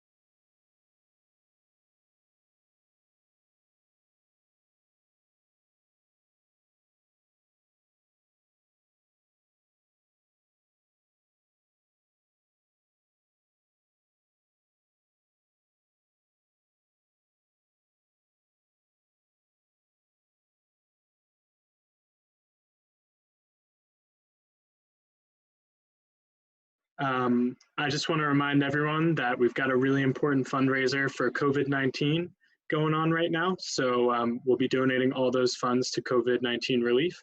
The link is down below to donate. Next up, we'll have our environmental justice panel. I think it's super important to remember that we have a large population of immigrants, and especially of Spanish-speaking immigrants in San Diego. And they're some of the people who are most affected by climate change, pollution, because of the way our society is set up. So our next panel is going to be in Spanish only, so there won't be any transcription, but it's really important to get the word out to those communities. So thank you so much to everyone attending this panel, and I will let Jose Franco take it away.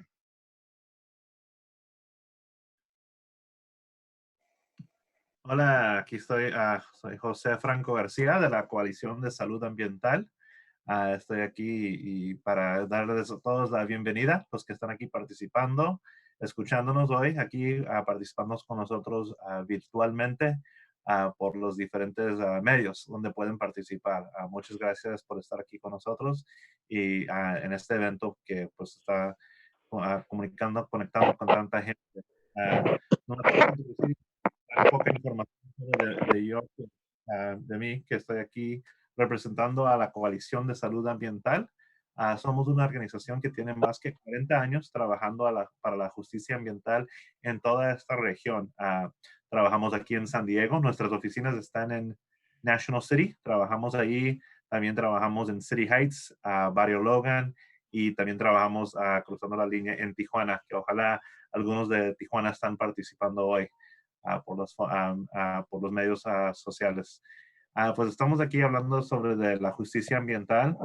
Nosotros como organización trabajamos aquí en esta región, pero también estamos conectados por todo el estado, que sabemos que este problema de justicia ambiental toca muchas áreas, muchas regiones, a todo el mundo, pero así trabajamos con una alianza que es CEJA por sus iniciales en inglés, es California Environmental Justice Alliance, que hacemos trabajo por todo el estado. También hoy con nosotros hay representantes de Mothers al Frente o Mothers Up Front, por su nombre en inglés, y aquí nomás voy a tomar un tiempo para reconocer a las personas que están participando con nosotros en el panel, y ya cuando tomo el tiempo para hacerles preguntas, ya es donde ellos van a poder decir un poquito más de lo que ellos han hecho. Tenemos con nosotros hoy aquí participando de Madres al Frente, María Villanueva, que es residente, tiene tiempo, ahora vive en San Isidro y ha vivido en National City y otros lugares y participa con Madres al Frente y tiene una historia de trabajando acerca de la justicia ambiental por toda la región. También tenemos hoy con nosotros en el panel Alicia Sánchez, que vive en National City, es activista, luchando, promotora con la Coalición de Salud Ambiental, luchando para la justicia ambiental, trabajando por muchos años en National City y por toda la región. Tiene mucha experiencia trabajando para la justicia ambiental. Y también tenemos con nosotros el abogante de justicia ambiental, el abogante de transporte de justicia, de la Coalición de Salud Ambiental, Oscar Medina, que también está aquí con nosotros. Bueno, ahorita vamos a tener más tiempo para escuchar de ellos, a poder participar. Y sí quería decir un poquito más sobre de la razón por qué este panel se está haciendo en español hoy. Es un evento muy grande. Estamos muy agradecidos de estar aquí con todos hoy, a participar en este evento de todo el día. Y era muy importante por nosotros que en esta región que es muy afectada por los dos lados de la frontera que tenemos aquí, estando aquí en San Diego, cerca de Tijuana, era muy importante para nosotros tomar este tiempo para reconocer que somos una comunidad diversa. A nosotros, y yo sé que con otras organizaciones en nuestras juntas, cuando estamos en persona, normalmente tenemos interpretación y traducción de 3 o 4 más idiomas, ¿verdad? Hoy por estas restricciones donde estamos ahorita hoy, pudiendo hacerlo aquí virtual, es más difícil hacer eso. No, todos nos estamos acostumbrando a la tecnología, pero hoy estamos aquí con nosotros a poder hacer tomar este tiempo de justicia ambiental, tomar esta media hora y hacerlo en español para que sea accesible a mucha gente que les afecta la injusticia ambiental y que viven en estas comunidades y no hablan inglés. Entonces era importante tener esta oportunidad aquí con nosotros. Pues muchas gracias. Yo sé que vamos a estar escuchando de las personas en el panel y puede ser que también yo sé que va a estar abierto para otras preguntas aquí en lo que continuamos. Pues bueno, voy a empezar con las preguntas hoy. Voy a empezar aquí con usted, Alicia, si está lista para responder. Sé, Alicia, que usted es parte del Community Action Team, el CAT, que se dice en inglés, o el equipo de acción comunitario con EHC, específicamente National City.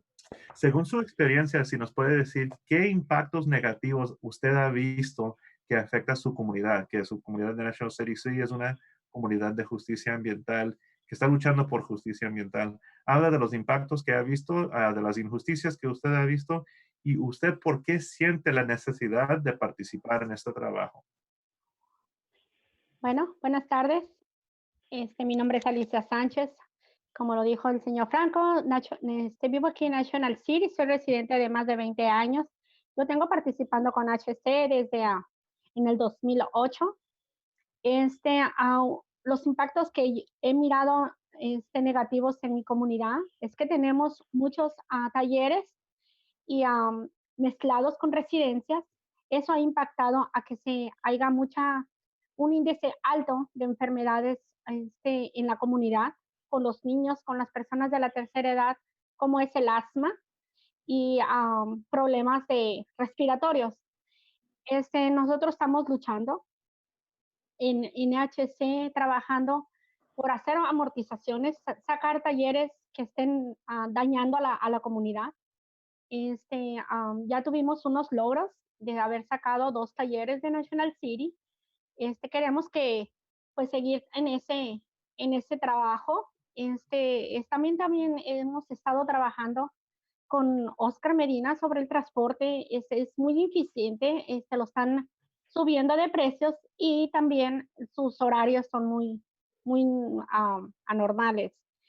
Y pues una de las cosas que es importante seguir trabajando para mi comunidad con HC, es porque yo soy madre, yo me preocupo por la salud de mi hijo, y también por los de la comunidad, por mis vecinos. Entonces, yo hemos tratado y estamos tratando de hacer un ambiente limpio, libre de tóxicos en mi comunidad y, ¿por qué no?, en la comunidad de todos ustedes. Es una de las formas porque yo estoy trabajando con EHC. No sé si tengan otra pregunta. Alicia, si por favor puede ser un poquito más de por qué, qué es lo que usted ha visto acerca de justicia de transporte, por qué es tan importante tener más opciones en transporte como usted lo ve en su perspectiva. ¿Si puede decir un poquito de eso? Claro que sí. Mire, yo uso el transporte diariamente, tanto los camiones, los buses, como el transporte del trolley. Es muy importante que haya una ampliación de horario. ¿Por qué? Porque trabajamos, muchas veces tenemos horarios tardes y el transporte se para. Aquí en mi comunidad, ya para las 10 de la noche ya no hay bases. El trolley ha estado trabajando a medianoche y pues a veces tenemos que salir más temprano de la hora que ellos empiezan, que son a las 5 de la mañana, y a muchas personas pues estamos tratando de trabajar, o salimos más bien a trabajar, nos tenemos que ir de las 4 de la mañana, 4:30. Por eso es una de las maneras que a mí me gustaría que el transporte se extendiera un poquito más en sus horarios y fuera más accesible en sus precios.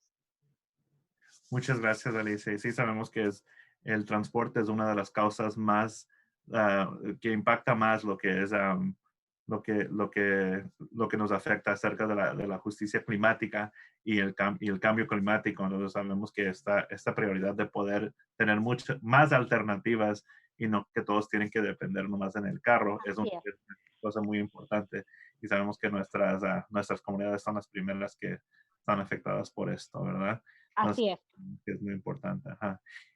Sí, es muy importante, usted, Alicia, su participación y lo que he visto, lo que usted ha visto y escuchar eso y cómo se ha involucrado y que es un tema muy personal para usted, ¿verdad? Que le ha Claro, pues muchas así es. gracias. Muchas gracias, Franco. No sé Por si ahorita, hayan más preguntas. sí, lo que quería comentar, que yo sé que están algunas preguntas entrando por el chat y voy a decir que sí pueden seguir mandando las preguntas de ahí. Sí vamos a estar con este panel, tenemos como otros 20 minutos y sí, yo creo que en los últimos 10 minutos o 5 o 10 minutos por ahí vamos a poder responder a esas preguntas. Tomar el Aquí tiempo estaremos. para hacer eso. Ajá. Oscar, si por ahorita podemos, yo sé que estamos viendo si María Valenzuela, que también está registrada para estar en el panel, ahorita creo que se desconectó momentáneamente, entonces quiero ver si, Oscar, si podemos ir contigo para hacerte una pregunta y conecta muy bien porque estábamos hablando muy bien ahorita sobre el transporte, ¿verdad? Sí, claro. Oscar, tú eres trabajas como el abogante de justicia del transporte para EHC, Justicia de Transporte. ¿Qué aspectos tiene un plan integral con una lente, tomar el lente de justicia ambiental y qué acciones pueden tomar los miembros de la comunidad en el hogar ahora mismo para tener un impacto en lo que es la justicia ambiental y acerca del transporte? Si nos puedes decir algo sobre eso, por favor. Por supuesto, antes que todo, me gustaría agradecer a los organizadores de este evento y por la invitación a estar aquí y compartir este tiempo con ustedes y saludar a los que nos están siguiendo virtualmente. Yo creo que un plan que tiene un enfoque en la justicia ambiental debería hacer tres cosas. Una, primero, antes que nada, debería de no crear más daño a las comunidades de justicia ambiental. Si estamos hablando de transporte, eso puede ser algo como no haber construcción de carreteras que aumentarían los gases de efecto invernadero que causan muchos problemas de salud y también que crean contaminación en las comunidades que ya están afectadas desproporcionadamente por esas injusticias ambientales. La segunda cosa es pues tiene que trabajar a reducir la contaminación. Y la tercera tiene que trabajar a apoyar las comunidades de justicia ambiental y crear una red de transporte público que hace que el transporte público realmente sea una opción viable, que compite con el carro y que conecte a las comunidades a oportunidades de trabajo y otros lugares importantes para que realmente no estén limitados por el transporte público o por sus limitaciones de no poder quizás tener los recursos, dinero para tener un carro. Entonces son unas consideraciones de cuando estamos en cómo vemos cualquier plan de transporte.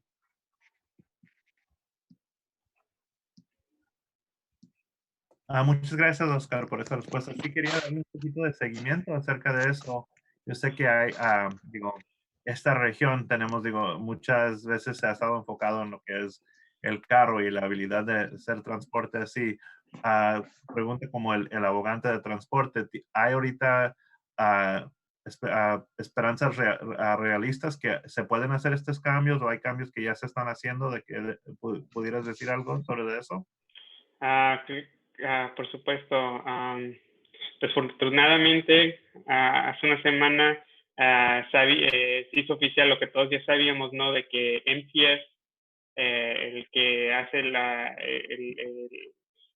nuestro servicio público aquí en San Diego, en la ciudad de San Diego, no iba a seguir adelante con un plan de un aumento de impuestos de ventas para un voto en noviembre, y es una lástima, ¿no? Porque ese plan incluía muchos proyectos que habrían ayudado a nuestras comunidades, pero por la situación que estamos viviendo, pues entendemos que no era viable perseguir esa opción. Pero eso es un ejemplo de algo que como una póliza que se está moviendo actual.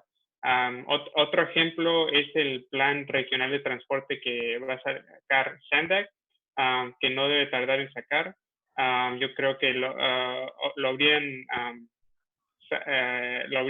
ya hecho, si no estaríamos ahorita con la pandemia. Pero sería el primer plan que estaría bajo del mando del nuevo director ejecutivo de SANDAG, Hassani Kradar, que parece que tiene mejores ideas que el que más antes estaba a cargo de SANDAG, que está pensando más crítico y con una mentalidad de aumentar el transporte público y hacerlo más fácil para que todos se puedan mover y trasladar por todo el condado en transporte público. Entonces yo creo que va a ser la próxima cosa para seguir, para ver los cambios que podrían venir aquí en San Diego. Muchas gracias, Oscar. Entonces, aparentemente parece que aunque tuvimos barrera ahorita al momento con todo lo que está pasando, pero lo bueno es que sí se ve que hay el ánimo y la voluntad política donde sí estos cambios que pues, hace tiempo a lo mejor no los mirábamos, sí se están moviendo de una forma u otra. Entonces, muchas gracias por poder compartir esa información con nosotros. María, creo que ya está lista otra vez, entonces sí le voy a pasar una pregunta. Antes de eso, nomás quería recordar, si tienen la curiosidad y quieren hacer una pregunta ahí, sí vamos a regresar a preguntas del público ahorita en unos 5 o 6 minutos.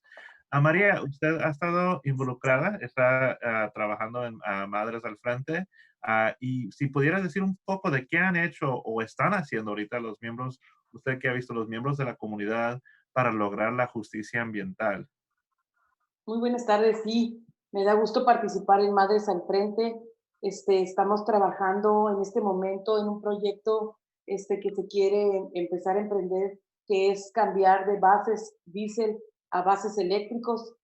Hemos estado yendo con las autoridades correspondientes y hemos estado logrando su apoyo para que en un futuro no muy lejano, lástima que también, repito lo que dice mi compañero, esta pandemia nos está frenando un poco el seguir promoviendo estos cambios que queremos hacer en las escuelas para que nuestros hijos tengan pues una vida sana, porque el respirar el diésel nos ocasionan a nuestros hijos enfermedades, pues como en este caso el asma, vías respiratorias, y queremos evitarles eso. Y se está trabajando positivamente en hacer este cambio. Este proyecto se logró el apoyo del distrito de aquí del sur de California, y esperemos que así continúe nuestro apoyo con los demás distritos, que nos sigan apoyando para que este cambio, si próximamente el próximo año se empiece a emprender este cambio para las escuelas. Gracias, María. A darle un poquito de seguimiento acerca de eso. Fuera de esta pandemia, digo, no ahorita en ese tiempo, pero fuera de esto, ¿qué son barreras que a veces enfrentan como activistas comunitarias? Y quizás puedo pasar esta pregunta después de María, se lo puedo pasar a otras. ¿Qué son barreras que usted ha visto en su experiencia que a veces los detiene? Como le digo, fuera de esta pandemia, en los otros casos, ¿qué son barreras? ¿Qué es lo que se le hace difícil a veces de lograr estos cambios? Digo, la justicia ambiental es algo bueno, es algo que debemos... Exactamente, ¿Qué es exactamente. Respirar un aire limpio, derecho tenemos todos, pero las autoridades muchas veces los presupuestos nos frenan en no querer tener el apoyo suficiente para poder proporcionar los fondos para que se hagan estos cambios. El clima para nuestros hijos se merecen un clima limpio, para respirar un aire limpio. Entonces esperemos que las autoridades nos apoyen y pues es eso, más que nada los presupuestos en las escuelas, a veces los fondos bajan y esperemos que lo tengan para que logremos ese apoyo próximamente, si Dios quiere, para que nuestros hijos tengan esos bases eléctricos para en un futuro respiren un aire limpio. Sí, claro, muchas gracias. Hablando de eso, pues la misma pregunta, no sé si Alicia tienes algo que decir acerca de qué barreras has visto usted con tu experiencia trabajando en la comunidad, trabajando para la justicia ambiental. ¿Cuáles barreras ha enfrentado que a veces se hacen las cosas difíciles? ¿Tiene algo para compartir acerca de eso? Claro que sí, Franco. Una de las barreras que pienso que hemos tenido, bueno, habíamos tenido más anteriormente, era en el concilio. Queríamos el apoyo de ellos para seguir trabajando en amortizaciones, en cambios, este, ah, y había barreras con ellos de que pues ellos desgraciadamente a veces piensan más en el dinero que en el bienestar de la comunidad. Siempre dicen, quieren negocios, quieren que haya producción de esa manera, pero en realidad ahorita sí se está viendo que se puede decir, hay una barrera, también como lo mencionó mi compañera María en la cuestión de que dicen el presupuesto, pero tenemos ahorita el apoyo de ahí para parar, frenar lo que es las amortizaciones, que ya lo que hay, ahí está y se tiene que salir si es que se va a salir, y si no, no volver a aceptar más industrias, que es lo que nosotros como activistas de la comunidad de la justicia ambiental queremos, que ya no haya más industrias que afecten a nuestra comunidad. Y nomás para clarificar con eso, yo sé a Alicia y Sí, a María, que los dos tienen esa experiencia viendo eso en su comunidad. Yo sé que el proceso de amortización es algo que se activó en National City para poder asegurar que las industrias, que contaminan, que ahorita están colocadas cerca de casas, de escuelas, y cómo tener un proceso para cómo se van a mover, porque también digo, sabemos que son trabajos, son negocios claro que que sí. la gente usa y pues los trabajos se necesitan, digo, vemos ahorita más que nada que trabajos son muy importantes, pero cómo se puede hacer en un sistema bien para moverlos a que no estén contaminando a la gente que vive ahí, las familias que viven en esas comunidades. Yo creo que era muy bueno Un compartir. poquito, Y yo creo que, ajá, decir algo perdón, más. un Sí. poquito de comentario sobre eso, que no queremos quitarles el trabajo a nadie. Como lo dijiste, es muy necesario simplemente que los pongan aislados de las escuelas, más principalmente de los niños de las escuelas y las casas que peligran, porque como nos dimos cuenta, unos años atrás hubo una explosión de una industria muy grande con carros adentro, explotaron ahí. Gracias a Dios no hubo fatalidades que lamentar, pero eso es lo que nosotros como residentes tenemos miedo a, a ese tipo de trabajos que usan ellos, como es la pintura. Y decir de estas industrias, sabemos que a veces la barrera que enfrentamos o lo que ustedes han enfrentado es de que estos negocios tienen habilidad de dar apoyo económico, pueden dar, digo, esto que ellos también tienen su Claro. fuerza para poder empujar en contra de estas leyes que por cualquier razón están tratando de cambiar, de prevenir el cambio de las pólizas que pueden apoyar la justicia ambiental. Oscar, no sé si tú querías compartir algo acerca de eso, de los tipos de barreras que a lo mejor enfrentamos en buscar la justicia de transporte, la justicia ambiental, acerca de esas formas. ¿Hay barreras que quisieras mencionar allí? Por supuesto, una de las cosas que siempre es como una barrera, pues es el clima político, ¿no? Que a veces favorece o desfavorece nuestra agenda que estamos empujando.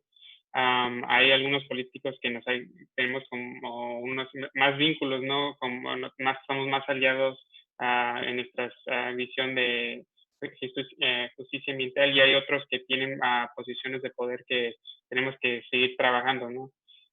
Otra cosa es que hay muchos niveles de gobierno y diferentes agencias con que estamos cada vez trabajando. Tenemos aquí a Alicia, que es una abogante para la ciudad de National City. Hacemos trabajo en National City, pero también hacemos trabajo en la ciudad de San Diego, en Sanda, en NTS, con el condado de San Diego. Todos estos son diferentes gobiernos que tienen, que cada uno tiene sus propias dinámicas políticas que hay que abarcar, ¿no? Hay que tratar de cómo mover adelante nuestra agenda en todas esas situaciones diferentes. Gracias, Oscar, gracias. Entonces, muchas gracias a todos. Aquí tengo una pregunta del público que voy a ver aquí, a ver si lo puedo encontrar aquí. Ok, y es de Gabriela Sosa. Está preguntando si hay necesidad de ayuda que no es monetaria. Digo, de otra forma, ustedes buscan qué tipo de ayuda se puede ofrecer de personas en la audiencia, en el público ahorita, escuchando este panel, ¿qué pudieran aconsejar de formas de cómo puedan apoyar? No sé si a lo mejor, Oscar, si quieres decir algo acerca de eso.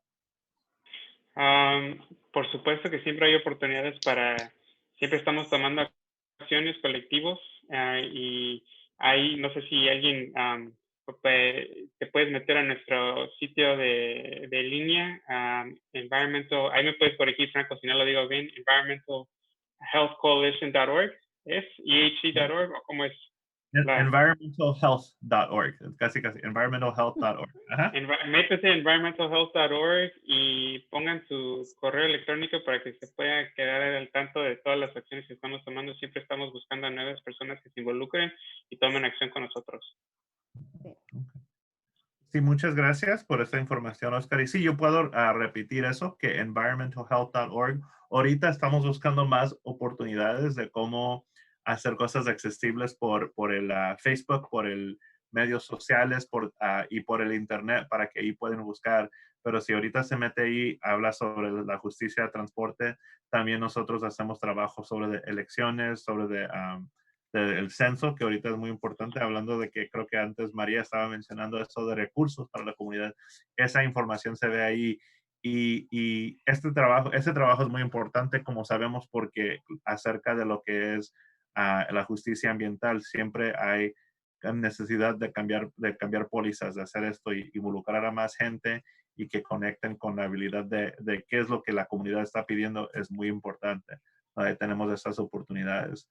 Lo que sí me acaban de avisar ahorita, pues ahorita vamos a estar cerrando pronto, pero unas buenas noticias que nos acaban de avisar es de que se acaba de aprobar en las escuelas primarias de Chula Vista Elementary School District, acaban de aprobar camiones eléctricos para pasar a la resolución, tener una resolución, disculpe, una resolución hace 30 minutos para los electric school buses, los camiones eléctricos. Dios, es un paso adelante para el distrito está apoyando eso y pues sabemos que cuando los distritos empiezan a apoyar es un buen paso adelante para poder tener estas oportunidades y poder hacerlo que lo veamos como realidad, ¿verdad? Y esos tipos de victorias, digo, se ven muchas veces aquí regionales, aquí por todo el estado, acerca de la justicia ambiental.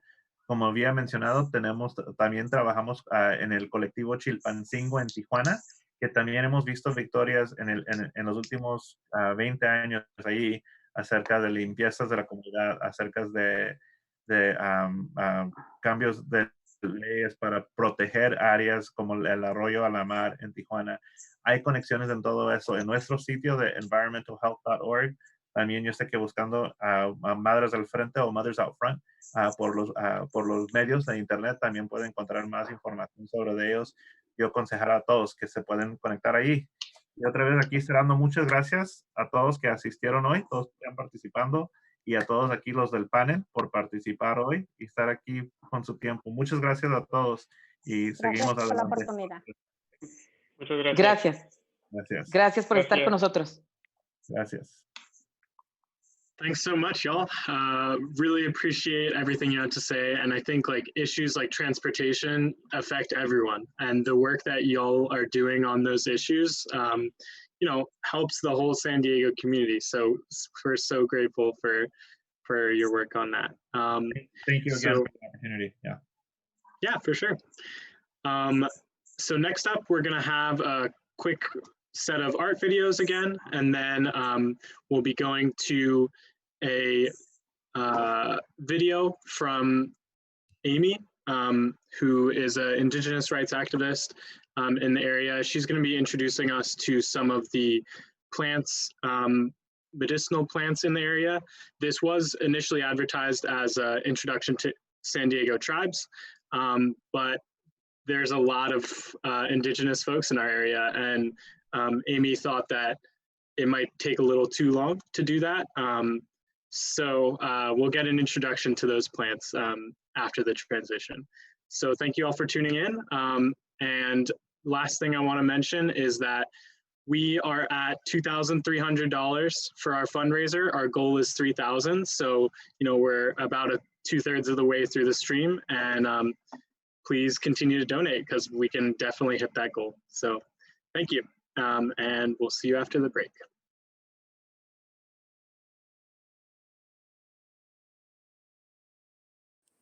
Miyoyam Chonam, Hinkchish Echletamet, Chamcha Alvivaktam Washkangai.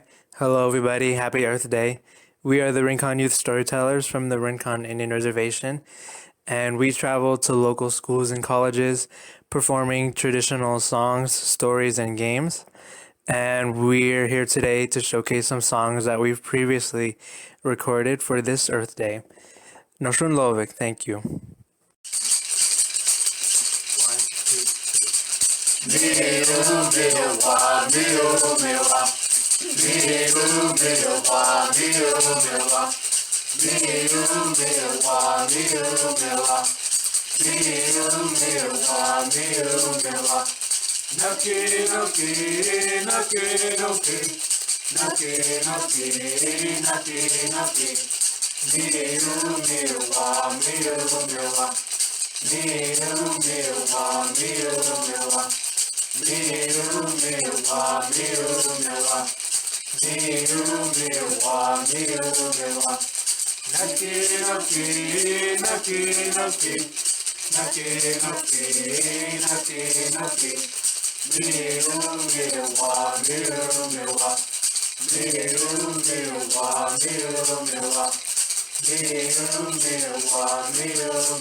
Why are you a war tax resistor?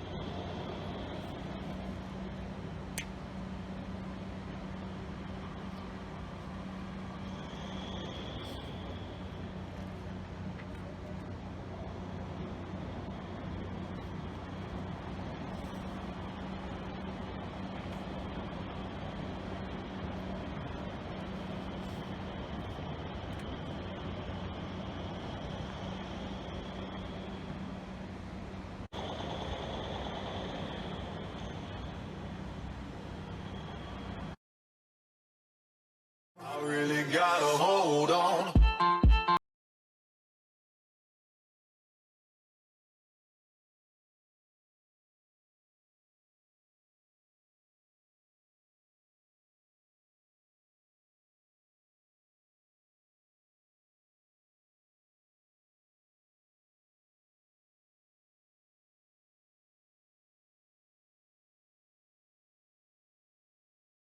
Payomkawish. My name is Amy Admire and I am Payomkawichum from the Rincon Indian Reservation. Namokiam. Welcome to our medicinal plant presentation. Notung Amy Admire Yaka non Washnai non Payomkawish. My name is Amy Admire and I am Payomkawichum from the Rincon Indian Reservation here in San Diego County. We are also known as the Seño. In our efforts to decolonize and re-indigenize, many of us are using our original names for ourselves, which are Payom Kawichum, the people of the West, and Atahum, the people. We'd like to open in a good way today by bringing in our ancestors from the 4 directions, Tumamic, Kichamic, Kuimic, Pipayomic. Ivimpum pomom no o nanum. These are my friends and colleagues, Miss Callie, Miss Cassie, and Miss Esmeralda.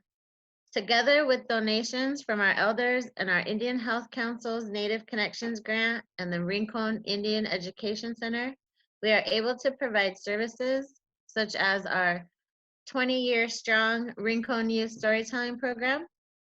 The Rincon Youth Storytellers are responsible for providing presentations at their local school district, including California Indian Day. California Indian Day has observed and acknowledged its Native and Indigenous people on this day for 50 years. We are very honored to bring these presentations to our district. Our grants and our donations allow us to provide language and culture classes to our neighboring reservations such as Palma and La Jolla. We are also able to outreach to non-district schools such as Bell Middle School in San Diego and college campuses such as University of California, Santa Barbara. We're also very honored to provide the opening to our yearly Rincon Fiesta held in August each year. Should we be able to have our 3-day event in August, you are all welcome. Check our tribal website for updates.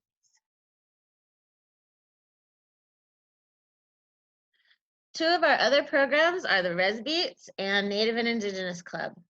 Res Beats is an open mic night hosted at a different reservation or college campus where our 15 to 25-year-olds are encouraged to express themselves in a safe space once a month. We are also able to facilitate a Native and Indigenous club at our local middle school where our students face disparities such as chronic absenteeism and high suspension rates. Our job is to support club members in their development of activities that create positive spaces for them on campus and allows for them to be engaged in their school. Much of the information you're going to hear today comes from my aunties and my grandma Corporatina, seen here on the left, and other relatives, seen on the right.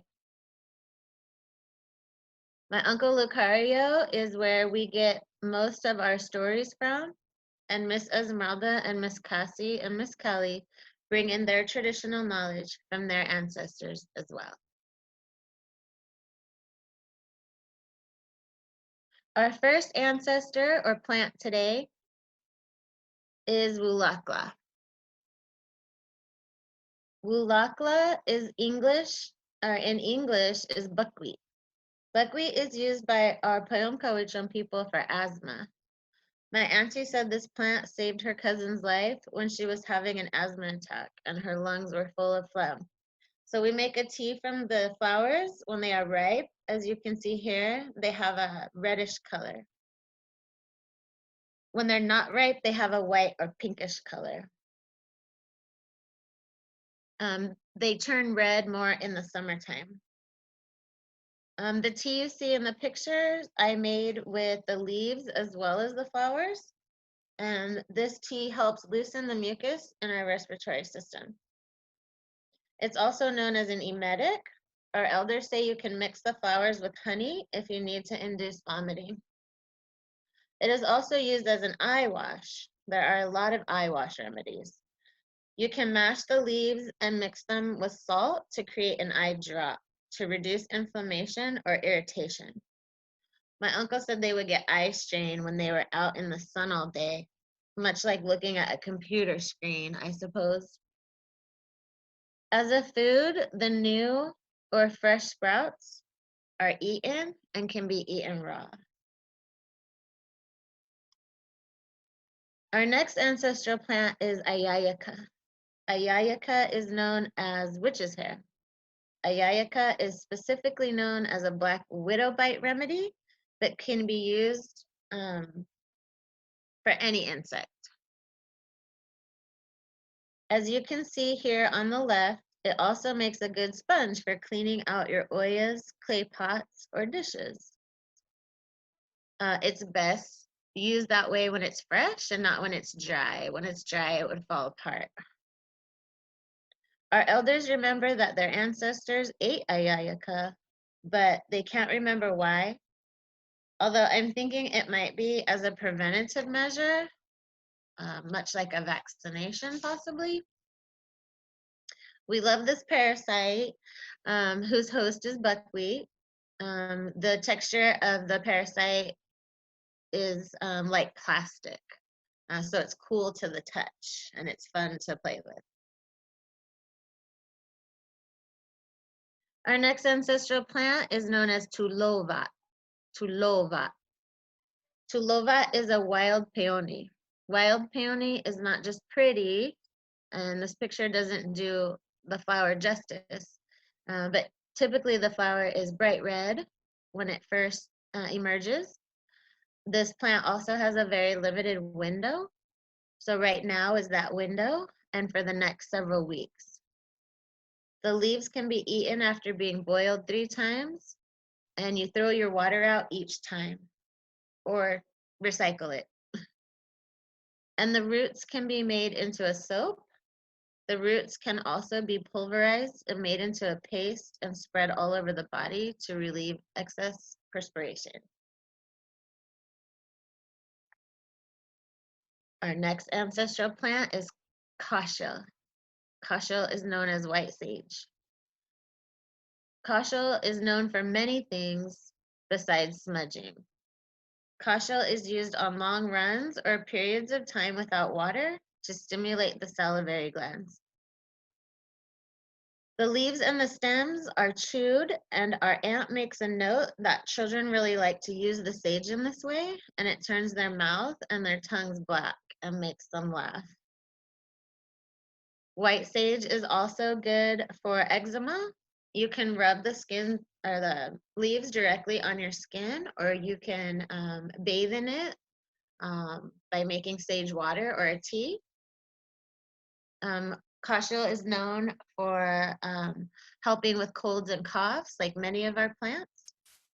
As a food, the seeds can be roasted and turned into a pignole. Pignole is like cream of wheat or a mush. The seeds can also be eaten raw. And the old timers used hollowed out stems to smoke their tobacco.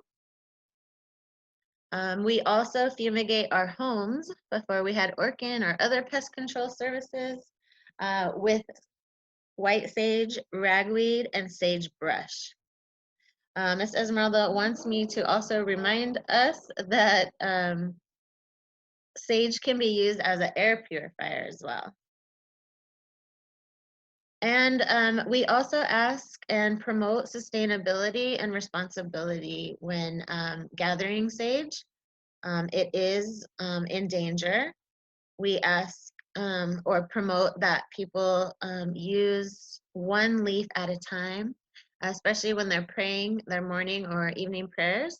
It's very simple to just use the one leaf at a time as opposed to using a whole bundle. Saving your bundles for a larger amount of people makes more sense.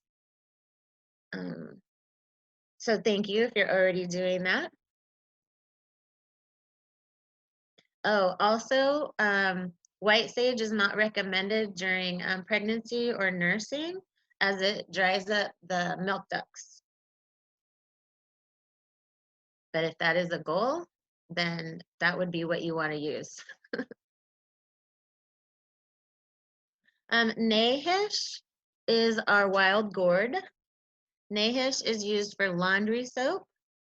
Our elders praise the Nahish fibers for making our clothes white. And you can see here in the left upper picture, I washed some Enwish loofahs in the fibers when they first came out of their shell. And then at the bottom, it shows the loofahs are all brightened and of the same color. And then up at the top, you can see the gourds. These gourds are a little long in the season, so they were starting to brown. But if you collect them early in the season, those fibers should be all white. This next ancestral plant is called Enwish. Enwish is one of our favorite plants as it's very versatile. It has many uses. It's known as wild cucumber in English. This plant is a vine, and it grows on different types of hosts like elderberry trees or sumac or even on fences. It's in season right now, and it will be for maybe another month or so. This plant makes biodegradable loofahs that you can use on your body. It makes sponges for your dishes. In that upper middle picture, we sewed together a few of the larger loofahs with sinew and use those on our dishes. And they're guilt-free. When you're done with them, you just return them back to the earth. The seeds of this plant also are used for tranquilizing fish in shallow ponds and streams.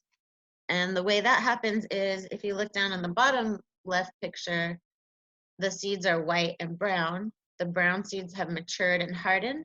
The white seeds are gelatinous, and the gel is a mildly poisonous tranquilizer, again, for fish and other small animals. The gel in those white seeds is also used to mix with iron oxide, and that produces the red paint you see on our rock art. The seeds of this plant are also known as the first ever marble game. And I'm going to show you a little video. The marbles you see, or the seeds, are not exactly round. They're oval shaped, so they're hard to actually stack. The game says that you stack 3 marbles on top of each other, and then your opponent tries to knock them down. And as easy as that sounds, it was very challenging. And so after a year or so of trying, Miss Esmeralda finally made it happen. So I'm going to share that with you now.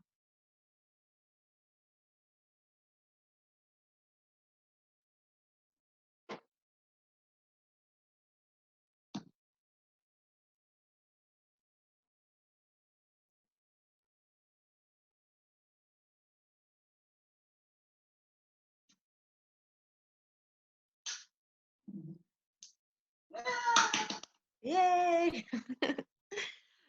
So try that if you do end up gathering this this Enwish plant. You can see also underneath that video, there's different colored seeds that are produced by the Enwish. There's green, white, red, pink, orange. The predominant color is usually brown. And so that makes for really beautiful jewelry. So again, one of our favorite plants, and it's blooming right now.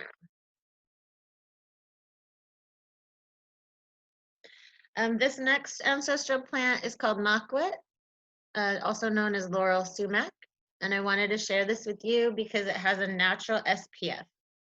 I know a lot of people shy away from using sun protection because of the chemicals. And I can't tell you how much SPF is in the plant, but I do know that our Oaxacan neighbors use the plant to keep their clothing dye from fading.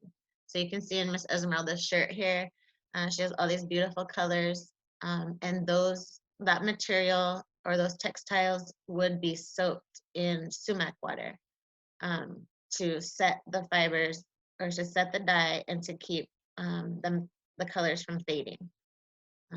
So we also make a balm out of this for our after school fundraising plant project.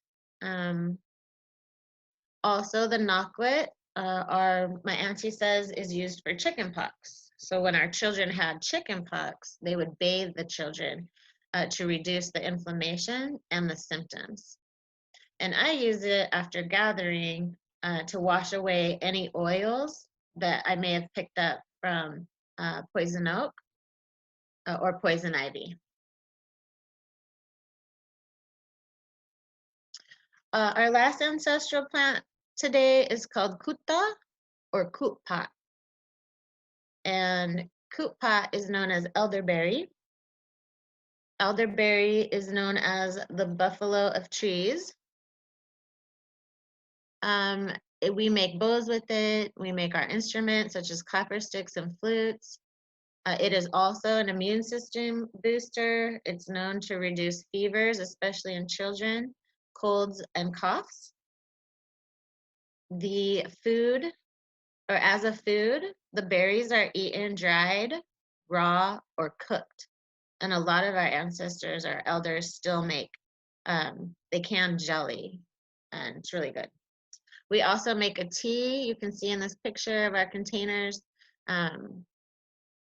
Any of the plants that we mentioned earlier, we have teas that can be acquired through donation if you visit our website, which I'll share with you in a little bit. The only contraindication I know for the kuta plant is that it's not recommended to use if you are currently using blood thinners.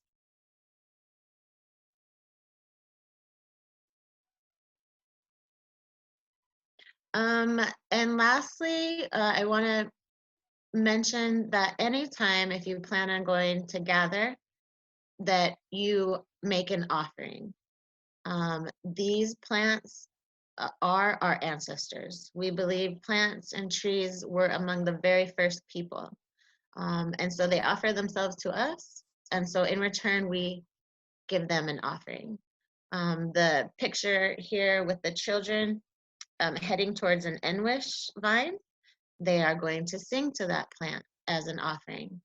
Other offerings can be tobacco, which is a traditional offering. In the recent years of our drought, we've offered water. And when we don't have those things, we do like to talk to them in their own language, or sing a song. And if you don't have any of those things or access to them, asking permission is a good idea. And then just talking to them and explaining what you're going to be using them for is protocol. And we didn't get to touch on a lot of plants today. Again, this was just very introductory. We wanted and are honored to be part of this Earth Day.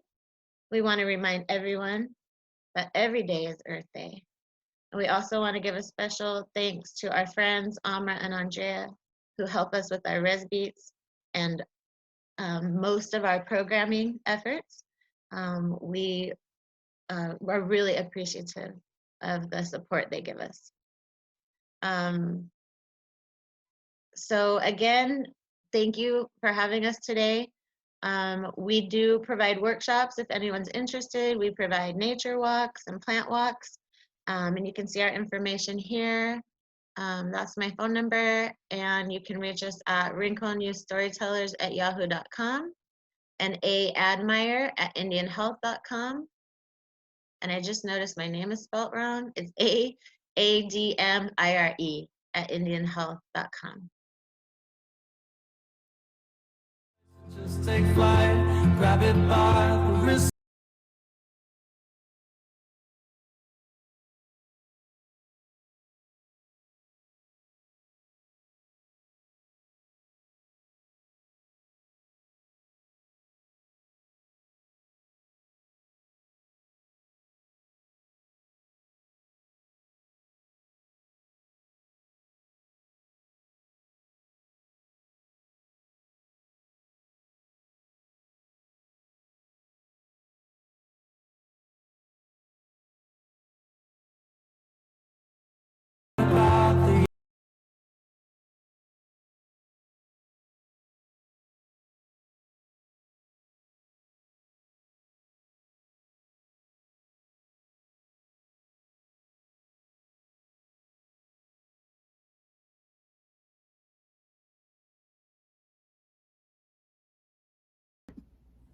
Hi, I'm Nico Demers. I'm a senior at Point Loma High School, and this is a piece I wrote trying to express that together as a community, we need to come together to make our planet green again.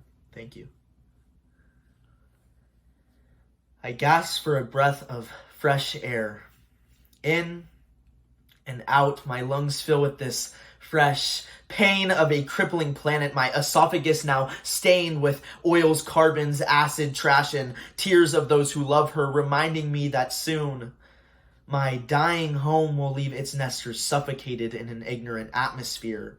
I feel my voice become static, my screams only echoing in a large room. No listeners, no changers, no lovers, no children to stop our mother from dying. Only spectators to watch her slowly lose color, slowly rot from a corrupted, constructed world. The trees not weeping in wind, but whimpering from fear of what man will make of them next. Monkeys no longer climbers, solely migrators. Fish no longer swimmers, only a full dinner. Our mother as the creator, no one wanting to fix her. Our race greedy for green paper, not greedy for green planet.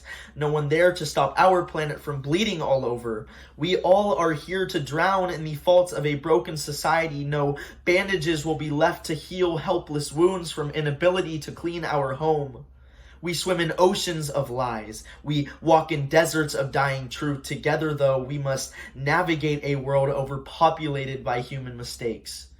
Together, we must take this last chance to make our earth, our home, our mother green again. Thank you.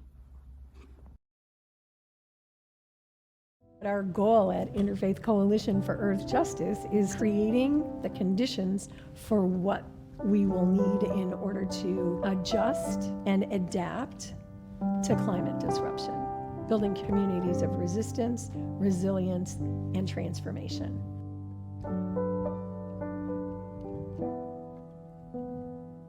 I need to put 25% of my own leadership time into this issue.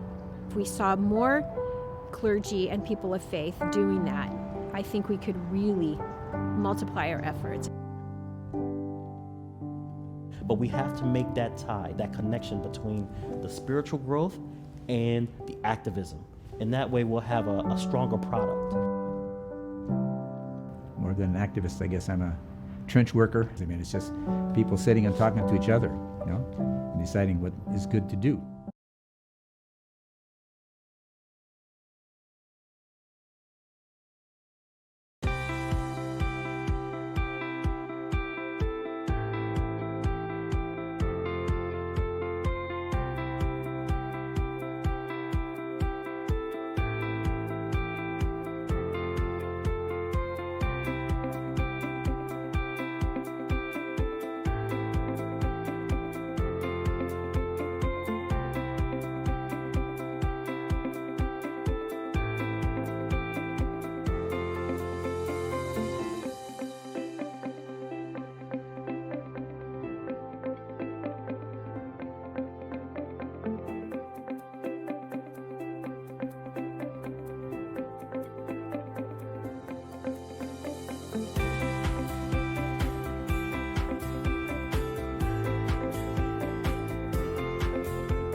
New Deal panel. This panel includes a couple people from local orgs who are working on pushing a Green New Deal in San Diego, as well as nationwide. So Malika is going to introduce the speakers. Take it away, Malika. Hello, everyone. Thank you so much for joining this Climate Uprising today and for joining our panel. Before we get started, I just want to mention that we are only $600 away from our goal of $3,000 for COVID-19.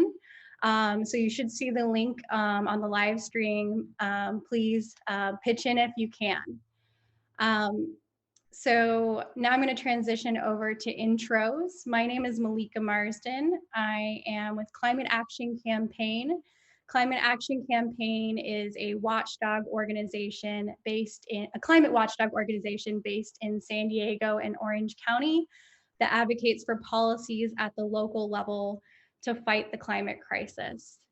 And here with me today are three other brilliant organizers that I deeply admire. We have Ryan, Nikayla, and Maria, and I will just hand it over to them really quickly to introduce themselves, starting with my sister in the climate movement, Nikayla.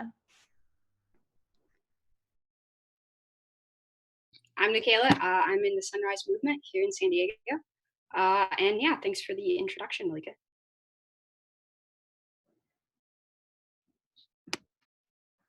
Great, and now Ryan. Hi, my name is Ryan Carlsgott.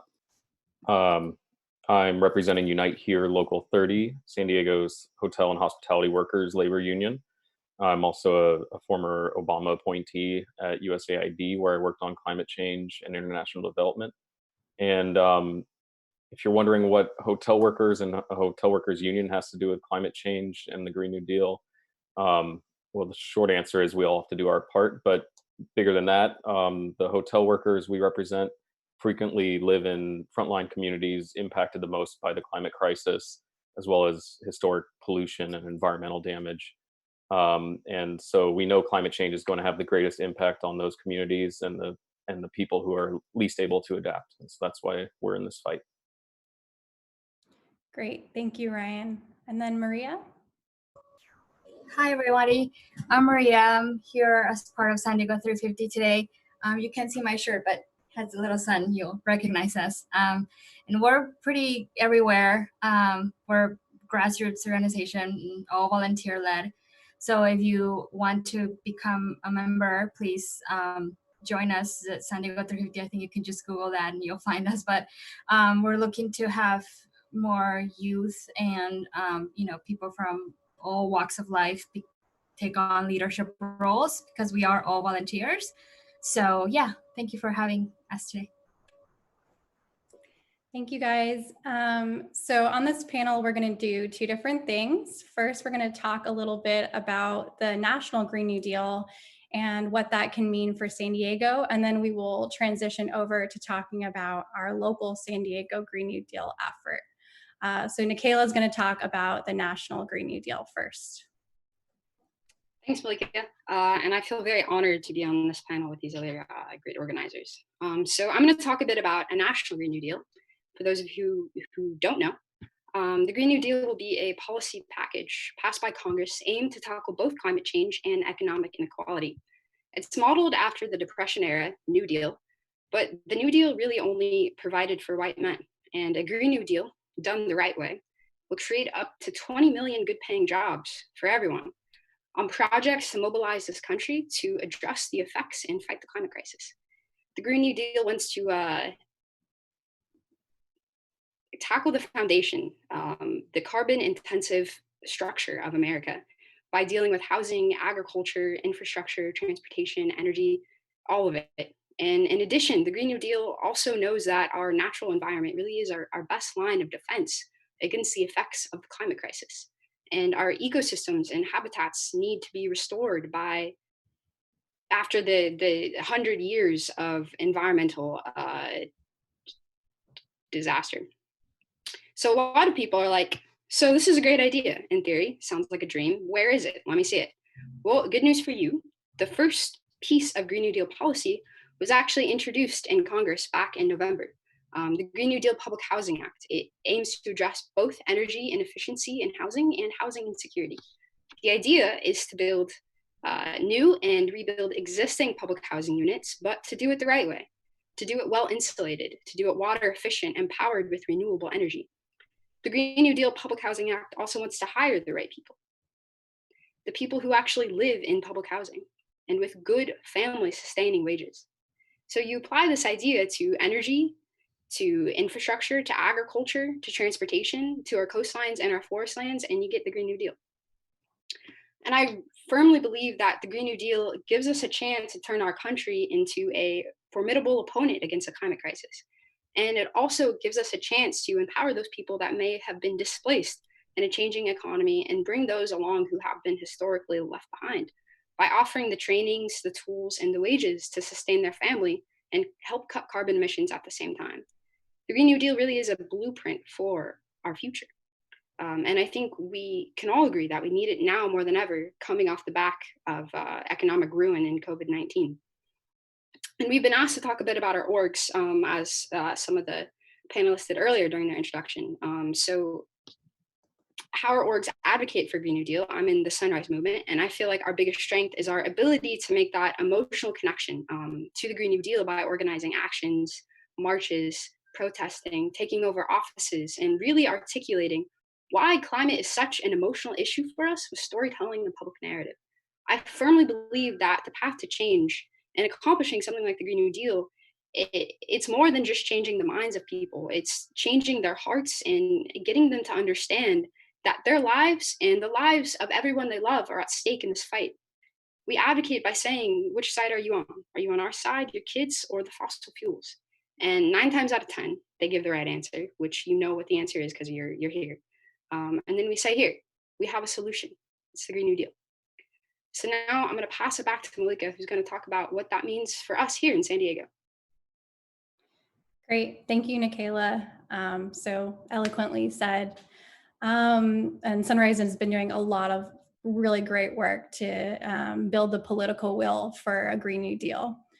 So transitioning to the San Diego Green New Deal, this is a local effort to achieve a zero carbon region in the San Diego region by 2035 in a way that creates good family sustaining jobs and prioritizes justice and equity for working class communities of color.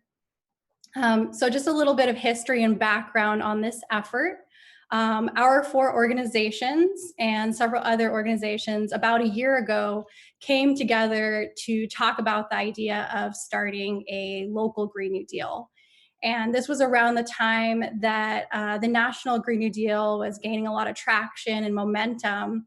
And we were really inspired by the idea that the path to a sustainable future can also be the path to more equitable and just communities. That these 3 issues of climate, jobs, and justice can all be one fight. And then this was also shortly after the UN IPCC report came out, stating that if we are to avoid the worst impacts of the climate crisis, we need to achieve carbon neutrality by 2045 or 2050 at the latest globally, and also achieve negative emissions thereafter. And we realized none of our cities in our region are planning at all for carbon neutrality or zero carbon. And so we knew we needed to do something bigger and bolder than ever before.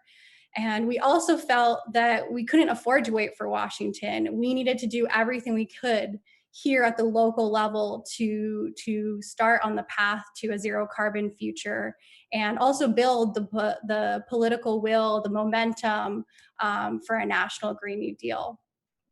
So to embark on this effort, we hosted this 3-month community planning process where we invited community members to come and help shape the vision and next steps forward.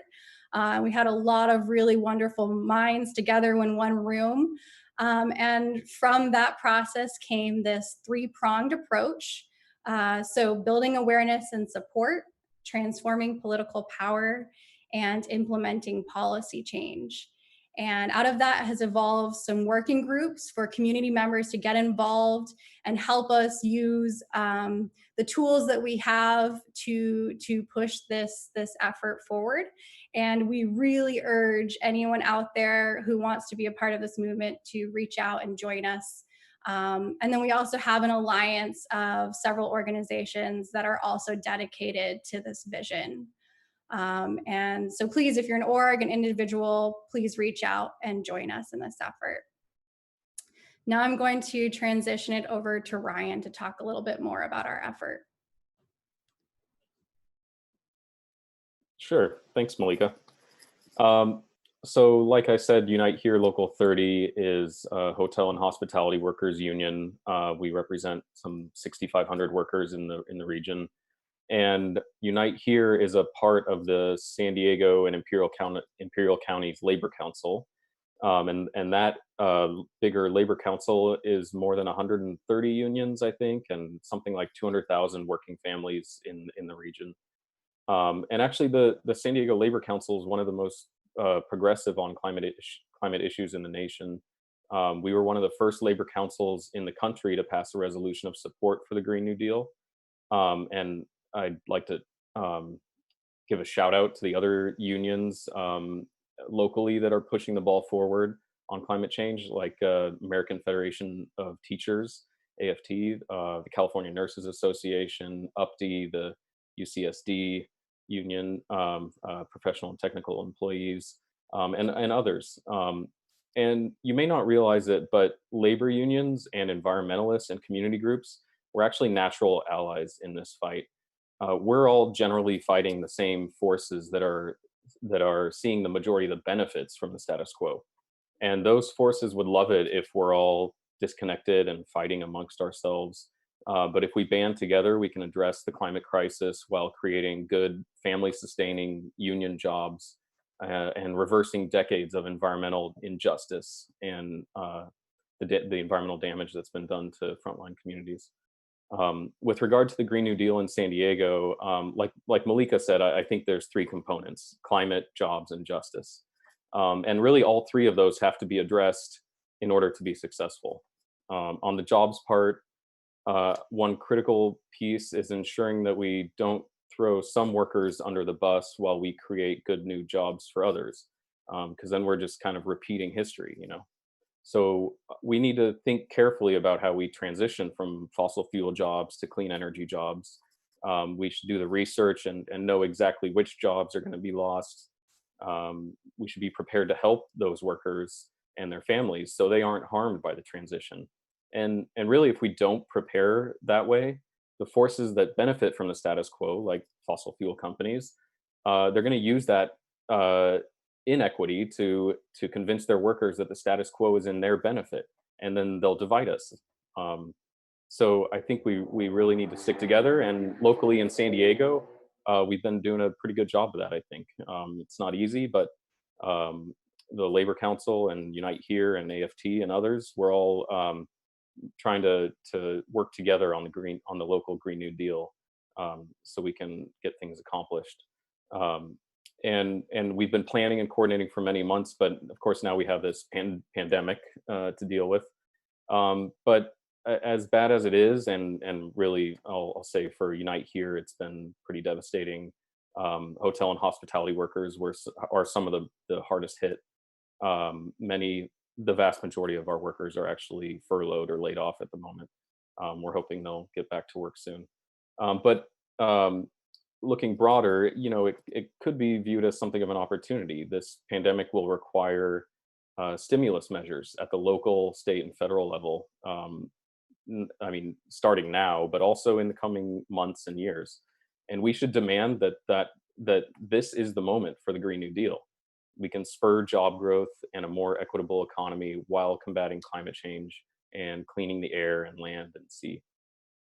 And to that end, recently, April 9th, the San Diego Green New Deal Alliance, we all sent a letter to our elected officials urging them to do just that. We said relief programs in San Diego should address the health, safety, and economic needs of all San Diegans, not just corporations, and that any relief programs should advance a just transition to a zero carbon future at this pivotal moment. So there's a potential for thousands of new jobs created, and we believe those should be good, family sustaining union jobs. And at the front of the line for those jobs should be not only those who lose their job in the transition, but also residents from underserved communities and frontline communities who have been hardest hit over history.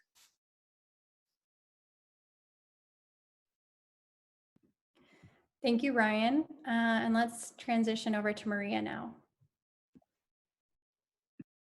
Okay, hi. So I do want to say Happy Earth Day, everybody. This Earth Day is special because for many reasons, but it's 50 years, right? Anniversary. So that's 50 years of people saying we need to pay attention to the environment. It's special because we happen to be dealing with a global pandemic. And thinking about that, there's a lot of lessons to be learned. One that I see is that we realize it's going to take everybody. It's going to take everybody reaching out to what actions are happening in the local scale. And, make no mistake, the local work is where the action is. That's where things are happening.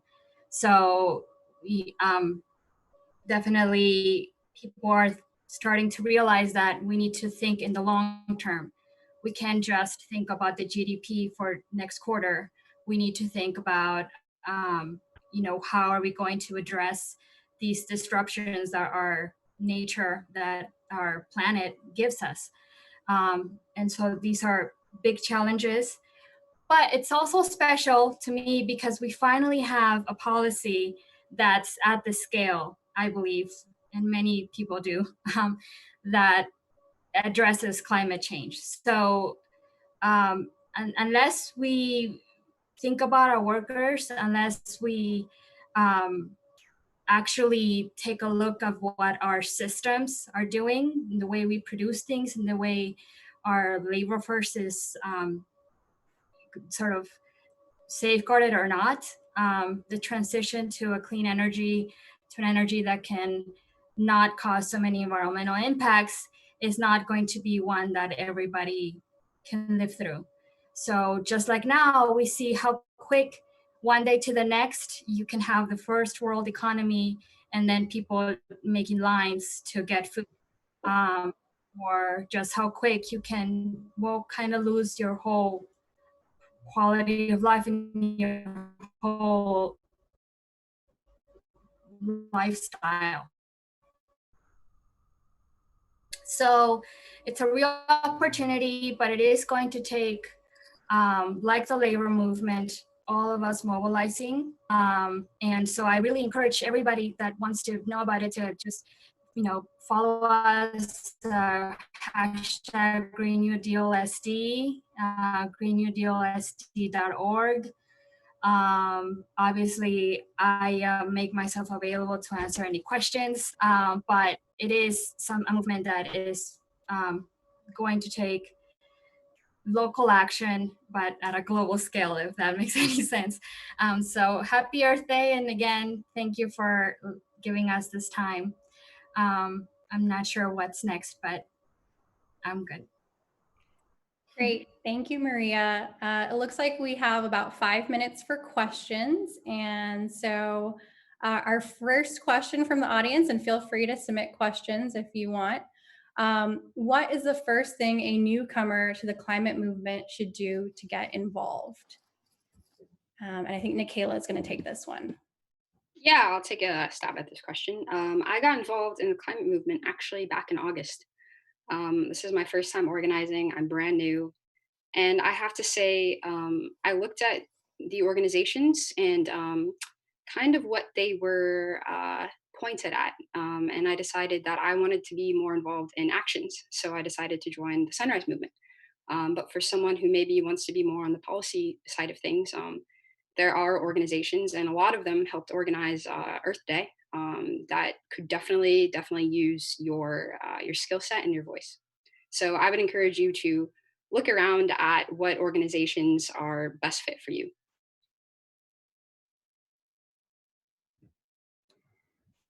Does anyone want to add to that?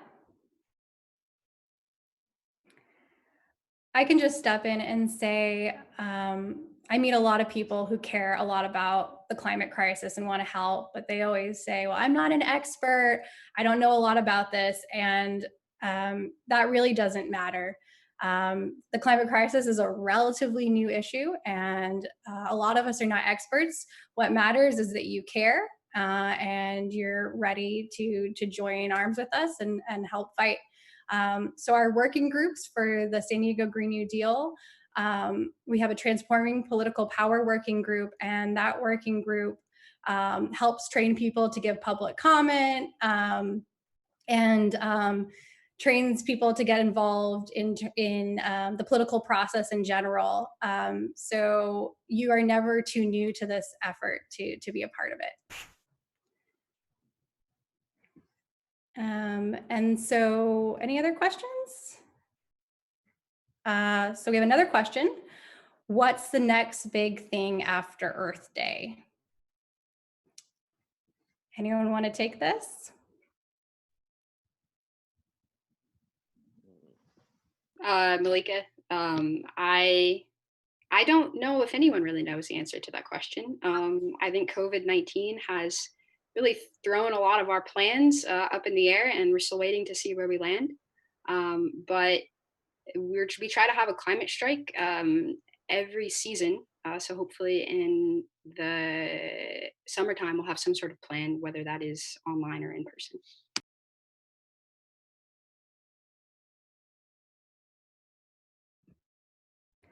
And then I would just like to add that Ryan mentioned our San Diego Green New Deal Alliance is actively making sure that stimulus dollars do go to rebuilding a more sustainable economy in a way that creates good unions, family sustaining jobs.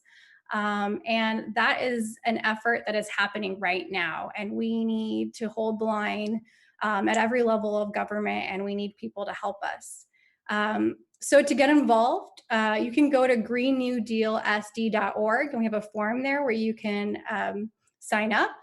And then you can also follow our Twitter, which is Green New Deal SD. And then we have another question here. Looks like we have 2 minutes. What inspired you all to join the movement?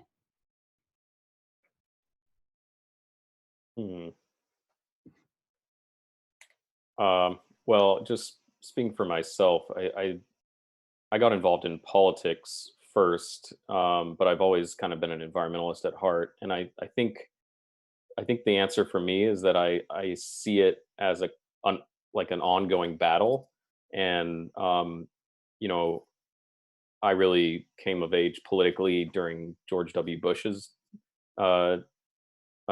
presidency, and I just I found it so aggravating, the poor decisions that were being made, that I wanted to get out there and be in the fight, and you know, whether it's locally, nationally, you can really make a difference. I've learned. So I never looked back, and it's you know, whether it's politics or policy or environmentalism, it's worth getting involved.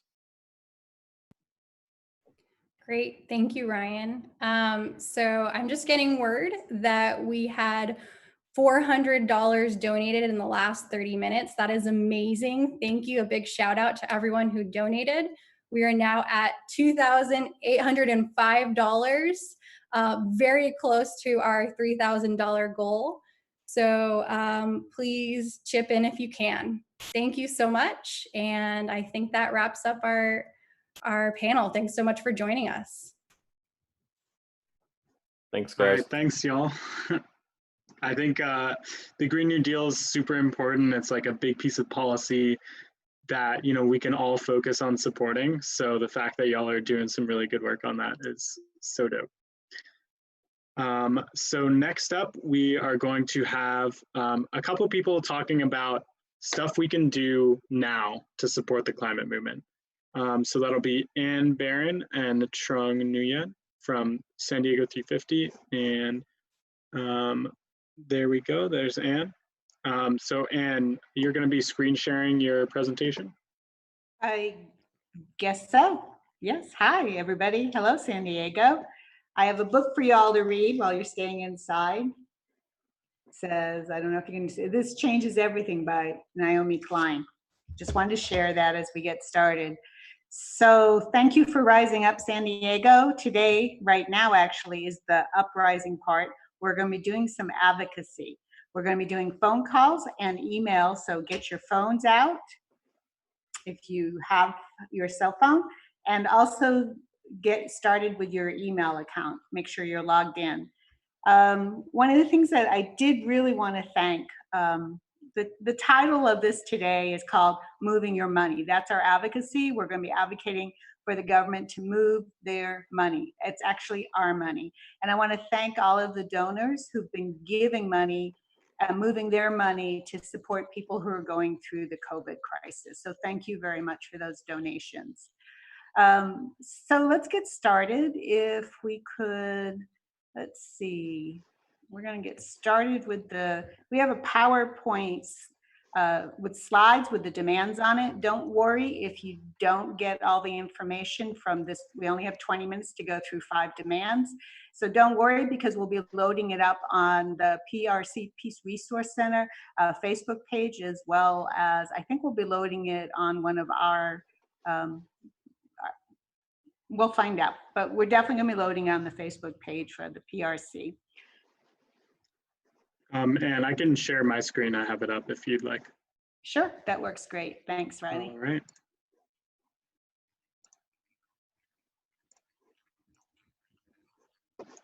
Okay, can y'all see that? So the first we're going to talk about is the people's bailout. Next slide. Yeah, so there are 5 major tenets to the people's bailout. And the first one is that health is the top priority. So the people's bailout is kind of like the newest iteration of the Green New Deal. With COVID happening, everything has changed. So we need to focus on creating policy that deals with COVID and the structural problems in our society. So the first tenet of the people's bailout is that health is the top priority for all people with no exceptions. So that means universal health care, that means protecting immigrants, it means protecting people of color. Everyone needs to be served by the healthcare system, not just those who can pay.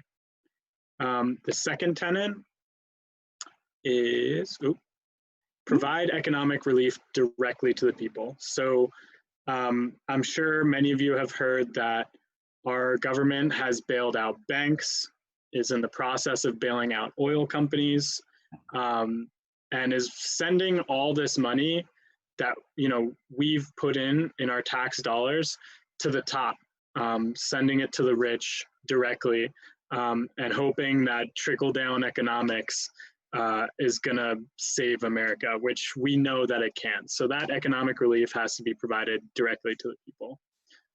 The third tenet of the people's bailout is that we need to rescue workers and communities, not corporate executives. So that kind of plays into the last point as well.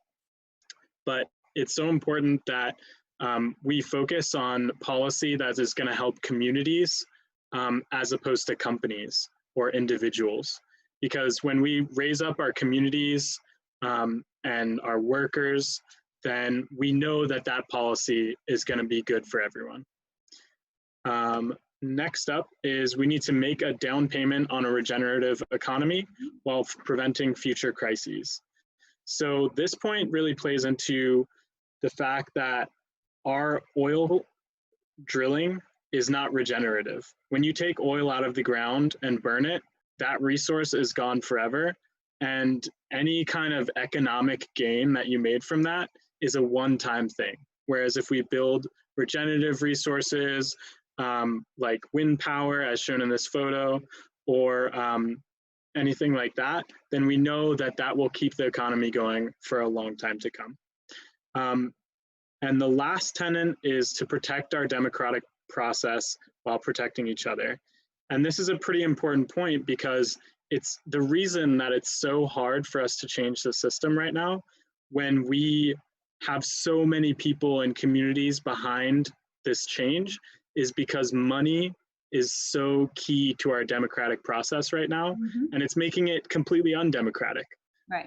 It means that the wealthy can just buy elections. So we need to make sure we protect our democracy by taking the money out of politics in that way. So we are asking everyone on the live stream today to consider going to thepeoplesbailout.org/call-Congress. Funnily enough, thepeoplesbailout.org right now is locked, basically. You can't access it because they're promoting Earth Day live streams. So unfortunately, we can't call Congress now using their website, but definitely think about calling Congress, tomorrow, the next day. They've just shut down for Earth Day, which is really cool because they're supporting us. But yeah, definitely make that demand to your Congress people tomorrow or the next day. And with that, I will pass it on to Anne. So move the money. It's rather appropriate that I'm the one that's leading this discussion about how we move the money. I'm with the Peace Resource Center of San Diego, and I'm actually the treasurer. I also do war tax resistance, if you hadn't seen that earlier, where I move my money, my tax dollars, I move it from the IRS, from the US government, and I move it directly back to the people. At the end of the slideshow, there'll be resources and there'll be a number of websites that you can always go to check out more of the information. We're going to be talking about the demands and giving some background and some talking points. So when you make that phone call, and I think we are going to be able to call Congress because I think we put the number into the PowerPoint, or when you make that email, though that information will help you if you want to change it or alter it. One of the things we always wonder about when we make those phone calls to our elected officials is, does it work? And I want to say, it depends on what the situation is, but it does work. And one of the most recent examples was in California. SDG&E, fossil fuel company, wanted to increase the minimum bill of everybody across California or their service area. They were going to make it a law that they could charge a minimum of $38, even if you were using less fuel and energy than that. And there was a huge pushback. There was a big lobbying effort and a coalition of community groups and nonprofits. 350.org worked really, really hard on this. And this past March, the California Public Utilities Company said no to SDG&E and said yes to the pushback. This minimum bill would hurt people, working class people, much more than anyone else. And it again puts the cost of programming on the backs of poor people. Not acceptable. So yay, it does work. You just have to have consistency and keep doing it. So move the money. Next slide, please. So if we think about our national priorities, we also think about how we got here, and we want to change that conversation. So you look to use graphics or personal narratives. So we're going to try both when we're doing these phone calls and emails today. So our priorities, you can look to the left, that chart is really the priorities of the United States. That's the United States budget, and you can see how much the budget is budgeted towards war. And that's just an incomplete accounting of all the money that we're spending, the over trillions of dollars we spend on war, because we're only looking at the budget. We're not looking at what's actually spent. So we need to be very clear, very persistent, very loud, and rise up about our own priorities. We are all in this together. We hear that often enough from elected officials. Let's make it real. Equal access to health care. So you can see the things that are on our list of priorities. My favorite, and the one I really believe in, is change the status quo. So how do we do that? A lot of different techniques. Today, we are going to rise up by making those phone calls and those emails to the people that are supposed to represent us. If they don't represent us when their vote comes, then of course we can always elect them out of office. Next slide, please. All right, so our advocacy goals today, we have 5 demands to move the money. It's a course correction. So who are we going to be calling on? So Mayor Faulkner, the County Board of Supervisors, Governor Newsom, and our California Senators, Kamala Harris and Dianne Feinstein. Next slide, please. So the first call is set them free. We've been talking a lot about those people impacted by COVID. The prison now, COVID has entered the prisons in the California state system. Chino especially, the Chino State Prison has a high rate of infection. And we want, and following the demands of a group of organizations here in San Diego, to set them free. This is actually a national effort. Set them free means to release them from the prisons and the jails. We have very specific requests. When we're making requests, we're always giving solutions. Right here, if you see on the screen, we're going to be emailing Governor Newsom. The email is state.information@state.california.gov. Easy one to do. So just put that right into your email section. Talking points, you can choose any one of these. The problem is while we've applauded, or the media has applauded California for releasing prisoners, they're only releasing 3,500. Remember, we already have extremely full prisons. I mean, we were actually under a federal lawsuit, a federal mandate to reduce the number of prisoners that are in our prisons. So now we have to do this. They're saying they're going to do it within 60 days. We know that this is too slow. So we want to release people with mental illnesses to their families with wraparound services. Make sure that when they are being released from the prison, they're getting the services they need. They are not getting these services while they're in prison, by the way. So next slide. I wanted to share this email with you. This comes from a friend of mine. I met her through All of Us or None. She's also a board member at the Peace Resource Center, and she wants to share this with folks.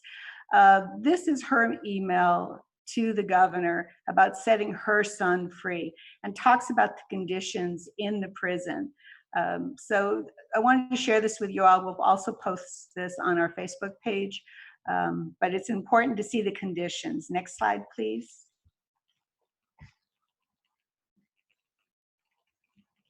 Next slide, please. So these are the conditions. Back up one, please. Okay. I think we might go to Trung's ask for the last third of the program. Okay. All right. I'll stop sharing. So Trung, would you like to talk about your ask? Yes, so we're going to be sharing a petition from 350.org on some of the new fracking permits that Governor Newsom has approved very quietly during the middle of this crisis.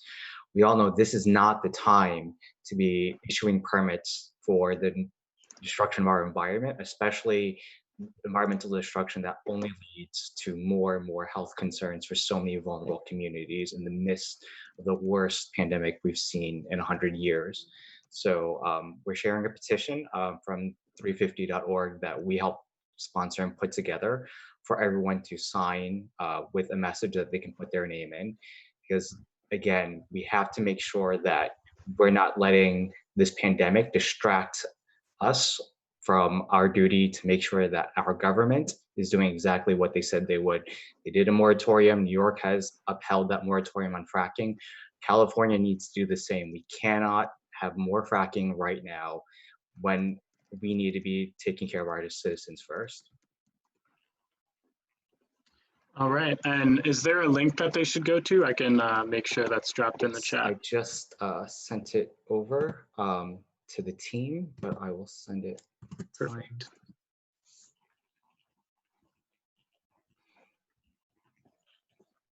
And again, this goes hand in hand with everything that Anne just said, with her great presentation and her great points, that we're not doing this as singular entities. We are all in this coalition together, and that by working together, we really do believe that we can accomplish each of those pieces.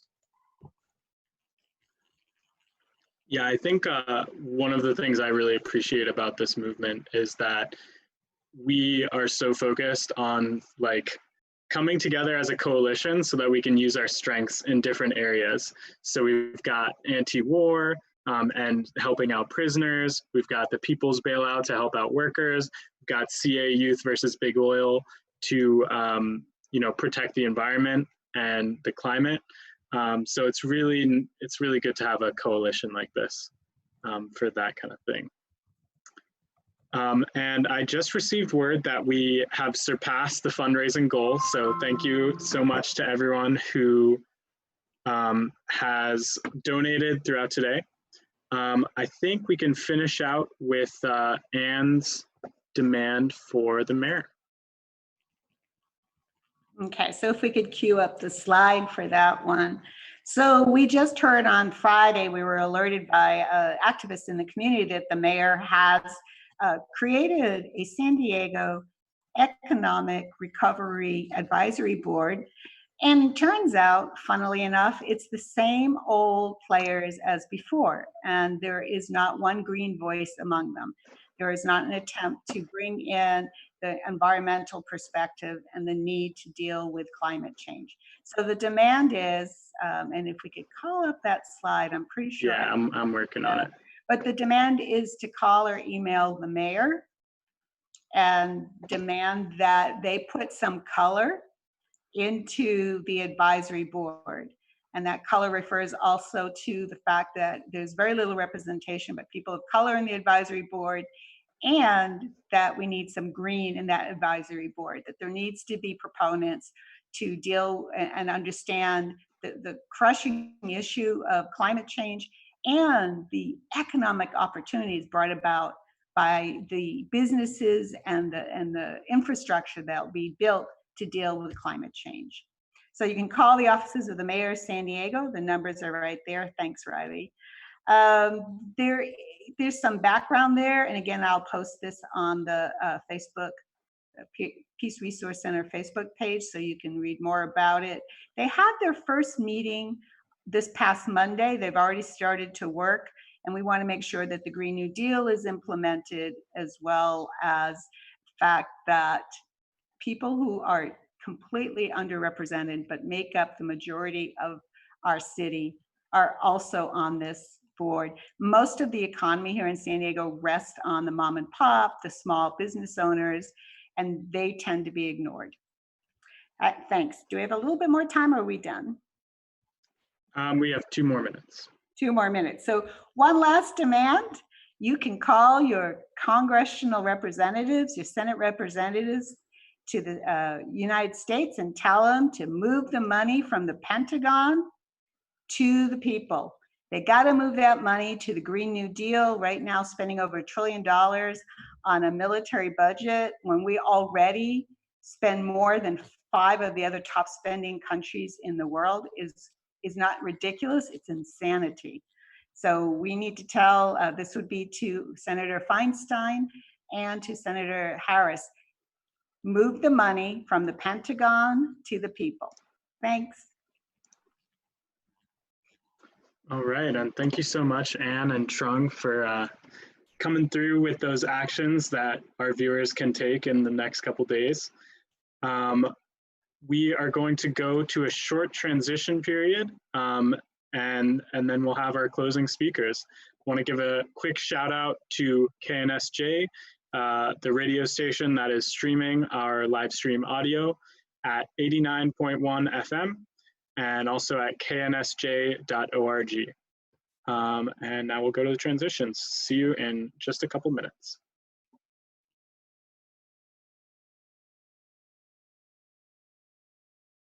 My name is Willie, and this is Shouldn't Take a Lifetime. My name is Willie, and this is Shouldn't Take a Lifetime. That's my desk by the engineer. Started this thing 3 years ago.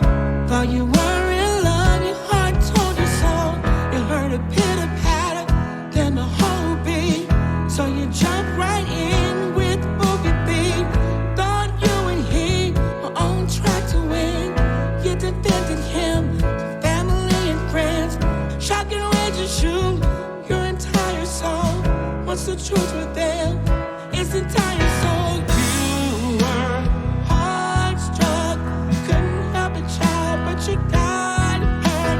Pain made an awful sound. Now it's time to turn this heart around. All I know is that it shouldn't take a lifetime for you to make up your mind to believe in something. All I know is that it shouldn't take a lifetime for you to make up your mind to believe in something. You came from hard times, like some of us. You need to check out from all the crap and fuss. Just one try, it's all it took. You've been hooked so long, can't get it shook. Running and running on the 12-step wheel. Trying, striving, said you weren't ready when you tried to heal. Stepped out, rejected one of this one, that one, trying different rehabs, striving, trying. Every time you left, it was another step. Whoa. All I know is that it shouldn't take a lifetime for you to make up your mind to believe in something. All I know is that it shouldn't take a lifetime for you to make up your mind to believe in something. Well, believe in something, believe in yourself, believe if you try, you can get the help. Somebody's out there who will pull you through, give you a chance, get through to you. I know it's hard with a never end. Hope exists in the eyes of a friend. Try one day to let it out. Life is not the pain it's about.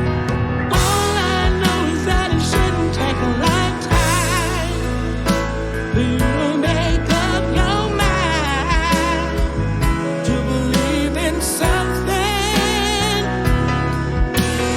All I know is that it shouldn't take a lifetime for you to make up your mind to believe in something. Oh, believe, just believe, believe in you, believe in you. Try one day, just one day. Try one day. One day turns into 2 days. 2 days, 3. You might start crawling. You'll be walking. Then you'll be running. Then you'll be crawling. Then you'll be crawling through your flying. Try that. All you gotta do is believe. I can't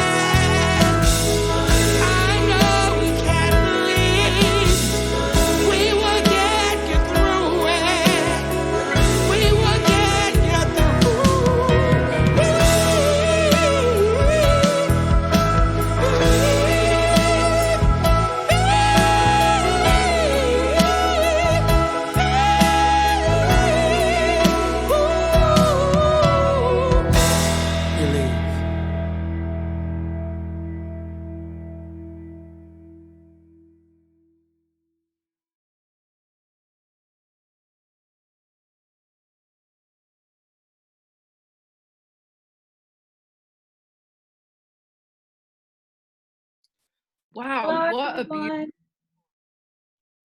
hi everyone. What a beautiful song, huh, Leah? Just we Yes. can so true. We can together. Our last segment was just talking about how, this beautiful coalition of organizations are just coming together to take action. And, together we can resist, together we can change the system. And I think that's true more now than ever. Yes, I agree. Today has been filled with so many inspiring and wonderful speakers. I really feel like I learned a lot today, and I'm so glad to see this kind of involvement in our community. So that was really inspiring.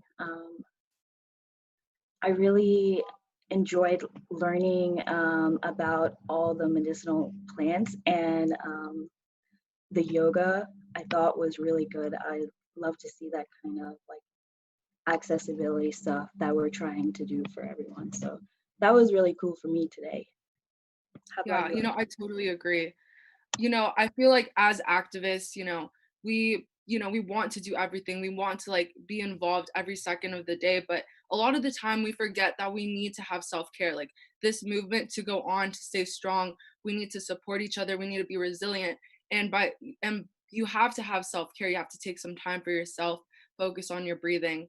And so, I really enjoyed that as well. I think self-care is something that oftentimes we put off for a long time, and then, but we have to have self-care. But yeah, I'm just so inspired, especially by the youth high school activists. I've personally seen Aaron and and Leah and Leanna grow so much over the past year, that since I've met them. And so it's very inspiring to just see their parallel journeys and see them grow and continue to grow as activists in their capacities. So, very inspired. Yeah, so now we can get into our next speaker. Wael Al-Dalemi is the professor of global health and epidemiology at the Department of Family Medicine and Public Health at the University of California, San Diego. He is a co-founder and associate director of the UCSD Institute for Public Health and developed the Institute's Climate, Environment, and Health Working Group between 2014 and 2018. His research has focused on chronic disease among children and adults and worked on studies of respiratory illness, cardiovascular disease, diabetes, and cancer. He has led teams of researchers on large projects. He participated in the development of a report on air pollution, mitigation, and its health impact in India. He is the lead editor of the upcoming book, Impacts on Climate on Health by Springer. And he has been a long-term leader in different positions with the International Society for Environmental Epidemiology. With climate change, his focus is on mental health and policy. He has published more than 100 peer-reviewed publications, and his recent work involves developing evidence-based policies and research ethics. And here's Wael Al-Dalemi. Thanks, Leah. Thanks for the introduction. I wanted to kind of have a brief outline of the topic of climate change health impacts. I know many of you probably are very familiar about this issue, but I think the general public are maybe less focused on the health impacts of climate change. And with today's event on Earth Day, I think it's very important that we try and address this. In terms of the climate change, everybody knows that the greenhouse effect and what it has had as an impact over the years leading to global warming. But really, climate change is one component of what's called the Anthropocene. And the Anthropocene is the collective impact of humans on the Earth system. So it's not just climate, it's climate, water, ecology, agriculture, overpopulation, energy, overuse, and so on and so forth. So this is just one component that is really becoming the detrimental effect of our existence on this earth. In the last just few decades, there has been exponential increase in energy use, water use, unsustainable agricultural use, and all of these aspects are leading as components impacting health. So the effects of climate change, such as flooding, um, infectious agents, heat, extreme weather, the economic impacts, all of these are related to health. And even the COVID-19 that we are experiencing is going to just increase the suffering of those most vulnerable who are already going to suffer more from food insecurity, added burden, and the infectious agents that are spreading, such as malaria and other dengue fever that are caused by climate change, are going to make it even more difficult for those people who are suffering from COVID-19. So the situation is unfortunately just going to get worse. We are expecting a very large number of people to die as a result of heat waves, almost a 2,300 2300% increase in death from heat waves. Um, and then the most vulnerable are those who are low income, even in the more developed communities.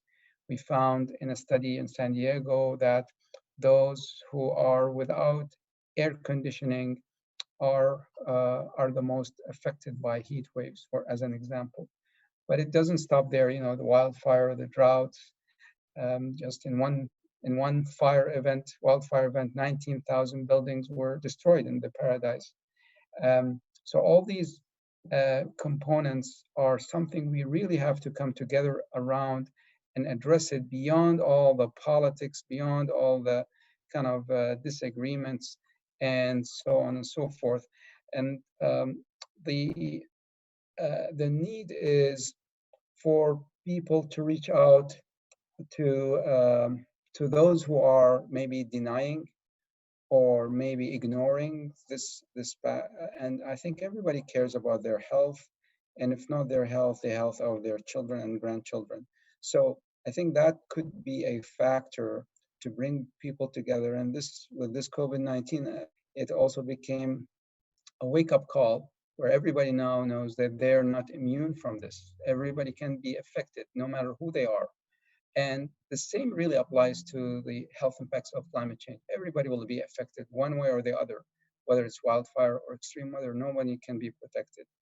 As part of our effort in terms of a new paradigm and looking at that, myself leading a team of more than 30 scientists and activists and faith leaders have put together a book which is going to be published in about a month. And this is the culmination of about 2 years of work. And I'm going to share with you the title of it. And we have made it that it would be free as an ebook. So I would be happy to share it. And if you can see, this is the title. And my co-author is Dr. Ramanathan, who is one of the most notable scientists who back in the 70s predicted that climate change will be seen, or the impacts will be seen by 2000, and he was right.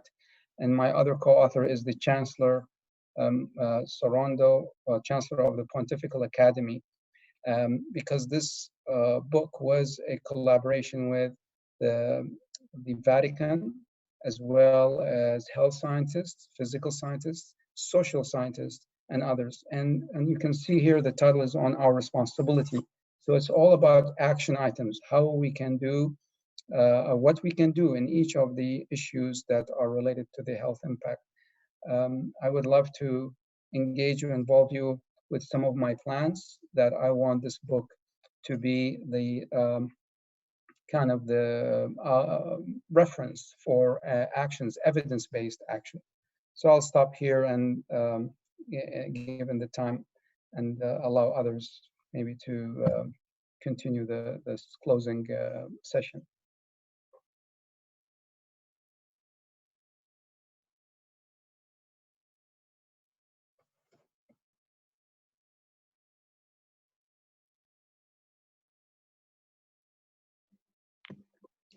Thank you, Dr. Al-Dalemi, for making clear the intersections that converge on climate change and how important it is to reach out to others in order to educate and inform them.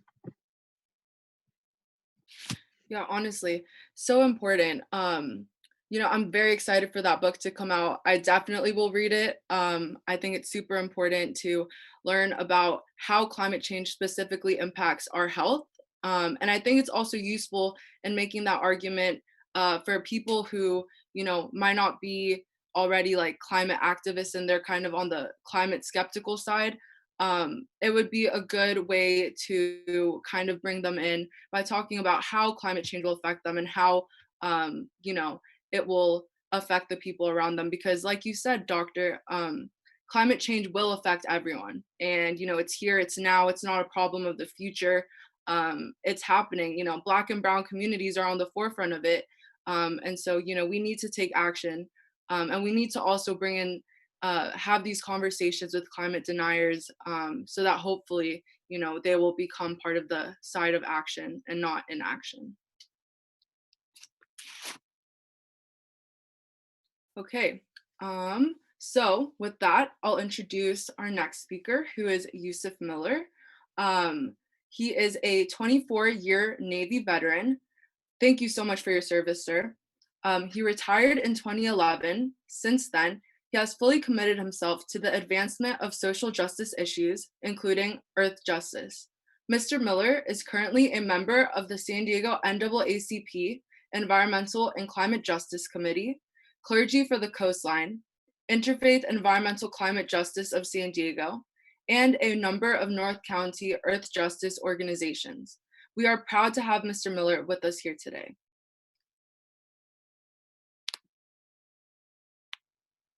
Thank you for that wonderful introduction. Again, my name is Yusuf Miller. I'm representing the NAACP, San Diego and North County. The thing I'm going to talk about today is equity when it comes to environmental and climate justice and worship center responses to earth justice. So we'll start with equity. Equity is the issue that Black and brown people in this country, they have a higher impact from pollutants in this country. And we need to understand that and relate it to Black and brown peoples to a way that speaks to their experience. And a lot of times we miss that component. When I first started in environmental justice, people would see me and they would say, oh, wow, a Black guy, you know, because they didn't see a lot of African Americans. But as you can see now, there's a lot of African Americans involved, and we've seen some of the wonderful presentations that we've had so far. So the thing is, we have to market it in a way that people of color can relate to their everyday experience. For example, people of color, their main priorities is food insecurity. Their main priorities is drugs in their community. Main priorities, relationship with law enforcement, things of this nature. So gang violence, these are things that are really relevant. But what we try to do, especially with the NAACP and the organizations that were mentioned earlier, is that we try to communicate the environment that low-income people live in, which has a high level of pollutants, air pollutants, pollutants that are microscopic, but they've been airborne, whether solid or liquid. These pollutants are known carcinogens. So it's floating around these areas, and the EPA, they realize what we've been living every day. They said, okay, we've noticed that there is racism in our environmental situation in this country, where people of color live closer to industries that give off high pollutants. And in people of color, you may see a higher transit system, which also puts out pollutants and smog and things of that nature. This speaks to why people of color have a high rate of respiratory syndromes and high asthma and things of that nature related to breathing, because they live in a place that has far less fresh air to breathe, far less fresh air to breathe. Now, this speaks to your existence. It doesn't speak to something that's happening 1,000 years from now, 100 years from now, at the turn of the century. It speaks to your everyday life now. Now I can get engaged. I don't feel that I have to understand what parts per million I need to look out for. I don't need to understand how greenhouse gases even affect people. I need to know that every day when this bus drives by my community, it's leaving a trace of pollutants and carcinogens. This pressure on the body, as our previous presenter said, it's stressful on the environment, it's stressful on your mentality, it's stressful on things that you can't even imagine and you can't see it with the naked eye. Also, with all of that, with the pollutants, the smog, the soot, everything that's floating around in the air, decreasing the amount of fresh air, then you have the concrete jungle that we live in low income areas. You see that we have less greenery, as in trees, grasses, flowering plants, less of that, less cooling, cooling sites, pools, man-made or natural lakes, rivers, streams. Water has a very unique quality where it absorbs heat at a high capacity and it cools off the environment. So now you have an environment with less breathable air, very hot, no way to escape the heat and the pressure is being retained by the concrete, and you live in this every single day. This is what people of color are experiencing every day, has been experiencing for decades and longer than that. And it's something that speaks and we come to the fold knowing this, how it represents our community. So people of color, Black and brown people, and our indigenous brothers and sisters, we're affected by not only the environmental structure in racism, but also the lack of concern about the human being that's living near these industries. Our indigenous brothers and sisters who we live on their land, and I want to give a love and a shout out and a hug to all of my indigenous brothers and sisters, North, South, and Central America, to the Kumeyaay tribe, who we love and support. And thank you to the Kumeyaay tribe for keeping us righteous when it comes to earth justice. They've been doing this for far long before we even caught up. They have not been detached from their relationship to the planet, and we have. And this detachment that we have really affects us as human beings. So when we come to our faith traditions, which is the other part that I wanted to get onto before I run out of time here, is that when we come to the faith traditions, our worship centers, we have thousands of years of culture dealing with earth justice, and we have forgotten our way. And again, thank you, Kumeyaay Nation, and the indigenous brothers and sisters, North, South, and Central America. We have lost our way. In the Islamic tradition, we have a tradition of not destroying plants and trees unnecessarily, not polluting the waters, not wasting water. We have that as our tradition, but we have forgotten our ways. We as faith leaders have a unique position that we speak to hundreds of people every week. And we need to motivate those people, give them the ability to respond to earth crisis in a way that's knowledgeable. We have many people who have spoken today, and they will be, happy to come to your worship center, mosque, synagogue, church, gurdwara, temple, anything to get your people and yourself up to speed. We have hundreds and even thousands of people who listen to our voice weekly, and we can implement and mobilize with our brothers and sisters, reaching across the table with the other institutions. Escondido Climate Alliance, the North County Climate Alliance, the Interfaith Climate Justice. We can get together and all do the same thing. And the earth justice component of faith is a divine injunction on us. Poway Interfaith Team takes that seriously. Escondido Together takes that seriously. Interfaith Regional Justice takes that seriously. Clergy for the Coastline takes that seriously. And as a final note, our coastline being threatened by the pollutants of the burying of nuclear waste at San Onofre, we have public watchdogs who fight that fight, and they need people to join up, whether churches or secular. We have the Citizens Overview, who also needs our help and our assistance. So please get involved. From your faith tradition or from your secular tradition, it takes all of us. Thank you. Thank you, Mr. Miller. I really appreciate how you shine a light on our frontline communities and how important it is to understand the conditions that they live under every day. Our stories are powerful and representation is incredibly inspiring. I really appreciate you speaking the truth on these issues today. And I would also like to go into some of the main demands and messagings that brought all of the groups today to put this event on. So some of the things that brought us together were having clean energy and green jobs. And we want our governments at all levels must fund renewable energy, solar, wind, and geothermal, mass transit, and electric car technology. The Green New Deal will create new career opportunities and pay family sustaining wages while protecting the environment. Two, we want affordable mass transit and green options for the communities that need it the most. We need to create bikeable, walkable communities with transit options, especially in underserved areas, so that people can meet most of their social and commercial needs without relying on cars. The Sandag Forward Regional Plan must meet state emission reduction targets. The MTS Transit Initiative focused on economic justice should be readily implemented. Yes, and our third demand is a more aggressive and accountable plan to get to 100% green energy. San Diego needs an upgraded climate action plan to achieve 100% renewable energy by 2035. The current plan is inadequate, and even that is being ignored. We need to follow the science with measurable requirements and accountability. The fourth demand is keeping fossil fuels in the ground. Put a price on carbon emissions, end government subsidies to the fossil fuel industry, agribusiness, and other polluters that are destroying our future.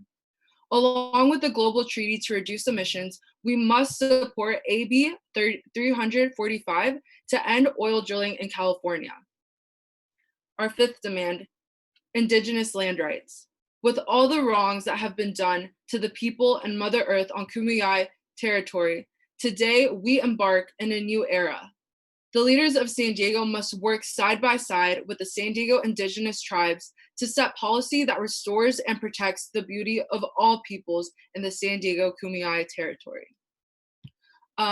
Also, another way that you can take action today is to share your experience on social media by posting a photo of yourself with the sign, screenshot it, and tag at Climate Uprising ST on Facebook or Instagram, or at Climate Uprise ST on Twitter, and use the hashtag Climate Uprising ST.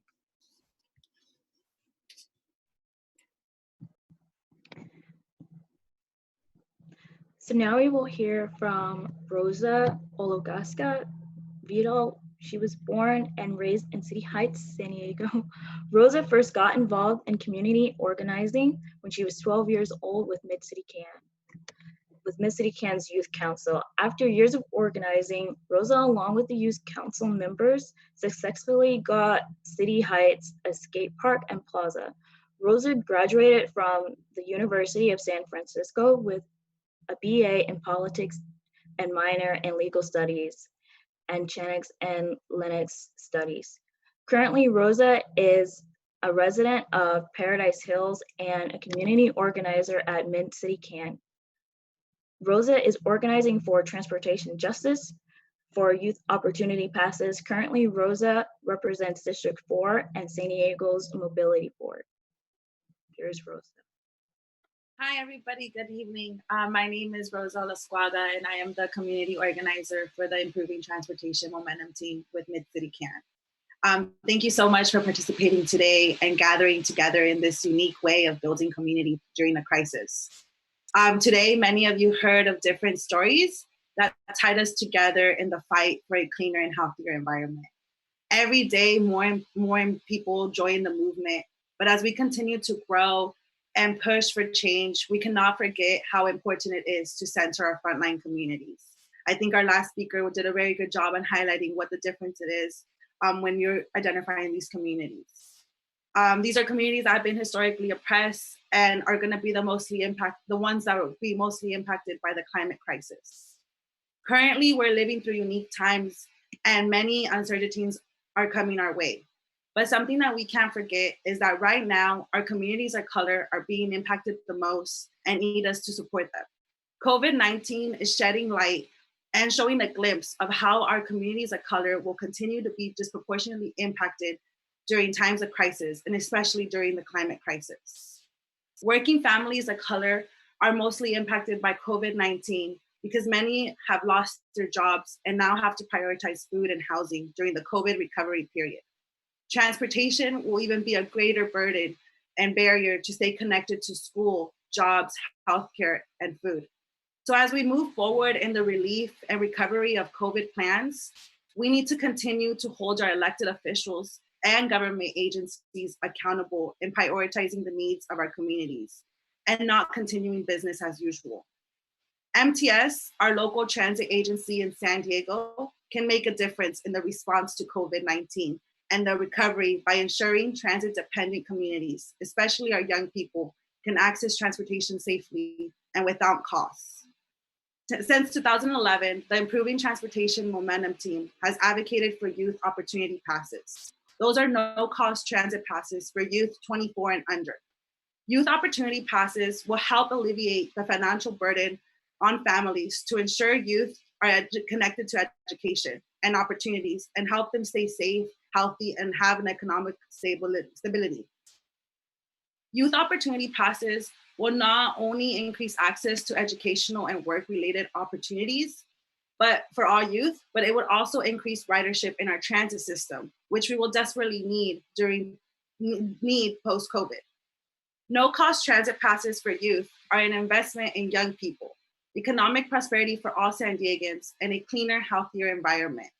More young people riding transit means more young people developing into contributing adults and fewer people in cars, less traffic, reduced greenhouse gas emissions, and a cleaner, healthier San Diego. Youth opportunity passes are the exact type of community-driven solutions that we need to achieve an equitable and prosperous future for all. During the public engagement for the once proposed MTS measure, youth opportunity passes came out as the one project that was desired most in San Diego, and especially in communities of color south of the 8. But these are the same communities that are transit dependent, MTS's #1 customers, and will be impacted the most with the financial crisis during COVID recovery. Now more than ever, it is time to move forward with this initiative. As we end today's wonderful event of inspirational panelists, speakers, and artists, I want to emphasize that every day is Earth Day and that every day you can support a local campaign that can create a solution for the climate crisis, but can also create an immediate impact in the life of our working families.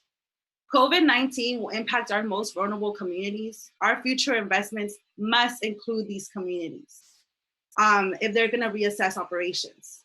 Any vision that is developed needs to center the perspective of our working communities of color and address the patterns of underinvestments that are putting our youth in disadvantage from day one.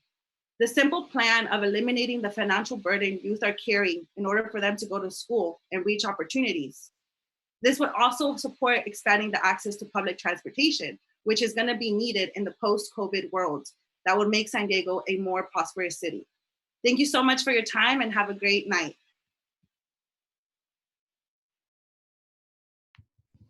Thank you so much, Rosa.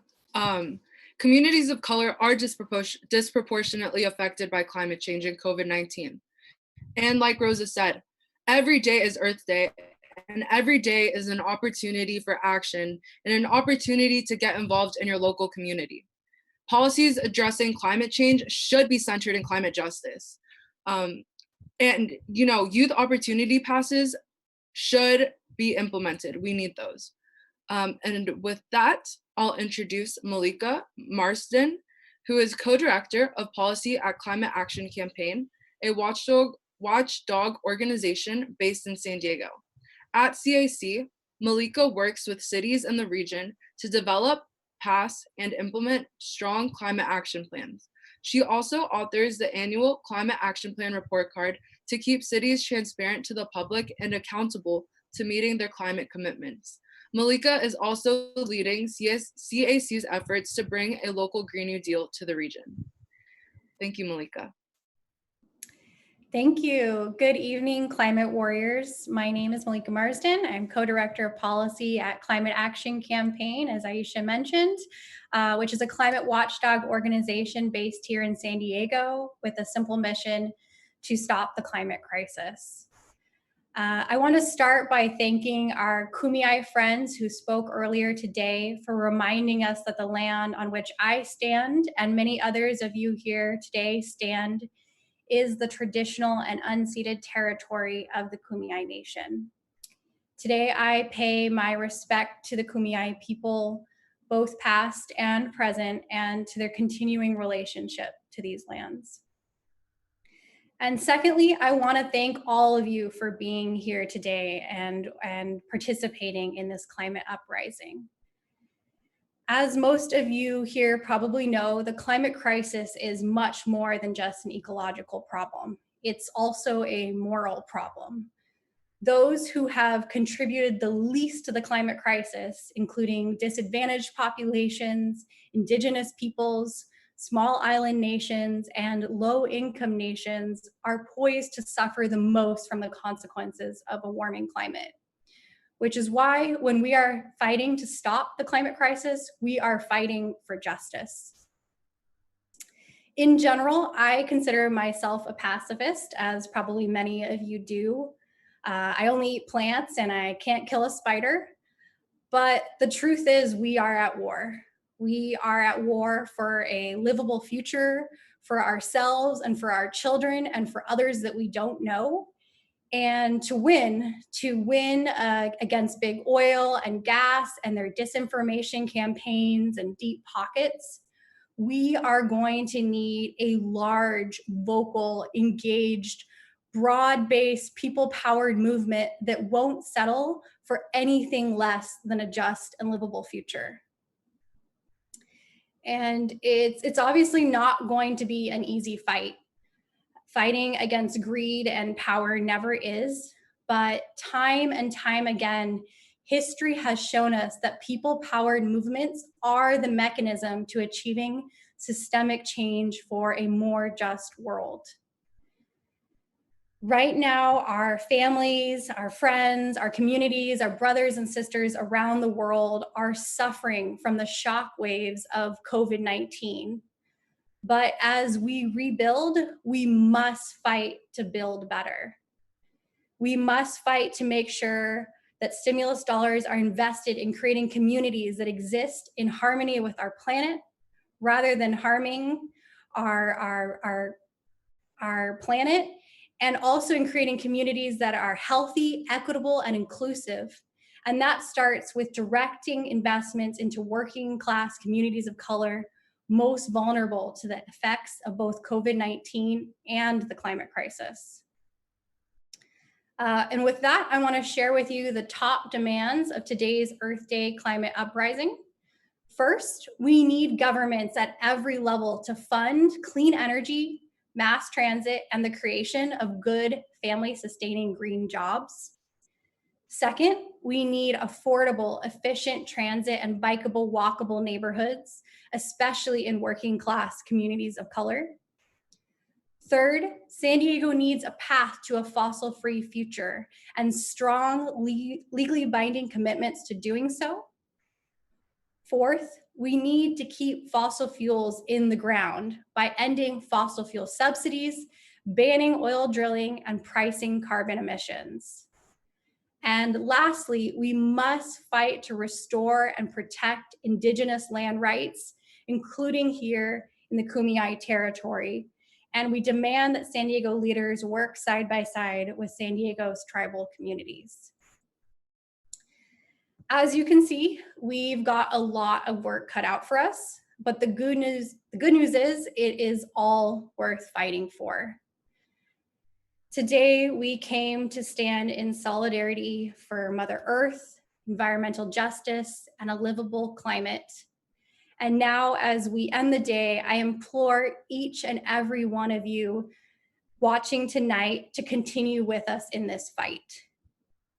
The organizers of this day have worked really hard to make this an amazing day. And the best way to thank them is to reach out to their organizations and get involved. It's going to take all of us. Thank you so much.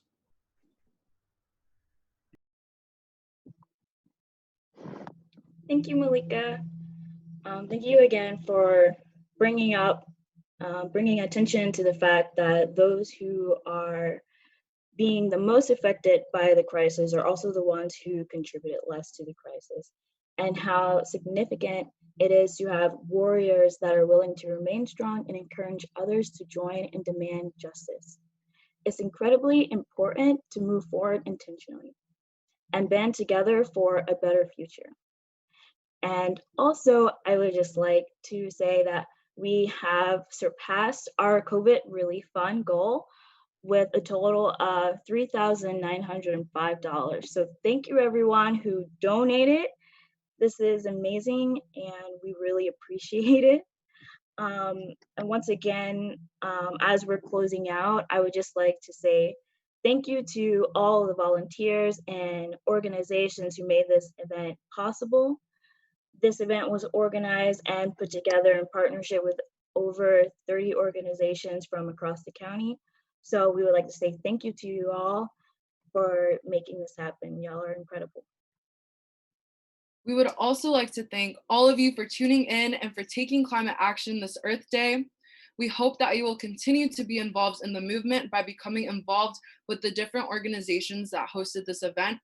There is a full list on the Climate Uprising website. Get involved, take action.